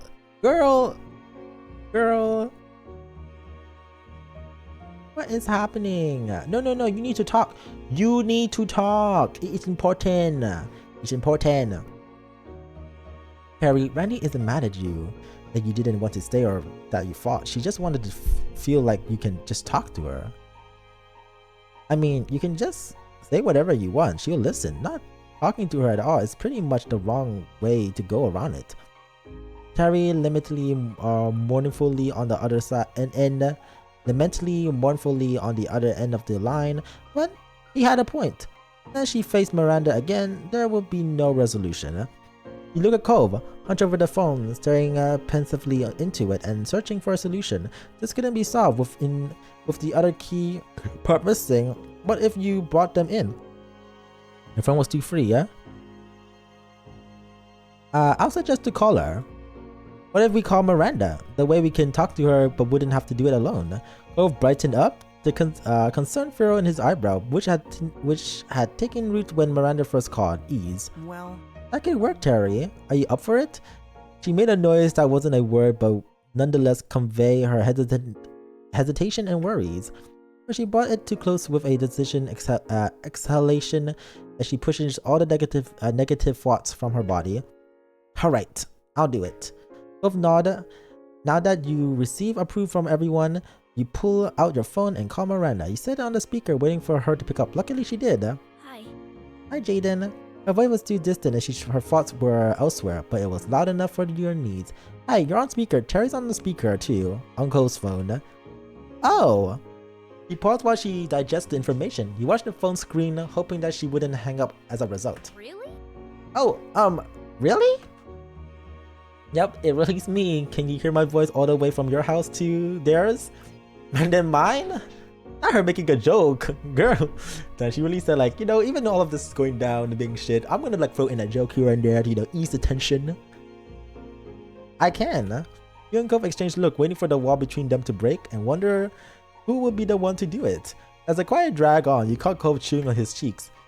It must have weighed him weigh up the same question as you, whether to encourage the conversation along or leave Miranda and Terry to resolve it themselves. The phone came into the form of a one sniffle followed by another from Cove's phone. Sorry, Randy. I hope you still like me. What? You were the one acting as if you didn't like me. Her tone was offensive, no doubt as a result of her ones from last night still being raw. What? No way! Everyone likes Randy. You're wonderful. Your eyes met Cove. His phone was still tilted towards you, capturing the calls indirectly. You move your phone closer to his, hoping that signal was strong enough to convey every nuance of tone. You're like, if we push our phones together, maybe this will make it stronger. Cove did likewise, bringing his phone right next to yours, even bumping against it as he shifted his grips. I didn't know what to say. That's the only reason why I wouldn't talk to you. If I had known the answer, I would have told you right away. Miranda murmured on the other end of the line. You didn't want to stay. Anything I tried to do bothered you, and you could have told you didn't know. Yeah, I think I was angry at myself. I did a dumb thing and I didn't want to help with it. I wanted to be mad and just deal with it with myself. It made me keep doing dumb things. Oh. When she spoke again, her voice was quiet, as tender, vulnerable as words. I'm sorry. Staying up late watching stuff was all my fault. I had to find a way to fix it. That's what I thought anyways, but I should have given you space. I'm sorry for being so pushy and sensitive. Hardly Miranda having a flaw? I've never heard of such a crazy thing, huh? Miranda let out a ghost of giggles. Cove cleared his voice. Maybe we should call each other. You should call each other now. Sorry. Candy, thanks for giving me the kick in the butt to do this already. Mandy, I'm gonna call you right now. Hi, Jaden and Cove. He hung up after squeezing in the quick bye though, not giving you or Cove room to respond in kind. Miranda laughed, noising tinkled gently like wind chimes in summer breeze. Thanks for listening and helping. I'm gonna hang up now so I can answer Cherry's call. Bye. Bye. Good luck. Bye. Talk to you soon. Damn, we solved some drama. Oh my god. Getting my psychology degrees. Oh, we're so great at this. We're so great at solving people's problems and issues. You know, getting them back together. Oh, smart. We're just so chef kiss. Miranda hung up, still chuckling softly as your call ends. The room felt emptier without the other voice in it. Cove expelled a sigh that crushes through the nearly fallen silence. He dropped his arm onto his side, letting his head hang down like a puppet at rest. Thank God. They shouldn't have involved us in that. I'm so relieved it's okay. Cole stretched at his face, his expression cloudly. I think I need to find better ways for dealing with conflict between that was awful. I think you can all probably do better at that. Bob meekly smiled as he rubbed his eyes, weirdness creeping over him, and he mumbled his next words. We can talk about it another day. Conflict resolution methods? Huh? Oh no, forget it. Your eyebrow rose and then a light bulb went off your head. Before Miranda called, didn't you say there was something you wanted to say? You've originally been through so off-kilter that it was struggle to wind your memories back to when he first turned up. I also forgot that he came over here so we could talk about some stuff. What are we talking about, sir? What is there to talk about? Why did you climb through a window? Tell me right now.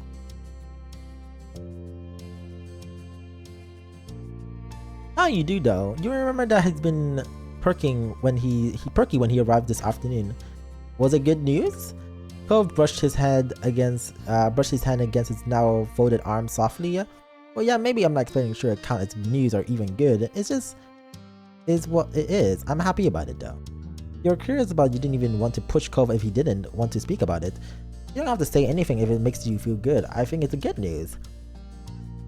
Cove chuckles awkwardly, his hands creeping up to ruffle the hair on the back of his head. It's fine if you want to hear, I can tell you. He shifted on his feet as if a different posture might give him support he needed for the conversation.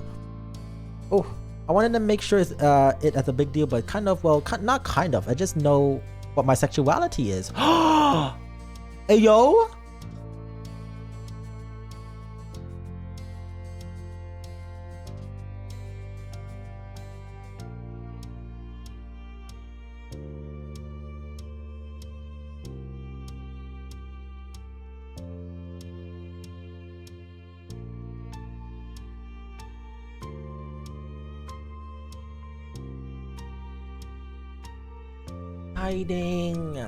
It's exciting to know his sexuality. What is it? Oh! A real subject change, huh? You chuckled. True, it was unexpected, but you were excited that Cove had come to understand himself more. My guy, he wanted to share that with you. That's great! Tell me more! Cove drew a breath, straightened up. I'm demisexual, so you know most of the time I don't really have those kind of feelings physically, once and stuff. It's only in some situation when I'm already really emotional and romantically connected to someone that I start to ever think about anything sexual, and it's only with them. I haven't heard that term until pretty recently and it just made a lot of sense. I only knew what it meant and a word that fits it, how I felt. Yeah. And I'm pan-romantic because I've never had a preference for a specific gender or anything. So yeah, that makes sense. We're like, and that makes sense. And that makes sense, baby boy. Yippee! Cove looks down at the floor, being so open and direct about a matter that person which you were so sure he spent a long time trying to figure out. Seemed to be kind of weird for him. Despite that, there was a small proud smile on his face that when he looked up again, his gaze was steadfast.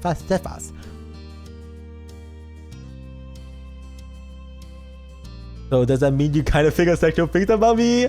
Oh. Oh, I low-key want to say that, but like I feel like that would he will be like, excuse me. I do want to ask.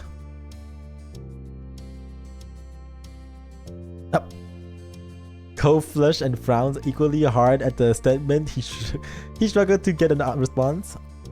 Yeah? What kind of thoughts? Jaden, you don't need to ask that. He wasn't sure that was true, but couldn't help but chuckle at how bashful he was. No matter what, you wouldn't be getting a more explicit response than right now. The topic was dropped. All this talk of co-sexuality made you reflect about your own. Your feelings were on yours hadn't wavered.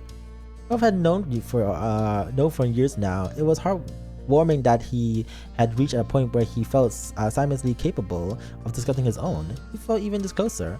You felt his tiredness deep in the marrow of your bones. I don't know why I saw bones and boners and I was like, why are we talking about boners?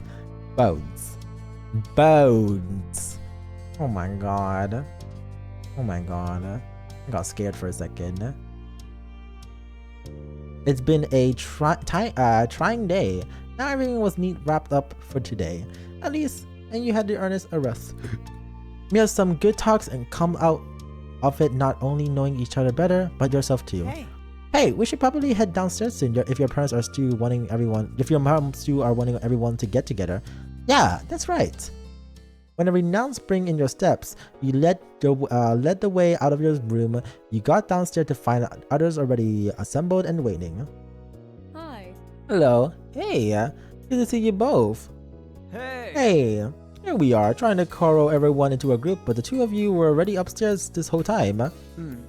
Of course we were together. You paid Jaden to stick with me, or did you forget?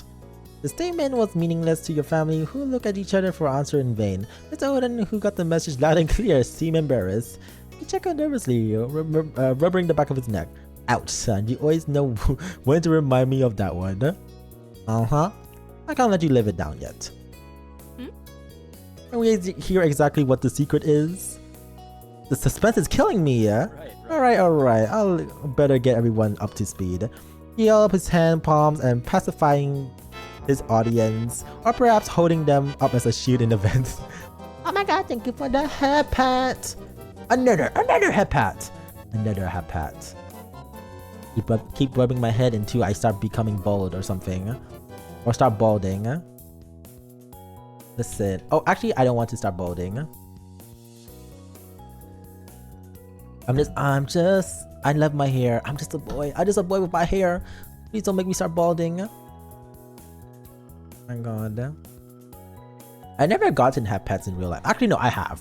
I haven't gotten them recently. There, that's the statement. I have gotten head pats, but I've never gotten them recently in real life.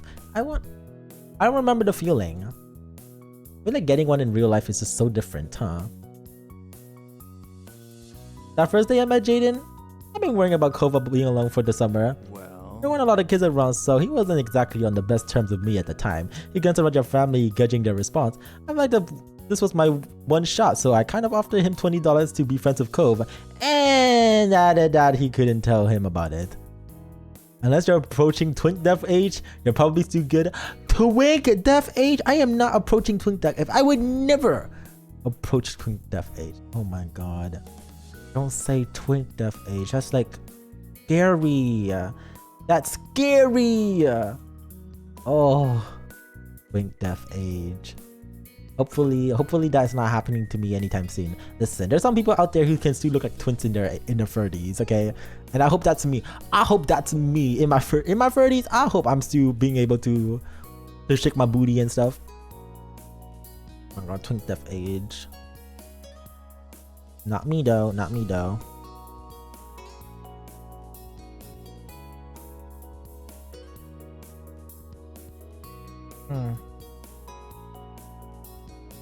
Didn't gonna throw out a hip at the club.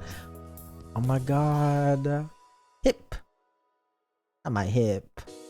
At the club. I've never been to a club before. I don't even know what a club looks like. Liz Gathma was staring incredulously at Mr. Holden while Mom's eyebrows had retracted at her hairline. You and Gov already know the story. We're the only one unaffected. But after a while, I really did honestly forget about forget it even happened. He raised his hand higher, now level with his shoulder. Not a bad idea, you thought. If Mom felt inclined to throw a cushion at him, he probably managed to block it in time. I know that's bad, but I have so many grand ideas over the years, it's hard to keep track of them all. Cove smiled, placing his hand on his lips, shaking his head in father's antics. Seriously? I can't believe you don't. Also, I totally can. Their moms were less indulgent. They shook head a bit away to displeasure. Mumfoot was tapping rapidly as she frowned at the next door neighbor while Ma had her arms crossed over her chest and her lips pursed. I'm sorry, Jaden. I'm so sorry to your parents too. That was way out of bounds. Don't worry about it. Everything worked out. Your moms gave each other the look where they seemed to communicate with eyes alone. Alright, well, that's that then. And it won't happen again. Absolutely. It definitely won't. Alright. Good. And then they're like, you better. Well, they were gonna jump that man. They were going to jump that man. Oh, I feel bad for him. I thought it was surprising that they were letting him off the hook. But on the other hand, it was a long time ago, and you were sure your mom remembered those painful early days of Cole's arrival too. Mr. Odin wasn't a potential bad influence anymore, so a lecture would be pretty moot. Instead, your mom gave him a lenient smile. In that case, And that it's settled, why don't we find something to do? Out of agreement cascade through the group in a couple of waves at their suggestion. Mr. Holden's shoulders slumped with a release of tension. He brought his hands down and tucking them away in his pocket. How about cards? There was a murmur of interest for the others. I love the words murmur. Murmur. I don't know why. Murmur. I murmur. That was fine with me. Most of the group were eager to play. Mr. Holden was murmuring. Nah. I think I'll sit this one out. What's the fun in that? Join in. We're not too angry with you. Yeah, and there's a lot of people who can make it work. Mr. Holden shrink to himself, embarrassed by their attention. Dad, you love playing cards. We do it at our house all the time. Yeah, remember that time I played over there? Those were serious games. We made bets with real money and everything. Dad, Mr. Holden broke under the combined force of everyone's attention. Cove and Jaden, you're adults now. You deserve to know the truth. I used to throw the card game so you could win. I put a good fight, but I always made sure to lose a lot more rounds than I won. He threw the game on purpose just for us to win? This is sickening. This is sickening behavior. I can't believe I've been tricked as a child. When I was a child, I was tricked. I cannot believe this. I'm gonna start throwing up. No! Oh, I can't believe this. I can't believe. And to think I was so good at card games. I'm not even good at card games. I don't even know how to do card games.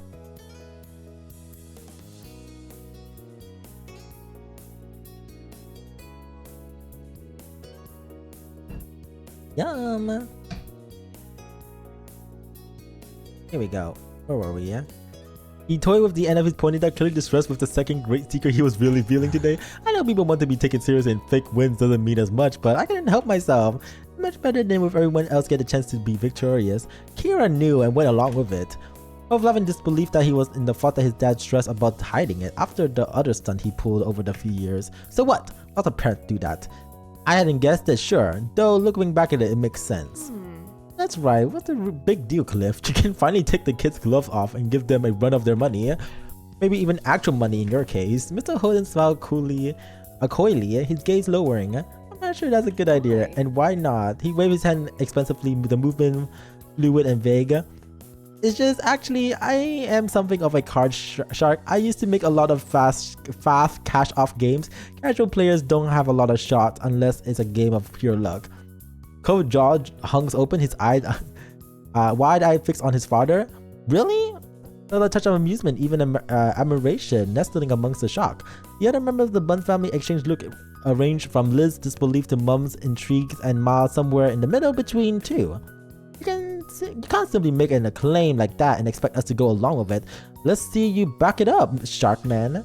Mr. Holden gave her a crooked smile. His demeanor quickly being replaced with a confidence of somewhat very skilled or very misguided. You sure about that? Definitely. If given to see the so-called non-casual player intact, well, I might be able. Though who knows, maybe I've got rusty. His coyness continued to rely the gang up, and he was getting a kick out of it now. Please? Come on now, please. Alright. Alright, I can dust it off, the old tricks. Great. Cove beamed at his father while Mums clapped Mr. Holden on his back. I feel like Mr. Holden would definitely like play those games. I mean, like obviously casino games, but like, you know, like there's like online, like you can vending like those like crane games and stuff like that you can play, like real life crane games but online. Like that's what he would do, like get all of those stuff. Oh, he's sneaky man. I always learn something new about this man. Always something new. Gacha games and gacha games too. He would slay in those gacha games. I can't believe this. I mean, makes sense though.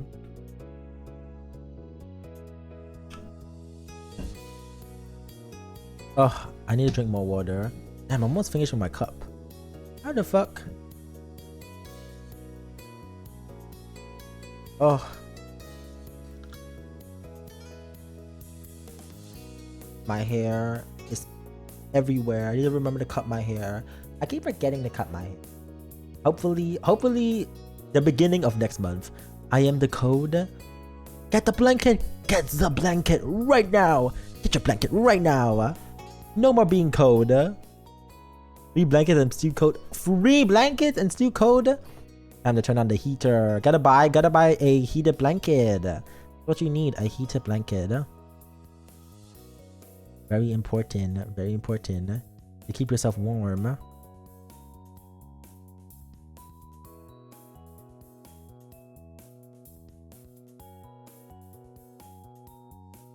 Oh, I need more water. This is a twink problem. Can't resist my own body heat. Twink problem. I get it, because like every time I shave, I always realize like I should have left my body hair because I'm cold. Every time I'm shaved, I'm somehow much cold. Like I'm obviously much colder because I lose the body hair, and I'm like, oh, I should have kept it. But then I'm like, I don't like it. It's a real mess. It's a real mess because I shaved a couple days ago, and after shaving, I was like, damn, I was like, oh my god, felt nice.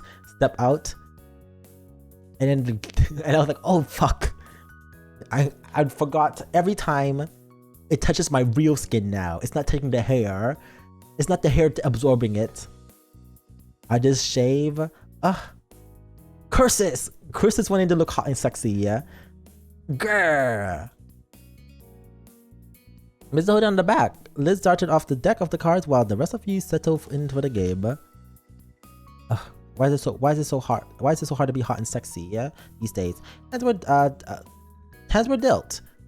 Mr. Holden wasted no time providing his words true, wiping the floor with all of you. He played several rounds and even switched games, but none of you were able to match with him.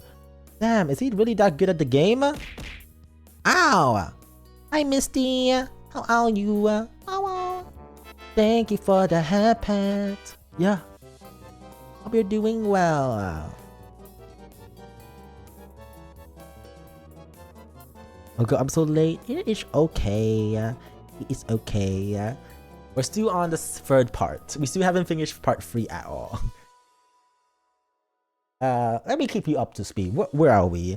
We are at the part where Terry and Miranda made up after quote unquote in a fight. but not really in a fight, but in a fight. And now we're playing card games and finding out that Mr. Holden is really good at card games, allegedly. Yeah.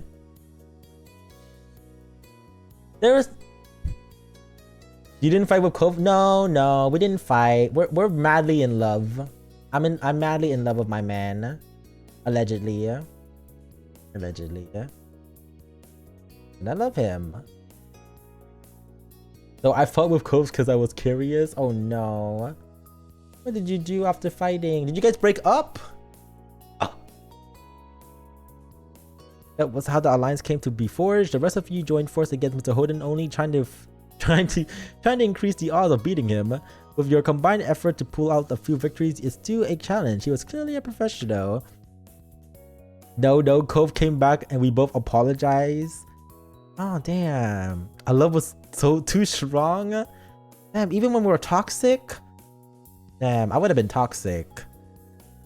Me personally, if I was making that route. I am coming back. It's like, well, you know, our love is just so strong. Even if we, you know, are so mean to each other, we just keep coming back. Just keep coming back.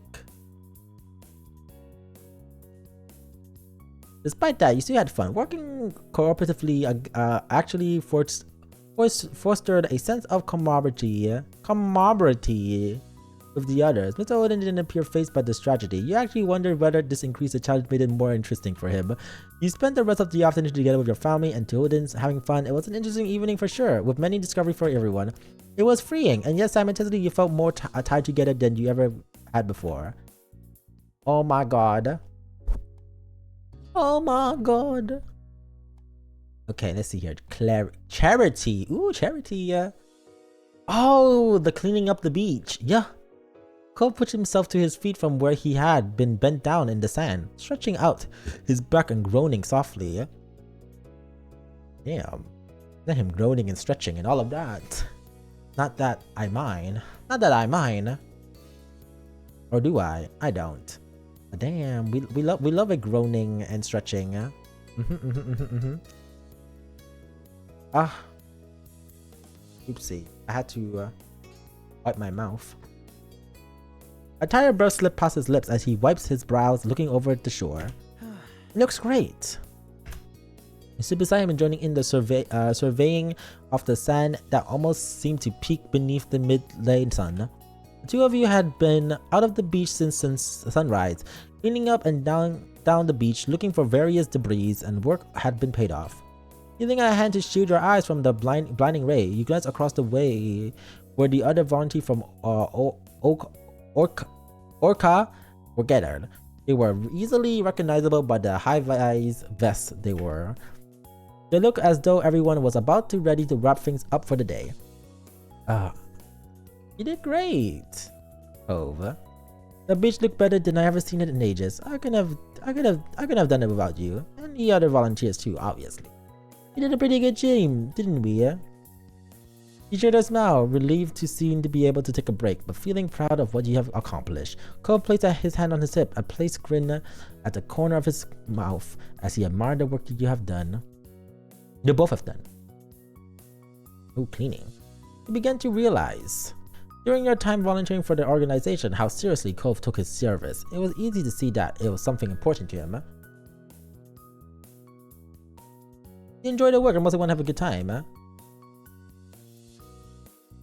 Being part of an organization like Orc meant you got to meet different people and go to all sort of places you might not have the chance to usually. It's been a good year so far. It's crazy to think that it's already been time to push the big event. You let out a big breath thinking of the formal dinner at the Orc organization every year. Being completely fundraising focused event for large donors, it was critical for the organization project in the year to come. Do you think we'll see Baxter in this? Baxter, are you gonna be in this organization, in this charity? It gives the vibes. It gives the vibe that you're gonna be there. I don't know though, but I can see him being there. I can see ya. I foresee ya. You had to be over 18 to attend, so this was your first opportunity to attend, seeing it in person. All you had heard about it was that it was a prim and proper occasion with speeches and everything. You didn't know what else to expect from it, as you weren't as part of the group who planned the evening. Before the big night came around, the volunteer would have sell the tickets for it, and that's where you'll be helping.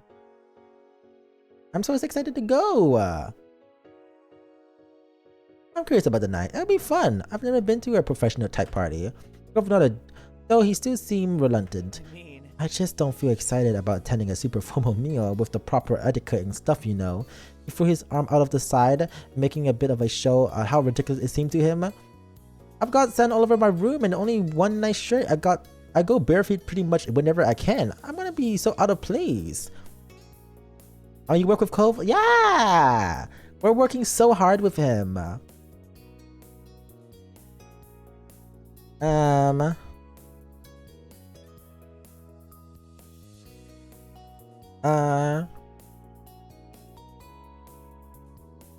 I don't wanna be... What if they have more than one fork like in the movies and I have to pick the right one? What am I supposed to do then? You grow at the thought of dragging your feet through the sand while Cove chuckled at that thought. A small beep noise came from Cove's pant pocket and he pulled it out and glanced at the screen. Huh? It's the organizers. They sent a text to the group. Time to call it a day here. Oh, cool. Cove tucked his cell away eagerly, turned to you. Let's head over and drop the trash bag off to the truck. Then we can drive back to join the ticket team. We gotta be there pretty soon to relieve them. The stretch of the shore is this long. The plan was to switch place with the other team who had been pushing the tickets for the fundraiser dinner halfway through. It will be a full day of work, but it was Orc's largest event of the year, and all hands were on deck to make sure it was a success. Not gonna never understood the multiple fork and spoon. Oh, me neither. I just use whatever spoons and fork there is. I'm like, oop, this fork fits my hand. I'm like, this fork feels like it would work. I'm not really, you know, picky with my little forks. I'm like, I'll use this fork. I'll use that fork. Let's see here. You start pushing Cove on the back to move forward. Let's do that. Time to go! He resisted, leaning his weight against your hand and digging his feet into the sand. With a burst of laughter, you pull away quickly and he almost fell backward to the sand. Hey! He joined in with a laughter while stumbling to catch himself. You can let the trash bag spread along the way together, heading across the beach to hoist them in the truck, before then heading off to the next job. Cove slipped his warm hands into yours. You intertwined fingers, strolling back to the cars side by side. Drove back to your neighborhood, making your way to the shopping street was fairly quick, though Cole stressed a little about being late. Luckily, he was able to find a parking spot, nice and short, to where you needed to be. You jumped out of the car and quickly went towards where you needed the group would be. Finally reaching the stall that was set up to sell tickets, you stood for a moment to catch your breath. There was quite a flurry of activity. It will be your job to be the rest of the afternoon to help sell tickets for the fundraiser dinner. And looking around the street, you saw there were plenty of potential buyers out today.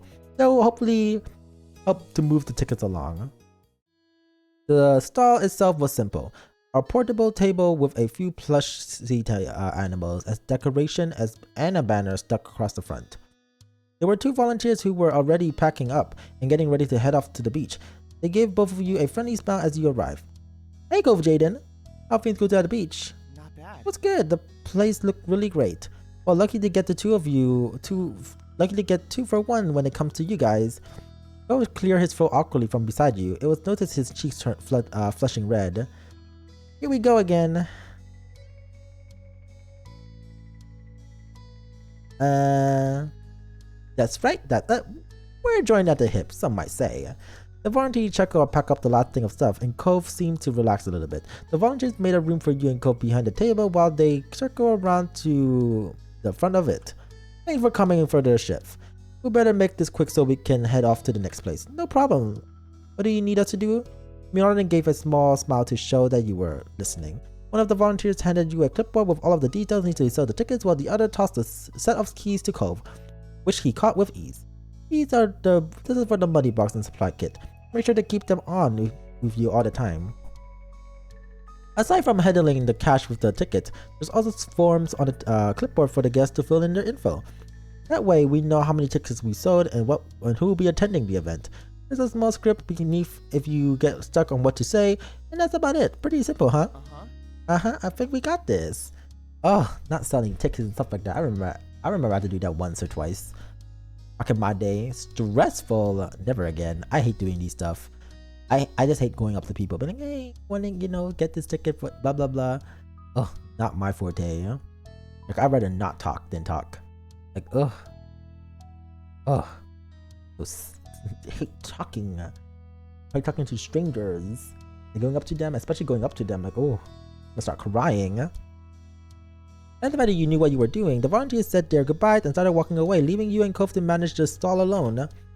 The key jingled in his hand as Cove waved them off, before he stuffed them into his pocket of his them in the pocket of his pants for safekeeping. Bye, have fun. Once the volunteers were out of sight, Cove dropped down to the chair behind the counter with a sigh. Made it here just for in times. It's cool we trade places with nothing happening. They might be late getting the cleanup duty. He leaned back in the seat, getting fully comfortable in the space, and gave you a small smile. He took the other seat. It was just a simple plastic chair that squeaks when you sat on it, but it gave you a good view of the street. Let's see here. What are we gonna skibbity do?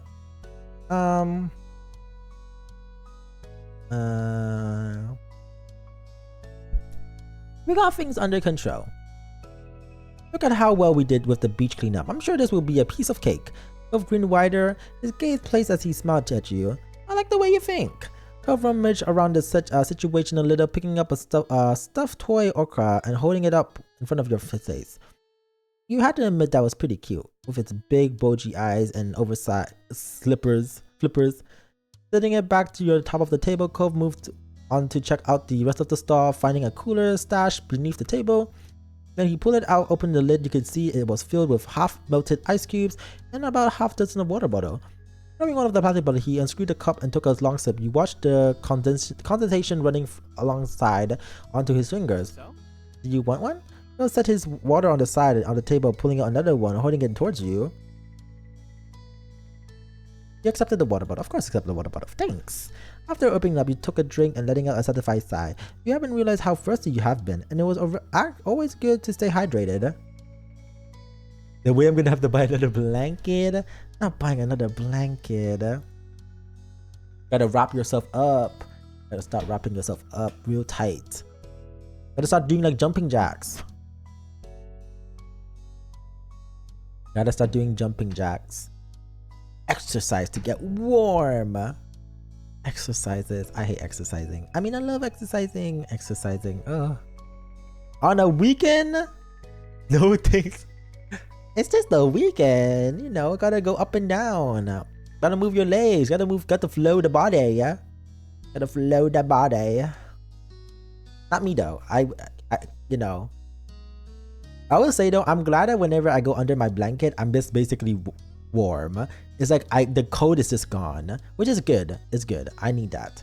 Because if I go under the blanket and I still feel the cold, I will start crying really badly.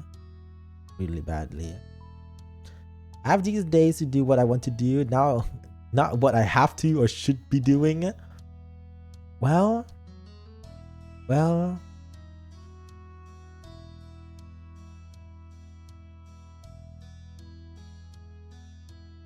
that is true.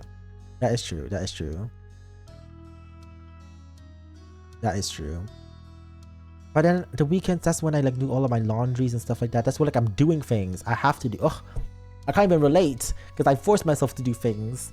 Ugh, my weekend that's where I'm supposed to be in the club or something. But no, I'm suffering. Oh no, I do laundries on the weekday. I can't. I have to do it on the weekend. Cleaning weekdays.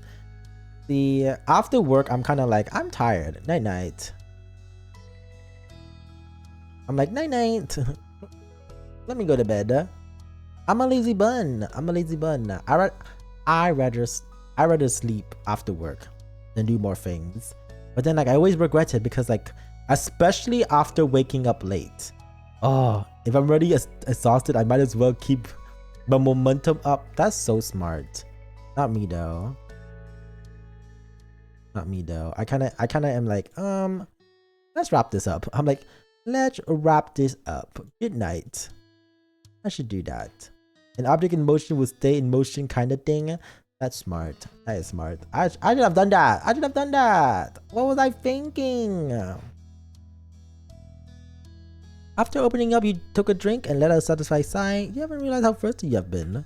The two of you getting settled in easily, you took a chance to look over the paperwork and clipboard. Cove joined you and leaned over your shoulder to get a better look. Seems like a pretty standard stuff. You muttered and you nodded quietly. It had general information about the event and the work you needed to do at the store, as well as the amount of tickets sold thus far, and another the ticket remaining. Cove tapped his finger at the counter as he read quietly over the notes, muttering a few things now and then that you didn't fully hear. He seems content to be there, and you were sure the afternoon would pass by quickly. When he glanced over to gather the crowd made a small sound, you followed his line of sight to see the potential supporter was on their way over the booth.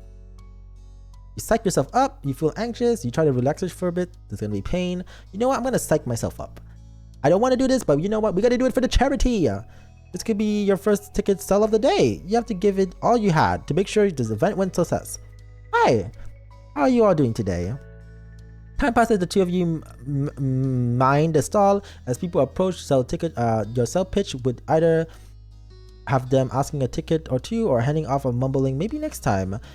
All in all, you managed to sell a decent amount of tickets and you could tell the Cove was happy with the outcome. Finally, we sold some tickets, thank God. If we weren't selling any tickets, that would be a very sad situation that we were in. As the other one drifted along, 6 p.m. arrived. Time to pack everything up and head home for the evening. Ooh. Your work with ARC was far from over, but right now there was only one thing left to focus, attending the actual event. The day continued on the normal flow. Before long, the night of the ARCA fundraising dinner was upon you. It was earlier evening. You were in your room getting ready as the minute ticked closer and closer towards the time you needed to leave. Cove was on the speakerphone. Wait. The two of you were chatting as you got ready, making sure to keep an eye on time and not get carried away with the conversation. The event had strict guidelines and you wouldn't be let in unless you were dressed to code. That meant to having to find a truly professional outfit, but one that you were also happy with. Happy to dress fancy. There were a couple of outfits that didn't get nearly as much use as you would have liked, as now was the time to show them off. You smile as you pick your way through the item and your excited shine bright. As the rate you gonna have a better time picking on your outfit rather than the party itself, but whether you go with it, it'll be great. A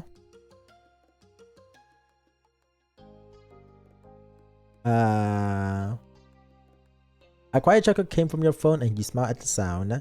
Yeah, that's really a once in a lifetime event. Taking a deep breath to refocus yourself, you look over to options one last time. It was time to decide on an outfit and quick. Choose a dress, choose a button-down shirt and pants, choose a blouse and pants, choose a button-down shirt and skirt. Choose a button-down shirt and pants. Sounds like be totally fine. I'm wearing the same type of thing. Standing in front of your mirror, you quickly assess your outfit. You thought to add accessory to you. Yeah, I'll add accessory to you. You need a little something extra to finish it off. Rummaging through the rest of your wardrobe, you pick out what you needed to complete your outfit. Let's see here. A belt, a bracelet, a necklace. That's pretty much it.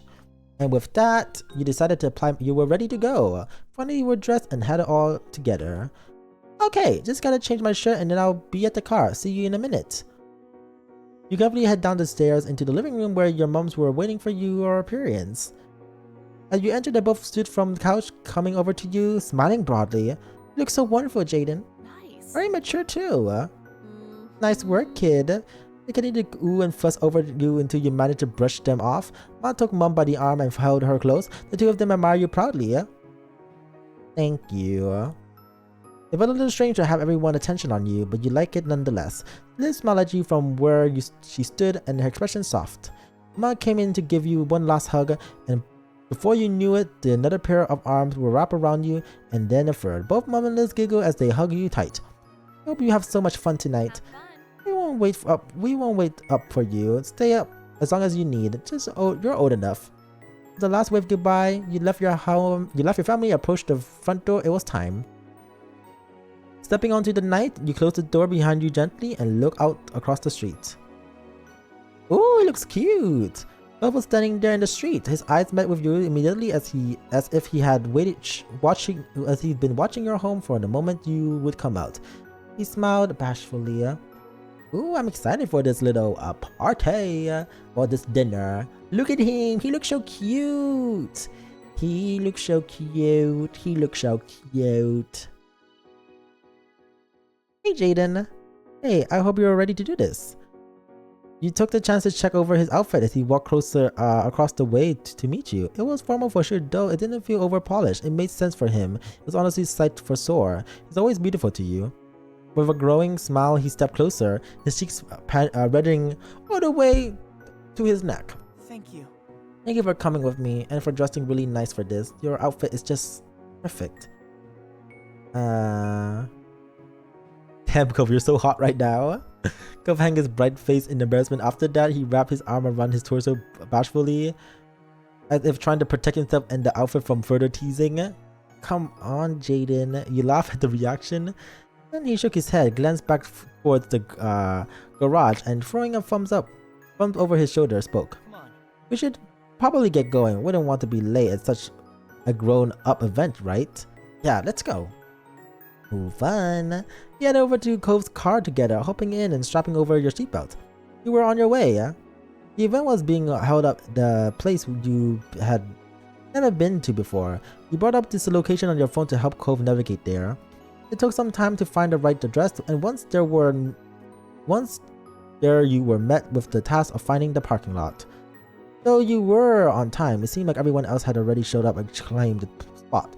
Eventually, you found a suitable place before realizing that it requires payment. Cove covered the amount, taking a ticket that the machine and leaving it on the dashboard of the car.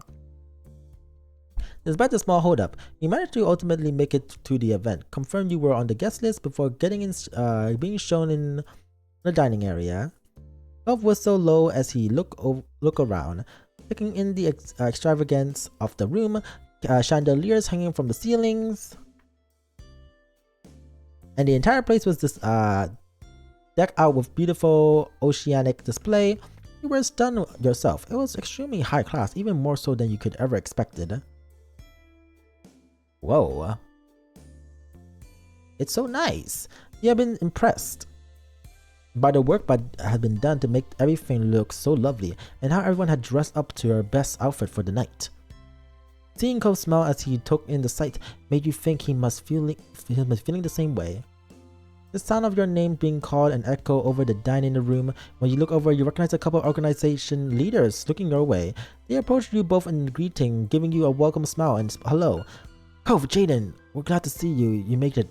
You could make it, especially after all the hard work you've done to help this night happen. Of course. Definitely, I wasn't gonna miss it.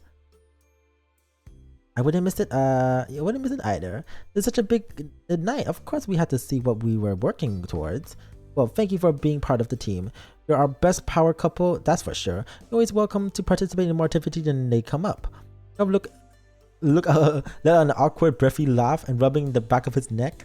Oh, poor baby, not being awkward. Good to know.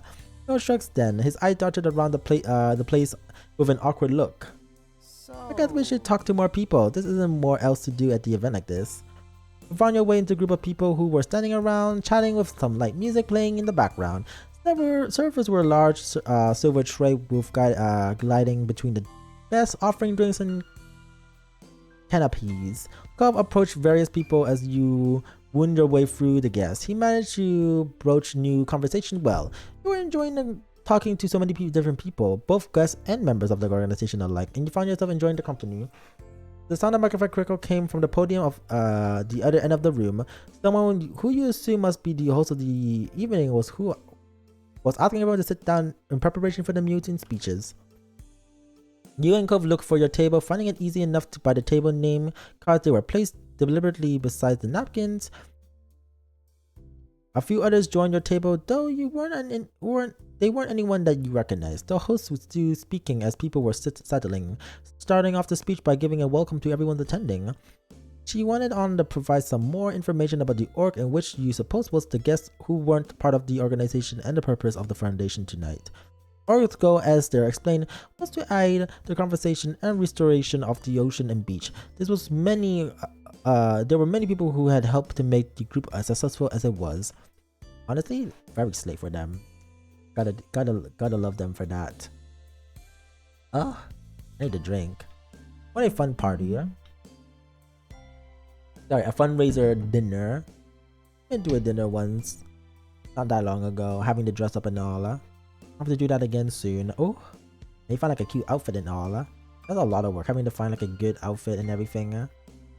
And like, ooh. And that's also especially appropriate for the weather, because some of these times they like to do these like they like to do these fundraisers and stuff like that, dinners in the fucking like cold winter, which sucks a balls. Like, I hate having to like, you know, find a cute outfit, but like, oh, I can't even wear it because it's bloody cold. It's a nightmare. It's literally a nightmare field. Oh, like, tell me about it. Like, who designed this? Who designed this? Who wanted to make this like hell? I can't believe this. I can't believe this. Anyways, let's see here. When she read off the list of several volunteers who work on making an event happening, Cove's name was one of the first few to come up. He's just puffed out in pride at that. Your name then came out a little further down the list. You were smiling from ear to ear at the mention. As you continue on the thank of large donors for the event, you check over at Cove. What can't you believe? Hi, Shark. What can't I believe? Oh, I can't believe, you know, some dinner parties are in winter. You have to find outfits that's appropriate for the weather and to look formal. Ugh, disgusting. Disgusting. I always feel like dinner parties should only be in the warmer weather. Anyways, hello. Disgusting. Exactly. Disgusting. He was still grinning happily to himself and tapping his finger over the tops of his knees, probably pleased that he'd been mentioned by name. We're excited for him. He worked so hard to make this event happen. This was the least that he deserved. While the host continued speaking, multiple servers dressed in black were setting the first course of the menu in front of the guests. One of the servers set down the plate in front of you, and you thanked them before looking over the dish. Interesting. You recognize the dish was a simple Caesar salad. A simple Caesar salad? We're getting Caesar salad? Girl, don't piss me off. The host quickly wrapped up the end of her speech, thanking everyone once more before inviting you all to begin your meal. I mean, I love Caesar salad, but like, for a dinner party, a Caesar salad? I guess I'm not one to judge, but I just don't know. Jesus. Anyone who had included a special dietary note will sign up for the event, receive a vegan or vegetarian version. They were all small basket of bread put around the table. I ate both the salad and the bread. Cobb wolfed down his salad before munching into the breadstick, quickly devouring that as well. I hate breadsticks. I don't know why. Breadsticks are disgusting. I used to like breadsticks, but then like as I get older, I'm like, I'm not much of a breadstick kind of person. It's just, oh, I don't know. I wish I liked breadstick more, but like I don't just remember eating it recently, and I was like, ooh, it's just not my thing. Not my thing. Let's see here. I hope the next part comes out soon. It's bigger. You could hear him mumbling to himself as he reached over for another piece of breadstick. You glance around the table and you follow his line of sight. With curiosity, noting that everyone else is still eating the salad, stopping his mid-air, he quickly pulled back and rested it on his lap without taking another breadstick after all. It was good that he was starting to feel unsure of himself, and he looked a little out of place here. He folded his arm and turned away from them to you. Hey, did you like the salad? It was alright. I've had better. I only like Caesar's crazy, little Caesar crazy bread, which is like a name of their breadstick. Oh, Little Caesars. I've heard of Little Caesars. I just don't know nothing about them. Like, I know nothing, but interesting. Yum. Ugh, now I'm drooling. I do want a Caesar salad. I might get a Caesar salad tomorrow. Yeah, I might. He gets to remain purposely tunneled on you if he was trying to not even think about what the rest of the table might be doing. You gave Calvin the pan ham. You pick up a breadstick and gave it to Doug. You definitely flipped discreetly flipped the guests off. You made silly face at the guests when they weren't looking. I'll give him another breadstick. Okay. Oh, thank you. Cove spoke gently as he took the bread from your pan, looking choking up by your reassurance. He munched away on it happily, seeming much more at ease. It wasn't much longer until the main course was arriving, and various chicken, steak, and veggie dishes were being served through the room. I mean, I guess that was the first course. I mean, still, but like, I guess. To be honest, I've always been a soup kind of person for first course. I don't know why. Like, sure, like a salad is nice, but like, I love a good like mushroom soup when they pull in. Hi, Skella! Hello! Yeah, hope you're doing well. Come. But no, yeah. I love a good mushroom soup, and then they come with bread, and you dip in the bread. Oh, so good. But I do appreciate a good salad. And if I get salad, it's always a Caesar salad with potato salad. Oh, potato salad is so good. I miss having them. I need to get more potato salad. It's been a hot minute. Oopsies. Next. An array of scent whiffed through the room, making your mouth water. Oh, I'm watering right now just thinking about food. I get it. You had chosen chicken, chosen steak, chosen the vegan meal, chosen the vegetarian meal. Do I want steak or chicken? You know what? We'll get chicken. I like steak for me. It's like a 50-50. Like sometimes I just don't want to eat steak, but like sometimes I do want to eat steak. But like chicken, always. I'm always eating chicken. A plate of perfectly roasted chicken and vegetable was set in front of you with a delectable al gravy. Hi Carrot, hi Cotton. I'll be doing well. Rove had gone for the steak, and once he started to dig in, he was completely absorbed by his meal. Not yanking my hoodie. You're gonna choke if you inhale your food like that? You put a hand on his thigh, you flick something. I'm just gonna put a hand on his thighs. You couldn't resist a little teasing while he was distracted. Your arms reached forward out of view of everyone, hidden by the heavy tablecloth. You let your finger lay on the rest on the center of his nearest thigh. Ralph stopped eating immediately, his elbow banging against the table in shock as his face slowly turned red. The tableware next to him rattled from the impact. When it settled down, he spoke freakily, without moving to face you directly. Yes? Nothing. Is something the matter? He flustered from deep in. That's... Aiden, it probably... Sorry, I'm cold. I'm always cold. I'm waiting for it to get warm again. Please. Cole's voice trailed off quietly. You got the impression that he was about to ask you to stop, but he didn't really want to. You kept your hands where it was for a little longer, giving him a gentle squeeze until he cleared his throat and leaned in closer to you. You probably shouldn't keep doing that right now. Oh! Fine. Now it's being like, fine, we just let go. Like, fine. It was a shame it had to end, but you were content with how long he had let you keep your hand where it was. When you returned your hand to your own lap, Cove let out a small sigh and relief and continued eating again. Though at a slower pace, he was still distracted from the event.